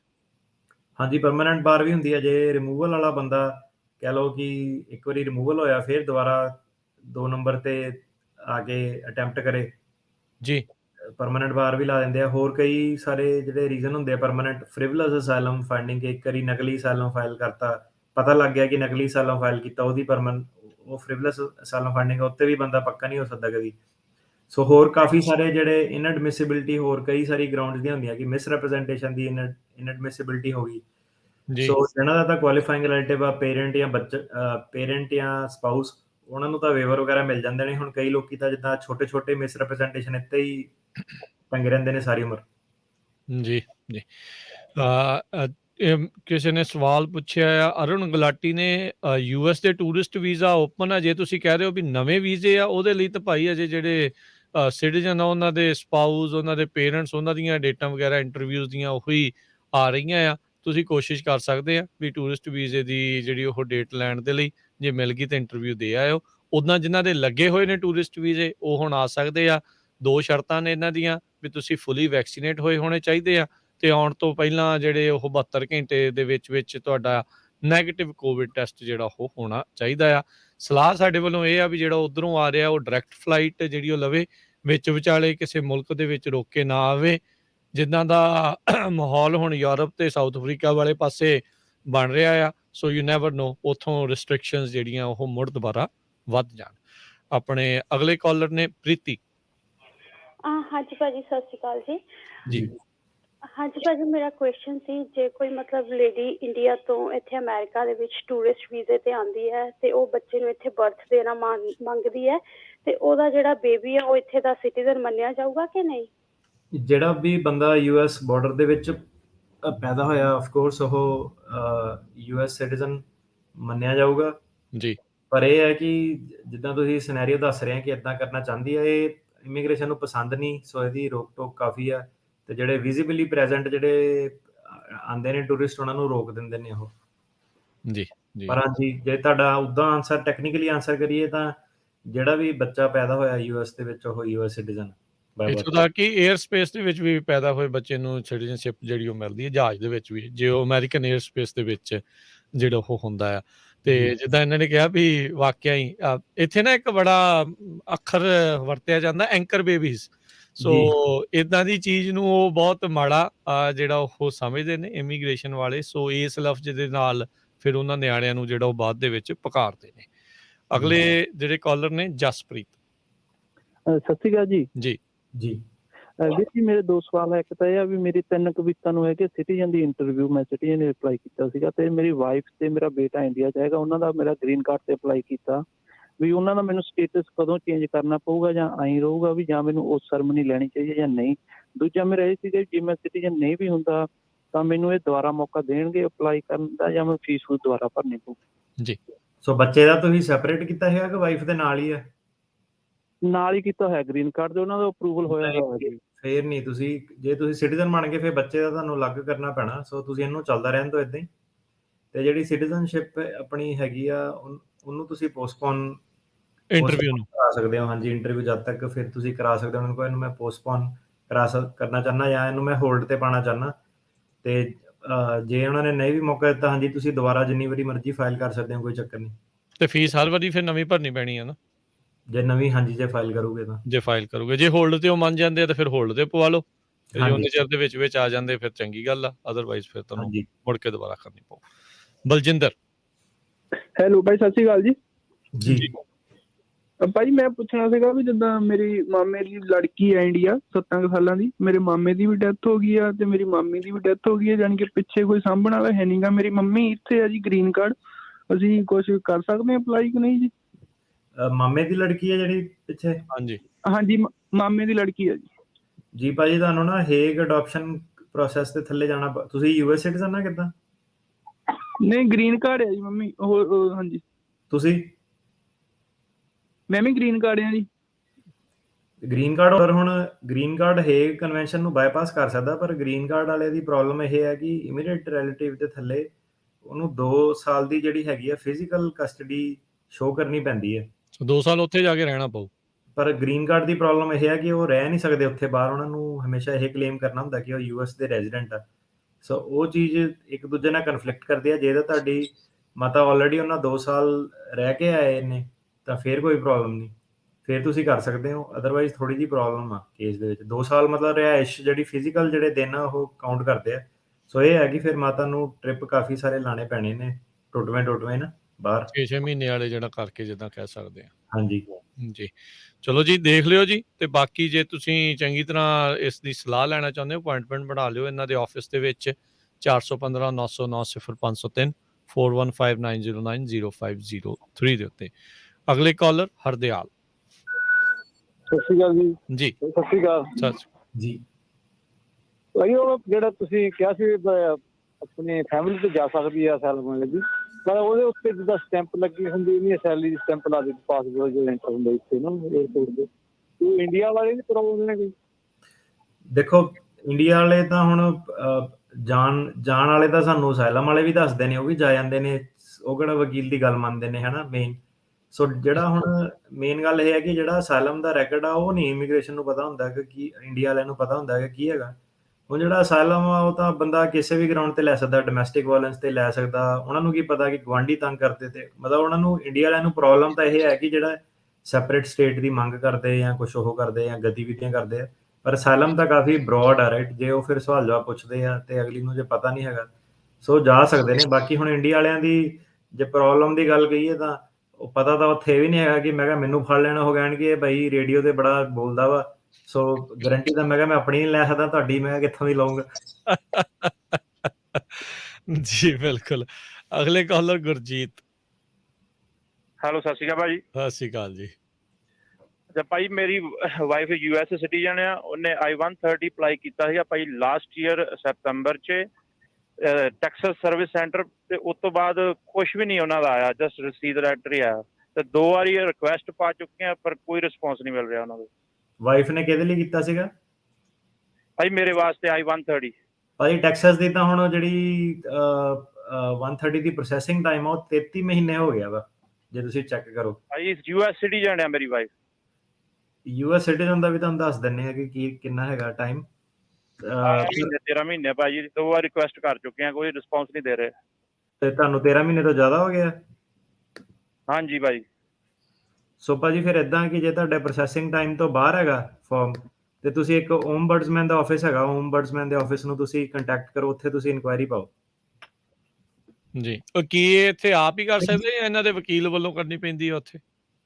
ਨਹੀਂ, ਇਹ ਆਪ ਵੀ ਕਰ ਸਕਦੇ ਨੇ, ਜ਼ਿਆਦਾ ਕੰਪਲਿਕੇਟਡ ਨਹੀਂ ਹੈਗਾ ਪ੍ਰੋਸੈਸ। ਇੱਕ ਵਾਰੀ ਚੈੱਕ ਕਰ ਲਓ ਓਮਬਡਸਮੈਨ, OMBUDSMAN ਓਮਬਡਸਮੈਨ ਦਾ ਆਫਿਸ ਆ, ਉਹਨਾਂ ਨੂੰ ਤੁਸੀਂ ਆਹੀ ਪ੍ਰੋਸੈਸਿੰਗ ਟਾਈਮ ਸਾਰਾ ਕਿੰਨੀ ਵਾਰੀ ਕੰਟੈਕਟ ਕੀਤਾ ਇਹ ਦੱਸੋ, ਤੇ ਉਹ ਹੈਲਪ ਕਰ ਦਿੰਦੇ ਨੇ। ਤੇ ਦੂਜਾ ਇਹ ਹੈ ਕਿ ਕਾਂਗਰਸਮੈਨ ਨੂੰ ਤੁਸੀਂ ਇਨਵੋਲਵ ਕਰ ਸਕਦੇ ਆ, ਜੇ ਆਊਟਸਾਈਡ ਆਫ ਪ੍ਰੋਸੈਸਿੰਗ ਟਾਈਮ ਆ ਉਹ ਵੀ ਤੁਹਾਡੀ ਲੈਟਰ ਲਿਖ ਕੇ ਕਈ ਵਾਰੀ ਹੈਲਪ ਕਰ ਦਿੰਦੇ ਨੇ। ਪਹਿਲਾਂ ਕਾਂਗਰਸਮੈਨ ਨੂੰ ਕੰਟੈਕਟ ਕਰ ਲਓ, ਤੇ ਜੇ ਨਹੀਂ ਬਣਦੀ ਗੱਲ ਫਿਰ ਓਮਬਡਸਮੈਨ ਨੂੰ ਕਰ ਦਿਓ। ਸਤੰਬਰ ਦੱਸਦੇ ਸੀ, ਅਕਤੂਬਰ 2020 ਜਿਹੜੀ ਉੱਥੇ ਚੱਲਦੀ ਆ। ਚਲੋ ਹਾਂਜੀ, ਆਇਓ ਜੀ। ਜੀ ਜੀ, ਅਗਲੇ ਕਾਲਰ ਗੁਰਮੋਹਨ। ਹਾਂਜੀ, ਸਤਿ ਸ੍ਰੀ ਅਕਾਲ ਜੀ। ਸਤਿ ਸ਼੍ਰੀ ਅਕਾਲ ਜੀ। ਮੈਂ ਨਾ, ਮੇਰਾ ਇੱਕ ਫਰੈਂਡ ਆ ਤੇ ਉਹਦਾ 10 ਸਾਲ ਦਾ ਵੀਜ਼ਾ 5ਵੀਂ ਵਾਰ ਆਇਆ ਜੀ। ਮਾਰਚ ਵਿੱਚ ਆਇਆ ਸੀ ਤੇ ਉਹਦਾ ਐਂਟਰੀ ਕ੍ਰੋਸ ਕਰ ਬੈਠਾ। ਐਕਸਟੈਂਸ਼ਨ ਨਹੀਂ ਅਪਲਾਈ ਕੀਤੀ ਉਹਨੇ? ਨਹੀਂ, ਸੇਲਮ ਹੁਣ ਅਪਲਾਈ ਕਰਨੀ ਆ। ਅੱਗੇ ਗਿਆ ਸੀ ਵਕੀਲ ਕੋਲ, ਕਹਿੰਦਾ ਵੀ ਹੁਣੇ ਡਿਸੀਜਨ ਦੇ ਦੇਣਾ ਉਹਨਾਂ, ਤੂੰ ਥੋੜਾ ਵੇਟ ਕਰ ਅਜੇ। ਇੱਕ ਵਾਰੀ ਦੁਬਾਰਾ ਦੱਸਿਓ ਆਪਣਾ ਮੁੱਦਾ ਭਾਜੀ, ਸਵਾਲ ਨਹੀਂ ਸਮਝਿਆ। ਇਹਨਾਂ ਦੇ ਫਰੈਂਡ ਆ, ਵਿਜ਼ਟਰ ਵੀਜ਼ੇ ਤੇ ਆਇਆ ਸੀ ਤੇ ਹੁਣ ਅਸਾਈਲਮ ਦੇ ਲਈ ਅਪਲਾਈ ਕਰਨਾ ਚਾਹੁੰਦੇ ਆ। ਅਸਾਈਲਮ ਦਾ ਕਹਿੰਦੇ ਵੀ ਮੁੱਦਾ ਹੈਗਾ ਆ, ਤੇ ਉਸ ਦੇ ਪ੍ਰਤੀ ਅਪਲਾਈ ਕਰਨਾ ਚਾਹੁੰਦੇ। ਕਹਿੰਦੇ ਇੱਕ ਵਕੀਲ ਕੋਲ ਸਲਾਹ ਲਈ, ਉਹ ਕਹਿੰਦੇ ਵੀ ਜਲਦ ਹੀ ਜਿਹੜਾ ਫੈਸਲਾ ਜਿਹੜਾ ਉਸਦਾ ਆ ਰਿਹਾ, ਕਿਉਂਕਿ ਲਾਸਟ ਇਨ ਫਸਟ ਆਊਟ ਜਿਹੜਾ ਆਈ ਥਿੰਕ ਹੋ ਰਿਹਾ ਅਸਾਈਲਮ ਦੇ ਕੇਸਾਂ 'ਚ। ਸੋ ਹੁਣ ਚਾਹੁੰਦੇ ਕੀ ਹੈ, ਸਲਾਹ ਕੀ, ਤੁਹਾਡਾ ਸਵਾਲ ਕੀ ਹੈ ਜੀ ਇਸ ਚੀਜ਼ 'ਚ? ਚਾਹੁੰਦੇ ਆ ਵੀ ਸੇਲਮ ਪਾਉਣਾ, ਤੇ ਕਦੋਂ ਕੇਸ ਪਾਸ ਹੋਵੇ ਨਾ ਹੋਵੇ, ਮੈਂ ਥੋੜਾ ਬਹੁਤਾ ਟਾਈਮ ਮੇਰਾ ਹੋਰ ਲੱਗ ਜਾਵੇ ਜੀ। ਇਹ ਤਾਂ ਭਾਜੀ ਤੁਹਾਡੇ ਹੱਥ ਨਹੀਂ ਆ, ਜਿਹੜੇ ਹੁਣ ਤੁਸੀਂ ਮੰਗ ਸਕਦੇ ਆ। ਹੁਣ ਜਿਹਨਾਂ ਨੂੰ ਛੇਤੀ ਚਾਹੀਦਾ ਉਹਨਾਂ ਨੂੰ ਮੇਰੇ ਕਹਿੰਦੀ ਵੇਟ ਕਰੋ, ਜਿਹੜੇ ਕਹਿੰਦੇ ਪਰ ਇਹ ਹੈ ਕਿ ਤੁਹਾਡਾ ਪਹਿਲਾਂ ਅਸਾਈਲਮ ਆਫਿਸ ਤੁਹਾਡਾ ਛੇਤੀ ਆਊਗਾ। ਹੁਣ ਅਸਾਈਲਮ ਆਫਿਸ ਜੇ ਤੁਹਾਡਾ ਪਾਸ ਕਰਦਾ ਠੀਕ ਆ, ਜੇ ਨਹੀਂ ਪਾਸ ਕਰਦਾ ਫਿਰ ਤੁਸੀਂ ਇਮੀਗ੍ਰੇਸ਼ਨ ਕੋਰਟ ਦੇ ਵਿੱਚ ਜਾਓਗੇ। ਇਮੀਗ੍ਰੇਸ਼ਨ ਕੋਰਟ ਦੇ ਵਿੱਚ ਤੁਸੀਂ 3 ਤੋਂ 5 ਸਾਲ ਘੱਟੋ ਘੱਟ ਉੱਥੇ ਲੱਗੋਗੇ ਤੁਹਾਡੇ। ਇਮੀਗ੍ਰੇਸ਼ਨ ਕੋਰਟ ਪਾਸ ਕਰੂਗੀ, ਫੇਲ ਕਰੂਗੀ, ਜੇ ਫੇਲ ਕਰਦੀ ਹੈ ਤਾਂ ਉੱਤੇ ਬੋਰਡ ਆਫ ਇਮੀਗ੍ਰੇਸ਼ਨ ਅਪੀਲ, 2 ਤੋਂ 3 ਸਾਲ ਤੁਹਾਡੇ ਜਾਂ ਜ਼ਿਆਦਾ ਉੱਥੇ ਲੱਗੇ। ਜੇ ਬੋਰਡ ਆਫ ਇਮੀਗ੍ਰੇਸ਼ਨ ਅਪੀਲ ਤੋਂ ਫੇਲ ਹੁੰਦਾ ਤਾਂ ਫਿਰ ਤੁਹਾਡਾ ਸਰਕਿਟ ਕੋਰਟ ਤੇ, ਉੱਥੇ ਵੀ 1 ਤੋਂ ਲੈ ਕੇ 3 ਸਾਲ ਤੱਕ। ਇਹ ਮਤਲਬ ਕਿ ਕਹਿਣ ਦਾ ਕਿ ਜੇ ਤਾਂ ਪ੍ਰੋਸੈਸ ਚੱਲਦਾ ਰਹੇ, 10 ਸਾਲ ਤੁਹਾਡੇ ਲੰਘੇ ਆ, ਤੁਸੀਂ ਕਹਿੰਦੇ ਥੋੜਾ ਟਾਈਮ ਚਾਹੀਦਾ ਵਾ, ਟਾਈਮ ਤਾਂ ਤੁਹਾਨੂੰ ਕਾਫੀ ਮਿਲ ਜਾਣਾ ਵਾ। ਤੇ ਪਰ ਜਿਹੜਾ ਅਸਾਈਲਮ ਆਫਿਸ ਵਾਲਾ ਥੱਲੇ ਆ, ਉਹਨਾਂ ਨੇ ਤੁਹਾਡਾ ਛੇਤੀ ਫੈਸਲਾ ਕਰ ਦੇਣਾ। ਸੋ ਇਹ ਹੈ ਕਿ ਜੇ ਤੁਸੀਂ ਸਹੀ ਤਰੀਕੇ ਨਾਲ ਤੁਹਾਡਾ ਕੇਸ ਪ੍ਰੈਜ਼ੈਂਟ ਹੁੰਦਾ ਤਾਂ ਤੁਹਾਨੂੰ ਇੱਕ ਥੱਲੇ ਚਾਂਸ ਹੈਗਾ ਕਿ ਤੁਹਾਡਾ 2 ਮਹੀਨੇ 'ਚ ਵੀ ਅਪਰੂਵ ਹੋ ਸਕਦਾ, ਤੇ ਨਹੀਂ ਹੋਣ ਨੂੰ ਤਾਂ ਫਿਰ ਬੰਦਾ 10 ਸਾਲ ਲਾ ਕੇ ਵੀ ਧੱਕੇ ਖਾ ਕੇ ਵਕੀਲਾਂ ਦੇ ਪੈਸੇ ਖਰਚ ਕੇ ਨਾ ਅਪਰੂਵ ਹੋਵੇ। ਹਾਂ, ਸੋ ਡਿਪੈਂਡ ਕਰਦਾ ਤੁਹਾਡਾ ਕੇਸ ਕੀ ਆ, ਤੁਹਾਡੇ ਬਿਆਨ ਕਿੱਦਾਂ ਦੇ ਹੁੰਦੇ ਆ, ਕੀ ਸਵਾਲ ਪੁੱਛੇ ਜਾਂਦੇ ਆ, ਤੁਸੀਂ ਕਿੱਦਾਂ ਜਵਾਬ ਦਿੰਦੇ ਹੋ। ਜੀ ਜੀ, ਜੇ ਜੈਨੂਇਨ ਕੇਸ ਹੈਗਾ ਤੇ ਫਿਰ ਭਾਈ ਇਦਾਂ ਹੈ, ਬਾਅਦ 'ਚ ਇਹ ਨਾ ਹੋਵੇ ਵੀ ਟਾਈਮ ਲੈਣ ਦੇ ਚੱਕਰ 'ਚ ਫ੍ਰਿਵਲੈਸ ਕਰ ਲਿਓ ਤੇ ਫਿਰ ਪੱਕੀ ਬਾਰ ਲਵਾ ਲਿਓ। ਇਹ ਵੀ ਹੁਣੇ ਦੱਸ ਕੇ ਹਟੇ ਆ ਥੋੜੇ ਚਿਰ ਪਹਿਲਾਂ। ਅਗਲੇ ਕਾਲਰ ਹਰਦੇਵ। ਹਾਂਜੀ, ਸਤਿ ਸ਼੍ਰੀ ਅਕਾਲ ਵੀਰ ਜੀ। ਕੁਐਸਚਨ ਸੀਗਾ ਗ੍ਰੀਨ ਕਾਰਡ ਬਾਰੇ ਜੀ, ਹੋਰ ਐਕਸਪਾਇਰ ਹੋ ਗਿਆ ਜੁਲਾਈ ਦੇ ਵਿੱਚ, ਮੈਂ ਚੈੱਕ ਕਰਿਆ ਸੀ ਥੋੜੇ ਦਿਨ ਪਹਿਲਾਂ ਹੀ, ਤੇ ਉਹਦਾ ਕੀ ਪ੍ਰੋਸੀਜਰ ਹੈ ਜੀ? ਉਹ ਕੋਈ ਪੈਨਲਟੀ ਵਗੈਰਾ ਤਾਂ ਨਹੀਂ ਪਾਉਂਦੇ ਜਾਂ ਕੋਈ ਇਸ ਤਰ੍ਹਾਂ? ਗ੍ਰੀਨ ਕਾਰਡ ਜਿਹੜਾ ਪਰਮਾਨੈਂਟ ਸੀਗਾ 10 ਸਾਲ ਵਾਲਾ ਐਕਸਪਾਇਰ ਹੋਇਆ? ਹਾਂਜੀ 10 ਸਾਲ ਵਾਲਾ ਜੀ। ਕੋਈ ਚੱਕਰ ਨਹੀਂ, ਤੁਸੀਂ ਅਪਲਾਈ ਕਰ ਦਿਓ, ਕੋਈ ਪ੍ਰੋਬਲਮ ਨਹੀਂ, ਤੁਹਾਡਾ ਦੇ ਦਿਓਗੇ। ਜੇ ਤੁਹਾਡੇ ਬਾਕੀ ਟੈਕਸ ਵਗੈਰਾ ਤੁਹਾਡੇ ਕਰੰਟ ਆ ਸਾਰਾ, ਕੋਈ ਹੋਰ ਕ੍ਰਾਈਮ ਨਹੀਂ ਹੈਗਾ, ਕੋਈ ਪ੍ਰੋਬਲਮ ਨਹੀਂ ਜੀ। ਸੋ ਕਰ ਦਿਓ ਜੀ ਅਪਲਾਈ। ਤੇ ਕੀ ਇਹ ਸਿੱਧਾ ਹੁਣ ਸਿਟੀਜ਼ਨਸ ਲਈ ਵੀ ਉਦਾਂ ਅਪਲਾਈ ਕਰ ਸਕਦੇ ਆ? ਹਾਂਜੀ, ਸਿਟੀਜ਼ਨ ਵੀ ਅਪਲਾਈ ਕਰ ਸਕਦੇ ਆ। ਠੀਕ ਹੈ ਜੀ। ਅਗਲੇ ਕਾਲਰ ਪਵਿੱਤਰ। ਦੋਨੋਂ ਹੀ ਅਪਲਾਈ ਕਰ ਦਿਓ ਇਕੱਠੇ ਹੀ। ਹਾਂਜੀ, ਸਤਿ ਸ੍ਰੀ ਅਕਾਲ ਜੀ। ਜੀ ਹਾਂਜੀ, ਸਾਡੇ ਕੇਸ ਹੈ ਜੀ F2B ਦਾ। ਸਾਡੀ ਡੀਕੋ ਡੇਟ ਹੈਗੀ ਆ ਦਸੰਬਰ 2019 ਜੀ। ਤੇ ਸਾਨੂੰ 5 ਵਾਰੀ ਮੇਲ ਆ ਗਈ ਆ, ਤੇ ਉਸ ਤੋਂ ਬਾਅਦ ਹੁਣ ਅਸੀਂ ਕੁਝ ਹੋਰ ਜਿਵੇਂ 2 ਸਾਲ ਬਾਅਦ ਇੱਕ ਕੋਈ ਫੀਸ ਭਰ ਕੇ ਕੋਈ ਕੇਸ ਹੈ ਉਹ ਹੈਗਾ ਕੋਈ? ਉਹ ਨਹੀਂ ਉਹ ਰੂਲ ਅਜੇ ਪਾਸ ਨਹੀਂ ਹੋਇਆ 2 ਸਾਲ ਵਾਲਾ। ਉਹ ਜਿਹੜਾ $5000 ਵਾਲਾ ਤੁਸੀਂ ਕਹਿੰਦੇ ਉਹ ਕਹਿੰਦੇ ਸੀਗੇ ਕਰਨਾ, ਇਦਾਂ ਦਾ ਕੋਈ ਕੇਸ ਇਦਾਂ ਦਾ ਨਹੀਂ ਪਾਸ ਹੋਇਆ। ਉਹ ਲਾਅ ਕੋਸ਼ਿਸ਼ ਉਹਨਾਂ ਨੇ ਕੀਤੀ ਸੀਗੀ ਕਿ $5000 ਐਕਸਟਰਾ ਫੀਸ ਭਰ ਦਿਓ ਤੇ ਆਪਣਾ 2 ਸਾਲ ਪਹਿਲਾਂ ਕਰ ਸਕਦੇ ਹੋ, ਪਰ ਅਜੇ ਨਹੀਂ ਪਾਸ ਹੋਇਆ ਇਦਾਂ ਦਾ। ਸੋ ਅੱਜ ਮੈਂ ਇਨਫੈਕਟ ਅਟਾਰਨੀ ਟਿਰਕੇਨਾ ਜੀ ਪੜ੍ਹ ਰਿਹਾ ਸੀਗਾ, ਬਹੁਤ ਸਾਰੇ ਜਿਹੜੇ ਓਪੀਨੀਅਨ ਆਰਟੀਕਲਸ ਆ ਇਸ ਰੀਕਨਸੀਲੀਏਸ਼ਨ ਬਿੱਲ ਦੇ ਵਿੱਚ ਇਮੀਗ੍ਰੇਸ਼ਨ ਦੇ ਪ੍ਰੋਵੀਜ਼ਨ ਦੇ ਉਲਟਾ। ਬਹੁਤ ਸਾਰੇ ਜਿਹੜੇ ਇਮੀਗ੍ਰੇਸ਼ਨ ਲਾਇਰਸ ਐਡਵੋਕੇਟਸ ਆ ਉਹ ਵੀ ਜਿਹੜੇ ਇਹਨਾਂ ਦੇ ਪ੍ਰੋਵੀਜ਼ਨ ਰੱਖੇ ਆ ਇਸ ਬਿੱਲ ਦੇ ਵਿੱਚ ਜਿਹੜਾ ਲਿਆ ਕੇ ਆਉਣਾ ਚਾਹੁੰਦੇ ਆ, ਉਹ ਉਸ ਦੇ ਉਲਟ ਜਿਹੜੇ ਉਹ ਜਾਪ ਰਹੇ ਆ। ਸੋ ਕੁੱਲ ਮਿਲਾ ਕੇ ਦੇਖੋ ਹੈ ਤਾਂ ਕੌੜੀ ਗੱਲ, ਪਰ ਇਹ ਆ ਵੀ ਲੱਗ ਇੱਦਾਂ ਰਿਹਾ ਵੀ ਇਮੀਗ੍ਰੇਸ਼ਨ ਦਾ ਮਸਲਾ ਸ਼ਾਇਦ ਕੋਈ ਬਹੁਤਾ ਜਿਹੜਾ ਉਹ ਹੱਲ ਨਹੀਂ ਹੋਣ ਜਾ ਰਿਹਾ, ਈਵਨ ਜੇ ਰੀਕਨਸੀਲੀਏਸ਼ਨ ਬਿੱਲ ਪਾਸ ਵੀ ਜਿਹੜਾ ਉਹ ਹੋ ਜਾਂਦਾ ਹੈਗਾ ਆ। ਸੋ ਰੀਕਨਸੀਲੀਏਸ਼ਨ ਦੇ ਵਿੱਚ ਪ੍ਰੋਬਲਮ ਇਹ ਹੈ ਕਿ ਇੱਕ ਵਾਰੀ ਫਾਇਦਾ ਕਿਹਨੂੰ ਹੋਣਾ? ਵਰਕ ਪਰਮਿਟ ਦਾ ਪੈਰਾਲੀਗਲਾਂ ਨੂੰ ਬਹੁਤ ਫਾਇਦਾ ਹੋਣਾ, ਵਕੀਲਾਂ ਨੂੰ ਮੇਰੇ ਖਿਆਲ ਇੰਨਾ ਫਾਇਦਾ ਨਹੀਂ ਹੋਣਾ। ਮੈਨੂੰ ਨਹੀਂ ਪਤਾ ਬਾਕੀ ਵਕੀਲ ਕਿਉਂ ਰੌਲਾ ਪਾ ਰਹੇ ਕਿਉਂ ਨਹੀਂ ਪਾ ਰਹੇ, ਪਰ ਮੈਂ ਕਹਿੰਦਾ ਚਲੋ ਕੁਛ ਵੀ ਆਂਦਾ ਵਾ ਕਿਸੇ ਦਾ ਤਾਂ ਫਾਇਦਾ ਹੀ ਹੋਊਗਾ, ਰਾਈਟ? ਭਾਵੇਂ ਵਰਕ ਪਰਮਿਟ ਹੀ ਆ। ਸੋ ਇਹ ਹੈ ਕਿ 7 ਮਿਲੀਅਨ ਲੋਕਾਂ ਨੂੰ ਵਰਕ ਪਰਮਿਟ ਮਿਲ ਜਾਣੇ ਆ, ਵਿੱਚੋਂ ਦੀ 3 ਮਿਲੀਅਨ ਲੋਕੀ ਇਦਾਂ ਦੇ ਹੋਣੇ ਜਿਨ੍ਹਾਂ ਦੀ ਫੈਮਿਲੀ ਇੱਥੇ, ਜਿਨ੍ਹਾਂ ਨੇ ਸਿਰਫ ਬਾਹਰ ਕੰਟਰੀ ਆਊਟ ਕਰਕੇ ਐਂਟਰੀ ਲੈਣੀ ਤੇ ਉਹ ਹੋਰ ਆਪਣਾ ਫੈਮਿਲੀ ਬੇਸਡ ਵਾਲਾ ਕਰ ਸਕਦੇ ਆ।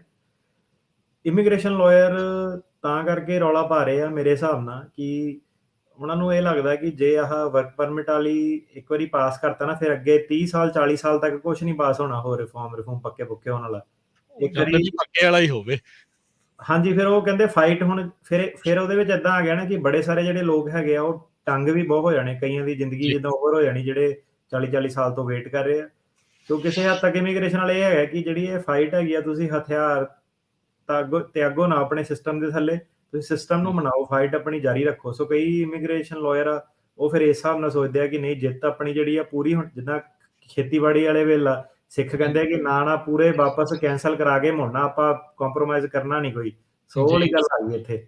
ਜੀ ਜੀ ਜੀ, ਕੁਝ ਹੋਰ ਕਾਲਰਸ ਆਪਾਂ ਲਵਾਂਗੇ, ਫਿਰ ਆਪਾਂ ਪ੍ਰੋਗਰਾਮ ਦੀ ਸਮਾਪਤੀ ਵੱਲ ਨੂੰ। ਬਲਵੰਤ ਜੀ। ਹਾਂਜੀ ਭਾਜੀ, ਸਤਿ ਸ੍ਰੀ ਅਕਾਲ ਜੀ। ਜੀ ਸਤਿ ਸ਼੍ਰੀ ਅਕਾਲ ਭਾਜੀ। ਮੇਰਾ ਕੁਐਸਚਨ ਇਹ ਹੈ ਜੀ, ਅੱਜ ਤੋਂ ਮੈਂ 10 ਸਾਲ ਪਹਿਲਾਂ ਨਾ ਸਾਲਮ ਦਾ ਕੇਸ ਲਾਇਆ ਸੀ, ਉਹਨੇ ਡਿਨਾਈਡ ਕਰ ਦਿੱਤਾ ਸੀਗਾ ਜੀ। ਡਿਨਾਈਡ ਤੋਂ ਬਾਅਦ ਭਾਜੀ ਫਿਰ ਮੈਨੂੰ ਲੈਟਰ ਆ ਗਈ ਵੀ ਤੂੰ ਆਪਣੇ ਮੁਲਕ ਨੂੰ ਵਾਪਸ ਚਲੇ ਜਾ, ਜਿੱਦਾਂ ਡਿਪੋਰਟ ਕਰ ਦਿੱਤਾ ਜੀ। ਤੇ ਮੈਂ ਗਿਆ ਨਹੀਂ ਭਾਜੀ। ਹੁਣ ਮੈਨੂੰ 23 ਸਾਲ ਇੱਥੇ ਰਹਿੰਦੇ ਨੂੰ ਹੋ ਗਿਆ, ਮੇਰਾ ਕੁਝ ਹੋ ਸਕਦਾ ਪਲੀਜ਼ ਜਾਂ ਨਹੀਂ ਜੀ? ਭਾਜੀ ਤੁਹਾਨੂੰ ਹਮੇਸ਼ਾ ਕੋਈ ਨਾ ਕੋਈ ਬੇਸਿਸ ਹੋਣਾ ਚਾਹੀਦਾ ਤੁਹਾਡਾ ਕੇਸ ਪਾਸ ਹੋਣ ਦਾ ਜਾਂ ਰੀਓਪਨ ਕਰਨ ਦਾ, ਜਾਂ ਤੁਹਾਡਾ ਵਿਆਹ ਹੋਇਆ ਹੋਵੇ US ਸਿਟੀਜ਼ਨ ਨਾਲ। ਸੋ ਕੁਛ ਨਾ ਕੁਛ ਬੇਸਿਸ ਤੋਂ ਬਿਨਾ ਕੁਛ ਨਹੀਂ ਹੋ ਸਕਦਾ। ਜਿਹੜਾ ਬੰਦੇ ਤੇ ਡੀਪੋਰਟੇਸ਼ਨ ਲੱਗੀ ਆ ਉਹ ਇਲੀਗਲੀ ਰਹਿ ਰਿਹਾ ਆਲਰੇਡੀ, ਉਹਨੂੰ ਆਪਣਾ ਇਮੀਗ੍ਰੇਸ਼ਨ ਲਾਇਰ ਇਹੀ ਸਲਾਹ ਦਊਗਾ ਕਿ ਤੁਹਾਨੂੰ ਵਾਪਸ ਚਲ ਜਾਣਾ ਚਾਹੀਦਾ ਹੈ ਨਾ। ਜੇ ਤੁਹਾਡਾ ਕੋਈ ਬੇਸਿਸ ਹੈਗਾ ਕੇਸ ਨੂੰ ਰੀਓਪਨ ਕਰਨ ਦਾ, ਜਾਂ ਤੁਹਾਡਾ US ਸਿਟੀਜ਼ਨ ਨਾਲ ਵਿਆਹ ਹੋਇਆ ਜੈਨੂਇਨ ਜੇ, ਤੇ ਉਸ ਬੇਸਿਸ ਤੇ ਤੁਸੀਂ ਆਪਣੀ ਜਿਹੜੀ ਹੈਗੀਆਂ ਉਹ ਅੱਗੇ ਆਪਣੀਆਂ ਆਪਸ਼ਨਸ ਪਰਸੂ ਕਰ ਸਕਦੇ ਹੋ। ਪਰ ਮੋਸਟ ਲਾਈਕਲੀ ਜਿਹੜਾ ਵਿਆਹ ਵਾਲਾ ਵੀ ਜਿਹੜਾ ਬੇਸ ਹੁੰਦਾ ਉਹਦੇ ਬੇਸ ਤੇ ਵੀ ਤੁਹਾਨੂੰ ਕੰਟਰੀ ਆਊਟ ਕਰਨਾ ਪੈਂਦਾ, ਕਿਉਂਕਿ ਤੁਹਾਡੇ ਰਿਮੂਵਲ ਲੱਗਿਆ ਹੋਇਆ ਵਾ। ਜੀ ਜੀ। ਅਗਲੇ ਕਾਲਰ ਨੇ ਪਵਿੱਤਰ। ਹਾਂਜੀ ਪਵਿੱਤਰ ਜੀ, ਕੀ ਸਵਾਲ ਹੈ ਜੀ? ਅਗਲੇ ਕਾਲਰ ਉਹਨਾਂ ਵੱਲ ਵਧਦੇ ਆ, ਸੰਦੀਪ। ਹਾਂਜੀ ਸੰਦੀਪ। ਕੁਲਦੀਪ ਜੀ। ਜੀ ਬੋਲੋ ਜੀ। ਜੀ। ਸਾਲਮ ਦਾ ਕਾਕੇ ਦਾ ਕੇਸ ਪਾਸ ਹੋਇਆ, ਕੋਈ ਗ੍ਰੀਨ ਕਾਰਡ 'ਚ ਪ੍ਰੋਬਲਮ ਤਾਂ ਨਹੀਂ ਉਹਨੂੰ ਹੈਗੀ? ਜੇ ਪਾਸ ਹੋ ਗਿਆ ਤਾਂ ਸਾਲ ਬਾਅਦ ਕਰ ਸਕਦਾ, ਕੋਈ ਪ੍ਰੋਬਲਮ ਨਹੀਂ ਜੀ। ਉਹ ਤਾਂ ਸਾਇਲਨ ਦਾ ਕੇਸ ਪਾਸ ਕਰਾਉਂਦੇ ਹੀ ਤਾਂ ਆ ਜੀ, ਗ੍ਰੀਨ ਕਾਰਡ ਮਿਲੇ ਇਵੈਂਚੁਅਲੀ ਜਾ ਕੇ। ਸੋ ਆਪਾਂ ਨੂੰ ਇਹ ਚਾਹੀਦਾ, ਚੰਗੀ ਗੱਲ ਆ, ਜਿਹਦਾ ਪਾਸ ਹੋਇਆ ਹੈ ਉਹ ਸਾਲ ਬਾਅਦ ਫਿਰ ਅਪਲਾਈ ਜਿਹੜਾ ਉਹ ਕਰਨ ਜੀ। ਜਰਨੈਲ ਕੌਰ ਜੀ। ਹਾਂਜੀ ਸਤਿ ਸ੍ਰੀ ਅਕਾਲ ਜੀ। ਜੀ ਜੀ। ਹਾਂਜੀ ਮੇਰੀ ਗੱਲ ਹੈ, ਮੇਰੀ ਬੇਟੀ ਦਾ ਸੀ ਨਾ, ਮੇਰੇ ਬੇਟੇ ਨੇ ਅਪਲਾਈ ਕੀਤਾ ਸੀ, ਕੈਨੇਡਾ ਦੇ ਵਿੱਚ ਹੈ ਮੇਰੀ ਬੇਟੀ, ਉਹਨਾਂ ਨੇ ਅਪਲਾਈ ਕੀਤਾ ਸੀ 2012 ਦੇ ਵਿੱਚ। ਪਰ ਉਹਨਾਂ ਦੇ ਇੱਕ ਹੋਰ ਬੇਟੀ ਹੋਈ ਆ, ਉਹ ਹੈਗੀ ਆ 6 ਸਾਲ ਦੀ, ਉਹਦਾ ਅਸੀਂ ਹੁਣ ਨਾਂ ਪਵਾਉਣਾ ਚਾਹੁੰਦੇ ਹਾਂ, ਪਵਾਈਏ ਜਾਂ ਨਾ ਪਵਾਈਏ? ਫਾਈਲ ਕਿਹਨੇ ਕੀਤਾ ਹੈਗਾ? ਤੁਸੀਂ ਆਪਣੀ ਬੇਟੀ ਲਈ ਕੀਤਾ ਸੀਗਾ?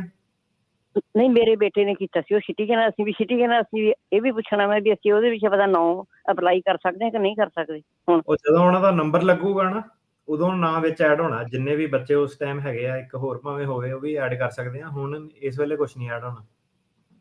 ਅੱਛਾ ਜੀ, ਅਸੀਂ ਆਪਦਾ ਨਾਂ ਉਹਦੇ ਵਿੱਚ ਕਨਵਰਟ ਕਰ ਸਕਦੇ ਹਾਂ ਕਿ ਨਹੀਂ? ਉਹਨਾਂ ਨੂੰ ਨਾ ਇਮੀਗ੍ਰੇਸ਼ਨ ਨੂੰ ਜਿਹੜਾ ਹੈਗਾ ਲੈਟਰ ਲਿਖ ਸਕਦੇ ਆ 130 ਦੇ ਵਿੱਚ ਆਪਣਾ ਨਾਮ ਐਡ ਕਰਾਉਣ ਦਾ ਤੁਹਾਨੂੰ ਇਹ ਫਾਇਦਾ ਹੋਊਗਾ ਕਿ ਬੱਚੇ ਏਜ ਆਊਟ ਨਹੀਂ ਹੁੰਦੇ ਹਨਾ, ਜੇ ਨਾਮ ਵਿੱਚ ਐਡ ਕੀਤਾ ਹੋਇਆ ਇਹ ਬੈਨੀਫਿਟ ਜ਼ਰੂਰ ਹੋ ਜਾਂਦਾ। ਤੇ ਤੁਸੀਂ ਇਮੀਗ੍ਰੇਸ਼ਨ ਨੂੰ ਲੈਟਰ ਲਿਖ ਸਕਦੇ ਆ ਕਿ ਆਹ ਇੱਕ ਹੋਰ ਬੱਚਾ ਵਾ, ਇਹਦਾ ਨਾਂ ਐਡ ਕੀਤਾ ਜਾਵੇ। ਬਾਕੀ ਇਹ ਹੈ ਕਿ ਹੁਣ 21 ਸਾਲ ਤੱਕ ਹੈਗਾ, ਸੋ ਜੇ ਆਲਰੇਡੀ ਫਾਈਲ ਕੀਤਾ ਹੋਇਆ ਬੱਚੇ ਨੇ ਏਜ ਆਊਟ ਤਾਂ ਨਹੀਂ ਹੋਣਾ, ਲੱਗਦਾ ਤਾਂ ਇਦਾਂ ਹੀ ਆ। ਸੋ ਇਹ ਹੈ ਕਿ ਬੱਚਾ ਇੰਟਰਵਿਊ ਦੇ ਟਾਈਮ ਤੇ ਐਡ ਹੋ ਸਕਦਾ ਵਾ। ਬਾਕੀ ਤੁਸੀਂ ਉਹਨਾਂ ਨੂੰ ਕੰਟੈਕਟ ਜ਼ਰੂਰ ਕਰ ਲਓ। ਜੀ, ਆਕਾਸ਼ਦੀਪ ਪੁੱਛਦੇ ਨੇ F2A ਕਹਿੰਦੇ ਵੀ ਜਿਹੜੇ ਆ ਉਹ ਡਾਕੂਮੈਂਟਸ ਅਕਤੂਬਰ 2020 ਦੇ ਵਿੱਚ ਕੰਪਲੀਟ ਹੋ ਗਏ ਆ, ਇੰਟਰਵਿਊ ਕਦੋਂ ਆ ਸਕਦਾ? ਇੰਟਰਵਿਊ ਜੀ ਤੁਹਾਨੂੰ ਜਿੱਦਾਂ ਆਪਾਂ ਦੱਸਿਆ, ਹੁਣੇ 2-3 ਕਾਲਰ ਨੇ ਪੁੱਛਿਆ ਕਿ ਡੈਡੀ ਆ ਉੱਥੇ ਸਿਚੁਏਸ਼ਨ, ਤੇ ਇਸ ਸਾਲ ਤਾਂ ਨਹੀਂ ਆਉਂਦੀ, ਅਗਲੇ ਸਾਲ ਜਦੋਂ ਹੁਣ ਐਮਬੈਸੀ, ਹੁਣ ਦੇਖਦੇ ਆ ਅੱਗੇ ਵੇਰੀਐਂਟ ਕਿੱਦਾਂ ਕੋਵਿਡ ਦਾ ਚੱਲਦਾ, ਕੀ ਰਿਸਟ੍ਰਿਕਸ਼ਨਾਂ ਲੱਗਦੀਆਂ। ਇਹ ਤਾਂ ਇਦਾਂ ਹੀ ਬੰਦ ਹੁੰਦਾ ਖੁੱਲਦਾ ਰਹਿ ਗਿਆ। ਹੁਣ ਤਾਂ ਕਹਿੰਦੇ ਜਿੱਦਾਂ ਵੈਕਸੀਨ ਰੈਜ਼ਿਸਟੈਂਸ ਜੇ ਵਾਇਰਸ ਆ ਗਿਆ ਵਾ, ਤੇ ਉਹ ਤਾਂ ਫਿਰ ਜਿਹੜੀ ਪਹਿਲਾਂ ਪ੍ਰੋਬਲਮ ਸੀਗੀ ਉਸ ਤੋਂ ਵੀ 10 ਗੁਣਾ ਜ਼ਿਆਦਾ ਪ੍ਰੋਬਲਮ ਕਰੂਗਾ, ਵਧੂਗਾ। ਜੀ, ਇੰਦਰਜੀਤ ਕੌਰ। ਹੈਲੋ, ਸਤਿ ਸ੍ਰੀ ਅਕਾਲ ਵੀਰ ਜੀ। ਜੀ ਜੀ, ਮੈਂ ਨਾ ਵੀਰ ਜੀ 20 ਸਨ ਚ ਆਈ ਸੀਗੀ USA, ਤੇ ਵੀਜ਼ਾ ਮੇਰਾ ਹੈਗਾ 25 ਸਨ ਦਾ। ਮੈਂ ਟਰੈਵਲ ਕਰਨਾ ਚਾਹੁੰਦੀ ਹਾਂ, ਸ਼ਿਕਾਗੋ ਜਾਣਾ ਚਾਹੁੰਦੀ ਹਾਂ, ਜਾ ਸਕਦੀ ਹਾਂ? ਤੁਸੀਂ ਹੁਣ ਕੱਚੇ ਹੋ ਗਏ ਇਸ ਵੇਲੇ ਹਨਾ? ਹਾਂਜੀ, ਓਵਰਸਟੇ ਹੋ ਗਈ ਮੇਰੀ। ਉਦਾਂ ਤਾਂ ਦੇਖੋ ਜੀ, ਅਜੇ ਤੱਕ ਤਾਂ ਰੀਅਲ ਆਈਡੀ ਇਹਨਾਂ ਨੇ ਇੰਪਲੀਮੈਂਟ ਨਹੀਂ ਕੀਤਾ, ਪਰ ਉਹਨਾਂ ਨੇ ਕਰ ਦੇਣਾ ਸੀਗਾ ਅਕਤੂਬਰ ਚ, ਜਿੱਦਾਂ ਰਾਜਗਰਨ ਜੀ ਤੁਹਾਨੂੰ ਪਤਾ ਹੋਣਾ ਹਨਾ 21 ਤੇ ਰੀਅਲ ਆਈਡੀ ਦਾ ਮਕਸਦ ਹੀ ਇਹੀ ਸੀਗਾ, ਡੋਮੈਸਟਿਕਲੀ ਟਰੈਵਲ ਕਰ ਸਕਦਾ ਨਹੀਂ ਕਰ ਸਕਦਾ, ਕੌਣ ਕੱਚਾ ਕੌਣ ਪੱਕਾ। ਅੱਜ ਦੀ ਡੇਟ 'ਚ ਤਾਂ ਡੋਮੈਸਟਿਕ ਟਰੈਵਲ ਤੇ ਉਹ ਨਹੀਂ ਬੋਦਰ ਕਰਦੇ ਹੈਗੇ, ਪਰ ਤੁਹਾਡਾ ਆਪਣਾ ਰਿਸਕ ਆ ਟਰੈਵਲ ਕਰਨ ਦਾ। ਸੋ ਲੌਂਗ ਸਟੋਰੀ ਸ਼ਾਰਟ ਆ, ਤੁਸੀਂ ਟਰੈਵਲ ਕਰ ਸਕਦੇ ਆ ਮੇਰੇ ਹਿਸਾਬ ਨਾਲ, ਪਰ ਨਾਲ ਹੀ ਮੈਂ ਤੁਹਾਨੂੰ ਇਹ ਕਹੂੰਗਾ ਕਿ ਐਜ਼ ਅ ਲਾਇਰ ਮੈਂ ਤੁਹਾਨੂੰ ਕੱਚੇ ਰਹਿਣ ਦੀ ਸਲਾਹ ਨਹੀਂ ਦੇ ਸਕਦਾ। ਸੋ ਤੁਹਾਨੂੰ ਉਹ ਪ੍ਰੋਬਲਮ ਆ ਕਿ ਤੁਸੀਂ ਜਿਹੜੇ ਕੱਚੇ ਰਹਿ ਰਹੇ ਆ ਹਨਾ। ਸੋ ਤੇ ਦੂਜੇ ਫਿਰ ਜਿਹੜਾ ਤੁਹਾਨੂੰ ਬੰਦਾ ਜਿਹੜਾ ਕੋਈ ਟਰਾਂਸਪੋਰਟ ਕਰਦਾ ਇੱਧਰ ਉੱਧਰ ਭੇਜਦਾ, ਉਹਨਾਂ ਤੇ ਵੀ ਉਹੀ ਹੈ ਕਿ ਕੱਚੇ ਬੰਦੇ ਦੀ ਹੈਲਪ ਕਰਿਆ ਪੱਕੇ ਹੋਣ ਚ ਨਾ, ਤੇ ਇਹ ਥੋੜਾ ਜਿਹਾ ਦੇਖ ਕੇ ਤੁਸੀਂ ਆਪਣੀ ਫੈਸਲਾ ਕਰੋ। ਜੀ ਜੀ, ਲਖਵੀਰ। ਭਾਜੀ ਸਤਿ ਸ਼੍ਰੀ ਅਕਾਲ ਜੀ, ਦੋਵੇਂ ਭਰਾਵਾਂ ਨੂੰ ਸਤਿ ਸ਼੍ਰੀ ਅਕਾਲ ਜੀ। ਭਾਜੀ ਪੁੱਛਣਾ ਸੀਗਾ ਕਿ ਮੈਂ 2016 ਚ ਮੇਰਾ ਕੇਸ ਲੱਗਾ ਹੋਇਆ ਅਸਾਈਲਮ ਦਾ, ਔਰ ਅਸੀਂ ਵੀਜ਼ੇ ਚ ਆਏ ਆ, ਔਰ ਅਸੀਂ ਹਸਬੈਂਡ ਵਾਈਫ ਆ, ਅਸੀਂ ਡਿਵੋਰਸ ਕਰਕੇ ਕਿੰਨੇ ਟਾਈਮ ਬਾਅਦ ਵਿਆਹ ਕਰ ਸਕਦੇ ਆ? ਤੁਸੀਂ ਡਿਵੋਰਸ ਕਰਨਾ ਹੀ ਕਿਉਂ ਆ ਜੀ? ਕਿਉਂ ਕਰਨਾ ਤੁਸੀਂ ਵਿਆਹ ਕਰਨਾ? ਜੀ, ਇਹਦਾ ਤਾਂ ਕੀ ਜਵਾਬ ਦਈਏ। ਪਹਿਲਾਂ ਤਾਂ ਇਹ ਆ, ਅਸਾਈਲਮ ਮੋਰੇ ਇਮੀਗ੍ਰੇਸ਼ਨ ਮੋਰੇ ਆ ਜਾਣਾ, ਡਿਵੋਰਸ ਕਰ ਲਿਆ, ਵਿਆਹ ਕਰਾ ਲਿਆ, ਇੱਧਰ ਵਿਆਹ ਕਰ ਲਿਆ, ਉੱਧਰ ਵਿਆਹ ਕਰ ਲਿਆ। ਇਹ ਪਲੀਜ਼ ਕੋਈ ਵੀ ਕਹਾਣੀਆਂ ਨਾ ਪਾਇਆ ਕਰੋ। ਇਹ 2021 ਚੱਲਦਾ, 1970 ਨਹੀਂ ਚੱਲਦਾ। ਇਮੀਗ੍ਰੇਸ਼ਨ ਨੂੰ ਪਤਾ ਸਾਰਾ ਕੁਝ ਇਹ, ਤੇ ਇਦਾਂ ਦੀ ਚੀਜ਼ਾਂ ਉਹ ਪਸੰਦ ਨਹੀਂ ਕਰਦੀ, ਤੁਹਾਡੀ ਕ੍ਰੈਡੀਬਿਲਿਟੀ ਵੀ ਖਰਾਬ ਹੁੰਦੀ ਹੈ। ਤੇ ਬਾਕੀ ਜੇ ਲੀਗਲੀ ਗੱਲ ਕਰੀਏ, ਬੰਦਾ ਜਦੋਂ ਡਿਵੋਰਸ ਹੋਵੇ, ਭਾਵੇਂ ਉਹ ਤੋਂ ਅਗਲੇ ਦਿਨ ਜਿੰਨਾ ਮਰਜ਼ੀ ਵਿਆਹ ਕਰੋ। ਜਦੋਂ ਤੁਸੀਂ ਸਿੰਗਲ ਆ, ਤੁਸੀਂ ਕਿਸੇ ਨਾਲ ਵੀ ਵਿਆਹ ਕਰ ਸਕਦੇ ਆ, ਜਿਹੜਾ ਲੀਗਲੀ ਸਪੀਕਿੰਗ ਉਹ ਹੈਗਾ। ਲੀਗਲੀ ਇਹ ਆ ਵੀ ਐਟ ਏ ਟਾਈਮ 2 ਜਣਿਆਂ ਨਾਲ ਨਹੀਂ ਵਿਆਹ ਹੋ ਸਕਦਾ, ਇੱਕ ਨਾਲ ਹੀ ਰਹਿੰਦਾ ਆ। ਇਹ ਹੁਣ ਤੁਸੀਂ ਦੇਖ ਲਓ ਵੀ ਜਦੋਂ ਪੱਕੇ ਹੋ ਗਿਆ ਉਸ ਤੋਂ ਬਾਅਦ ਜਦੋਂ ਮਰਜ਼ੀ ਕਰ ਲਓ ਜੀ। ਤੇ ਹੁਣ ਤੁਸੀਂ ਕਹਿੰਦੇ ਹੋ ਕਿੰਨੀ ਦੇਰ ਬਾਅਦ ਕਰਨਾ, ਹੁਣ ਪਤਾ ਨਹੀਂ ਤੁਹਾਡਾ ਕੀ ਇਰਾਦਾ, ਕਿਉਂ ਤੁਸੀਂ ਡਿਵੋਰਸ ਕਰਨਾ ਵਾ। ਤੇ ਜਿਹਨੇ ਹੁਣ ਅਸਾਈਲਮ ਕੀਤਾ, ਡਿਵੋਰਸ ਤੁਸੀਂ ਜੇ ਕਰਦੇ ਹੋ ਤਾਂ ਘਰ ਵਾਲੀ ਨੂੰ ਤੁਹਾਡੀ ਨੂੰ ਆਪਣਾ ਅਸਾਈਲਮ ਫਿਰ ਫਾਈਲ ਕਰਨਾ ਪੈਣਾ, ਕਿਉਂਕਿ ਡੈਰੀਵੇਟਿਵ ਨਹੀਂ ਰਹਿਣੀ। ਸੋ ਇਹ ਵੀ ਦੇਖ ਕੇ, ਇਹ ਨਹੀਂ ਕਿ ਸਿੱਧੇ ਡਿਵੋਰਸ ਕਰ ਲਿਆ ਤੇ ਉਹ ਵੀ ਫਿਰ ਅਸਾਈਲਮ ਚੋਂ ਬਾਹਰ ਹੋ ਜਾਣੀ। ਜੀ ਜੀ, ਦੇਖੋ ਜੀ, ਕਈ ਗੁੰਝਲਾਂ ਨੇ, ਕਈ ਪੇਚ ਨੇ। ਸੋ ਬਹੁਤੇ ਵਾਰੀ ਕਈ ਵਾਰੀ ਪੇਚਾਂ 'ਚ ਫਸਣ ਤੋਂ ਬਜਾਏ ਸਿੱਧਾ ਜਿਹੜਾ ਉਹ ਦੱਸਣਾ ਜ਼ਰੂਰੀ ਆ। ਕਹਿੰਦੇ ਅਸਾਈਲਮ ਦਾ ਚੱਲਦਾ, ਡਿਵੋਰਸ ਕਰਕੇ ਨਾ ਵਿਆਹ ਕਰਾ ਲਿਆ। ਜਦੋਂ ਸਾਡੇ ਕੋਲ ਵੀ ਕਈ ਵਾਰੀ ਕੇਸ ਆਉਂਦਾ ਜੀ, ਇਮੀਗ੍ਰੇਸ਼ਨ ਨੇ ਕੋਈ ਇਨਵੈਸਟੀਗੇਸ਼ਨ ਕੀਤੀ, ਉਹਨਾਂ ਨੇ ਪੂਰੀ ਉਹ ਲਾਈ ਹੁੰਦੀ ਕਿ ਉਹਨਾਂ ਦੇ ਕੰਮ ਤੇ ਜਾ ਕੇ ਪੁੱਛਿਆ ਹੁੰਦਾ, ਗੁਆਂਢੀਆਂ ਤੋਂ ਪੁੱਛਿਆ ਹੁੰਦਾ, ਘਰ ਵਾਲੀ ਇਕੱਠੇ ਹੀ ਰਹਿ ਰਹੇ ਹੁੰਦੇ, ਪੂਰੀ ਫੈਮਿਲੀ ਚੱਲ ਰਹੀ ਹੁੰਦੀ। ਡਿਵੋਰਸ ਕੀਤਾ ਤਾਂ ਕਿ ਘਰ ਵਾਲੀ ਜਾਂ ਘਰ ਵਾਲਾ ਵਿਆਹ ਕਿਸੇ ਹੋਰ ਨਾਲ ਕਰਾ ਕੇ ਉੱਥੋਂ ਦੀ ਪੱਕਾ ਹੋ ਜਾਵੇ, ਤੇ ਫਿਰ ਕਹਿੰਦੇ ਦੁਬਾਰਾ ਉਦੋਂ ਦੀ ਡਿਵੋਰਸ ਕਰਾ ਕੇ ਫਿਰ ਦੁਬਾਰਾ ਇੱਧਰ ਵਿਆਹ ਕਰਾ ਕੇ ਪੱਕੇ ਹੋ ਜਾਣ।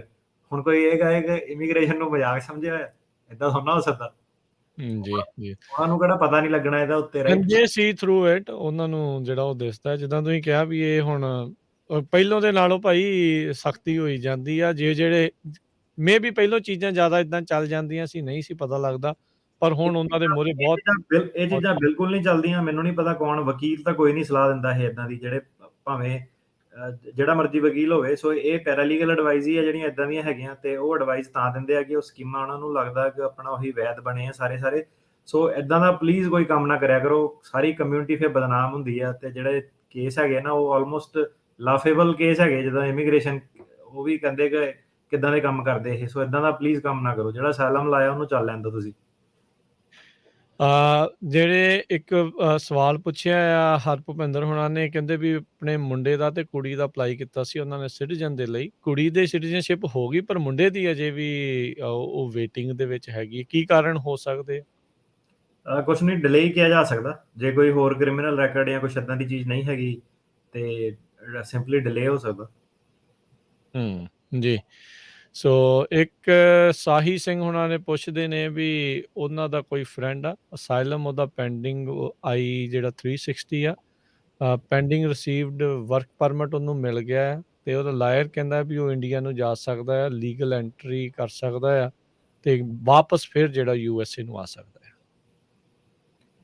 ਕੀ ਇਹ ਠੀਕ ਹੈ ਗੱਲ? ਅਸਾਈਲਮ ਦਾ ਤਾਂ ਪਤਾ ਨਹੀਂ, ਜੱਜ ਦੇ ਮੂਹਰੇ ਡਿਨਾਈ ਹੋਇਆ ਕਿ BIA ਦੀ ਅਪੀਲ ਆ ਕਿ ਰਿਮੂਵਲ ਆਰਡਰ ਫਾਈਨਲ ਆ। ਤੇ 360 ਦਾ ਵੀ ਪਤਾ ਨਹੀਂ ਕਿ 360 ਵਾਵਾ ਵਾਲਾ ਵਾ ਕਿ ਜੁਵੀਨਾਈਲ ਵਾਲਾ ਵਾ, ਕਿਹੜੇ ਵਾਲਾ 360 ਹੈਗਾ। ਸੋ ਤੇ ਕਹਿਣ ਦਾ ਮਤਲਬ ਇਹ ਹੈ ਕਿ ਤੁਸੀਂ ਜੇ ਤੁਹਾਡਾ ਵਕੀਲ ਕਹਿ ਰਿਹਾ ਵਾ ਉਹ ਠੀਕ ਹੀ ਕਹਿ ਰਿਹਾ ਵਾ, ਜੇ ਤੁਹਾਨੂੰ ਡਾਊਟ ਆ ਕੋਈ ਤੇ ਫਿਰ ਤੁਸੀਂ ਸਲਾਹ ਲਓ ਸਾਡੇ ਵੀ, ਤੇ ਉਹ ਏਦਾਂ ਕਿ ਉਹ ਦੇਖ ਕੇ ਸਲਾਹ ਦੇਣੀ ਪੈਣੀ। ਪਰ ਮੋਟੇ ਤੌਰ ਤੇ ਜੇ ਤੁਹਾਡੇ ਉਹਦੇ ਬੰਦੇ ਦੇ ਉੱਤੇ ਡੀਪੋਟੇਸ਼ਨ ਲੱਗੀ ਹੋਈ ਆ ਤੇ 360 ਜੇ ਜੁਵੀਨਾਈਲ ਵਾਲਾ ਸੀਗਾ ਤਾਂ ਹਾਂਜੀ ਉਹਨੂੰ ਫਿਰ ਕੰਟਰੀ ਆਊਟ ਕਰਨਾ ਪਊਗਾ। ਜੀ।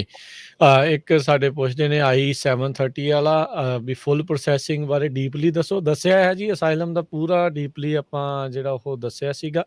ਸੋ ਹਫ਼ਤੇ ਮਹੀਨੇ ਕੁ ਪਹਿਲਾਂ ਦੀਆਂ ਜਿੰਨੀਆਂ ਵੀ ਵੀਡੀਓਜ਼ ਹੈਗੀਆਂ ਹਰ ਸੈਟਰਡੇ ਦੀਆਂ, ਅਪਡੇਟ ਅਮਰੀਕਾ ਦਾ ਜਿਹੜਾ ਪ੍ਰੋਗਰਾਮ ਇਮੀਗ੍ਰੇਸ਼ਨ ਵਾਲਾ, ਉਸ ਦੇ ਵਿੱਚ ਅਸਾਈਲਮ ਬਾਰੇ ਜਿਹੜਾ ਪੂਰਾ ਜਾਣਕਾਰੀ ਦਿੱਤੀ ਆ, ਕਿੱਥੋਂ ਅਸਾਈਲਮ ਦੁਨੀਆ ਦੇ ਵਿੱਚ ਹੋਂਦ ਦੇ ਵਿੱਚ ਆਇਆ ਤੋਂ ਲੈ ਕੇ ਇੱਥੇ ਜੱਜ ਦੇ ਜਿਹੜੇ ਅਦਾਲਤ ਦੇ ਵਿੱਚ ਫੈਸਲੇ ਤੋਂ ਬਾਅਦ ਕੀ ਕੁਛ ਜਿਹੜਾ ਉਹ ਹੋ ਸਕਦਾ ਹੁੰਦਾ ਆ, ਉਹ ਸਾਰਾ ਕੁਛ ਜਿਹੜਾ ਆਪਾਂ ਪੂਰਾ ਜਿਹੜਾ ਵਿਸਥਾਰ ਦੇ ਵਿੱਚ ਜਿਹੜਾ ਉਹ ਦੱਸਿਆ ਹੈਗਾ ਆ। ਅਸਾਈਲਮ ਸੀਰੀਜ਼ 1 to 6 ਜੇ ਸੀਗੀ, ਗੂਗਲ ਕਰ YouTube ਤੇ ਕਰਕੇ ਦੇਖ ਲਓ।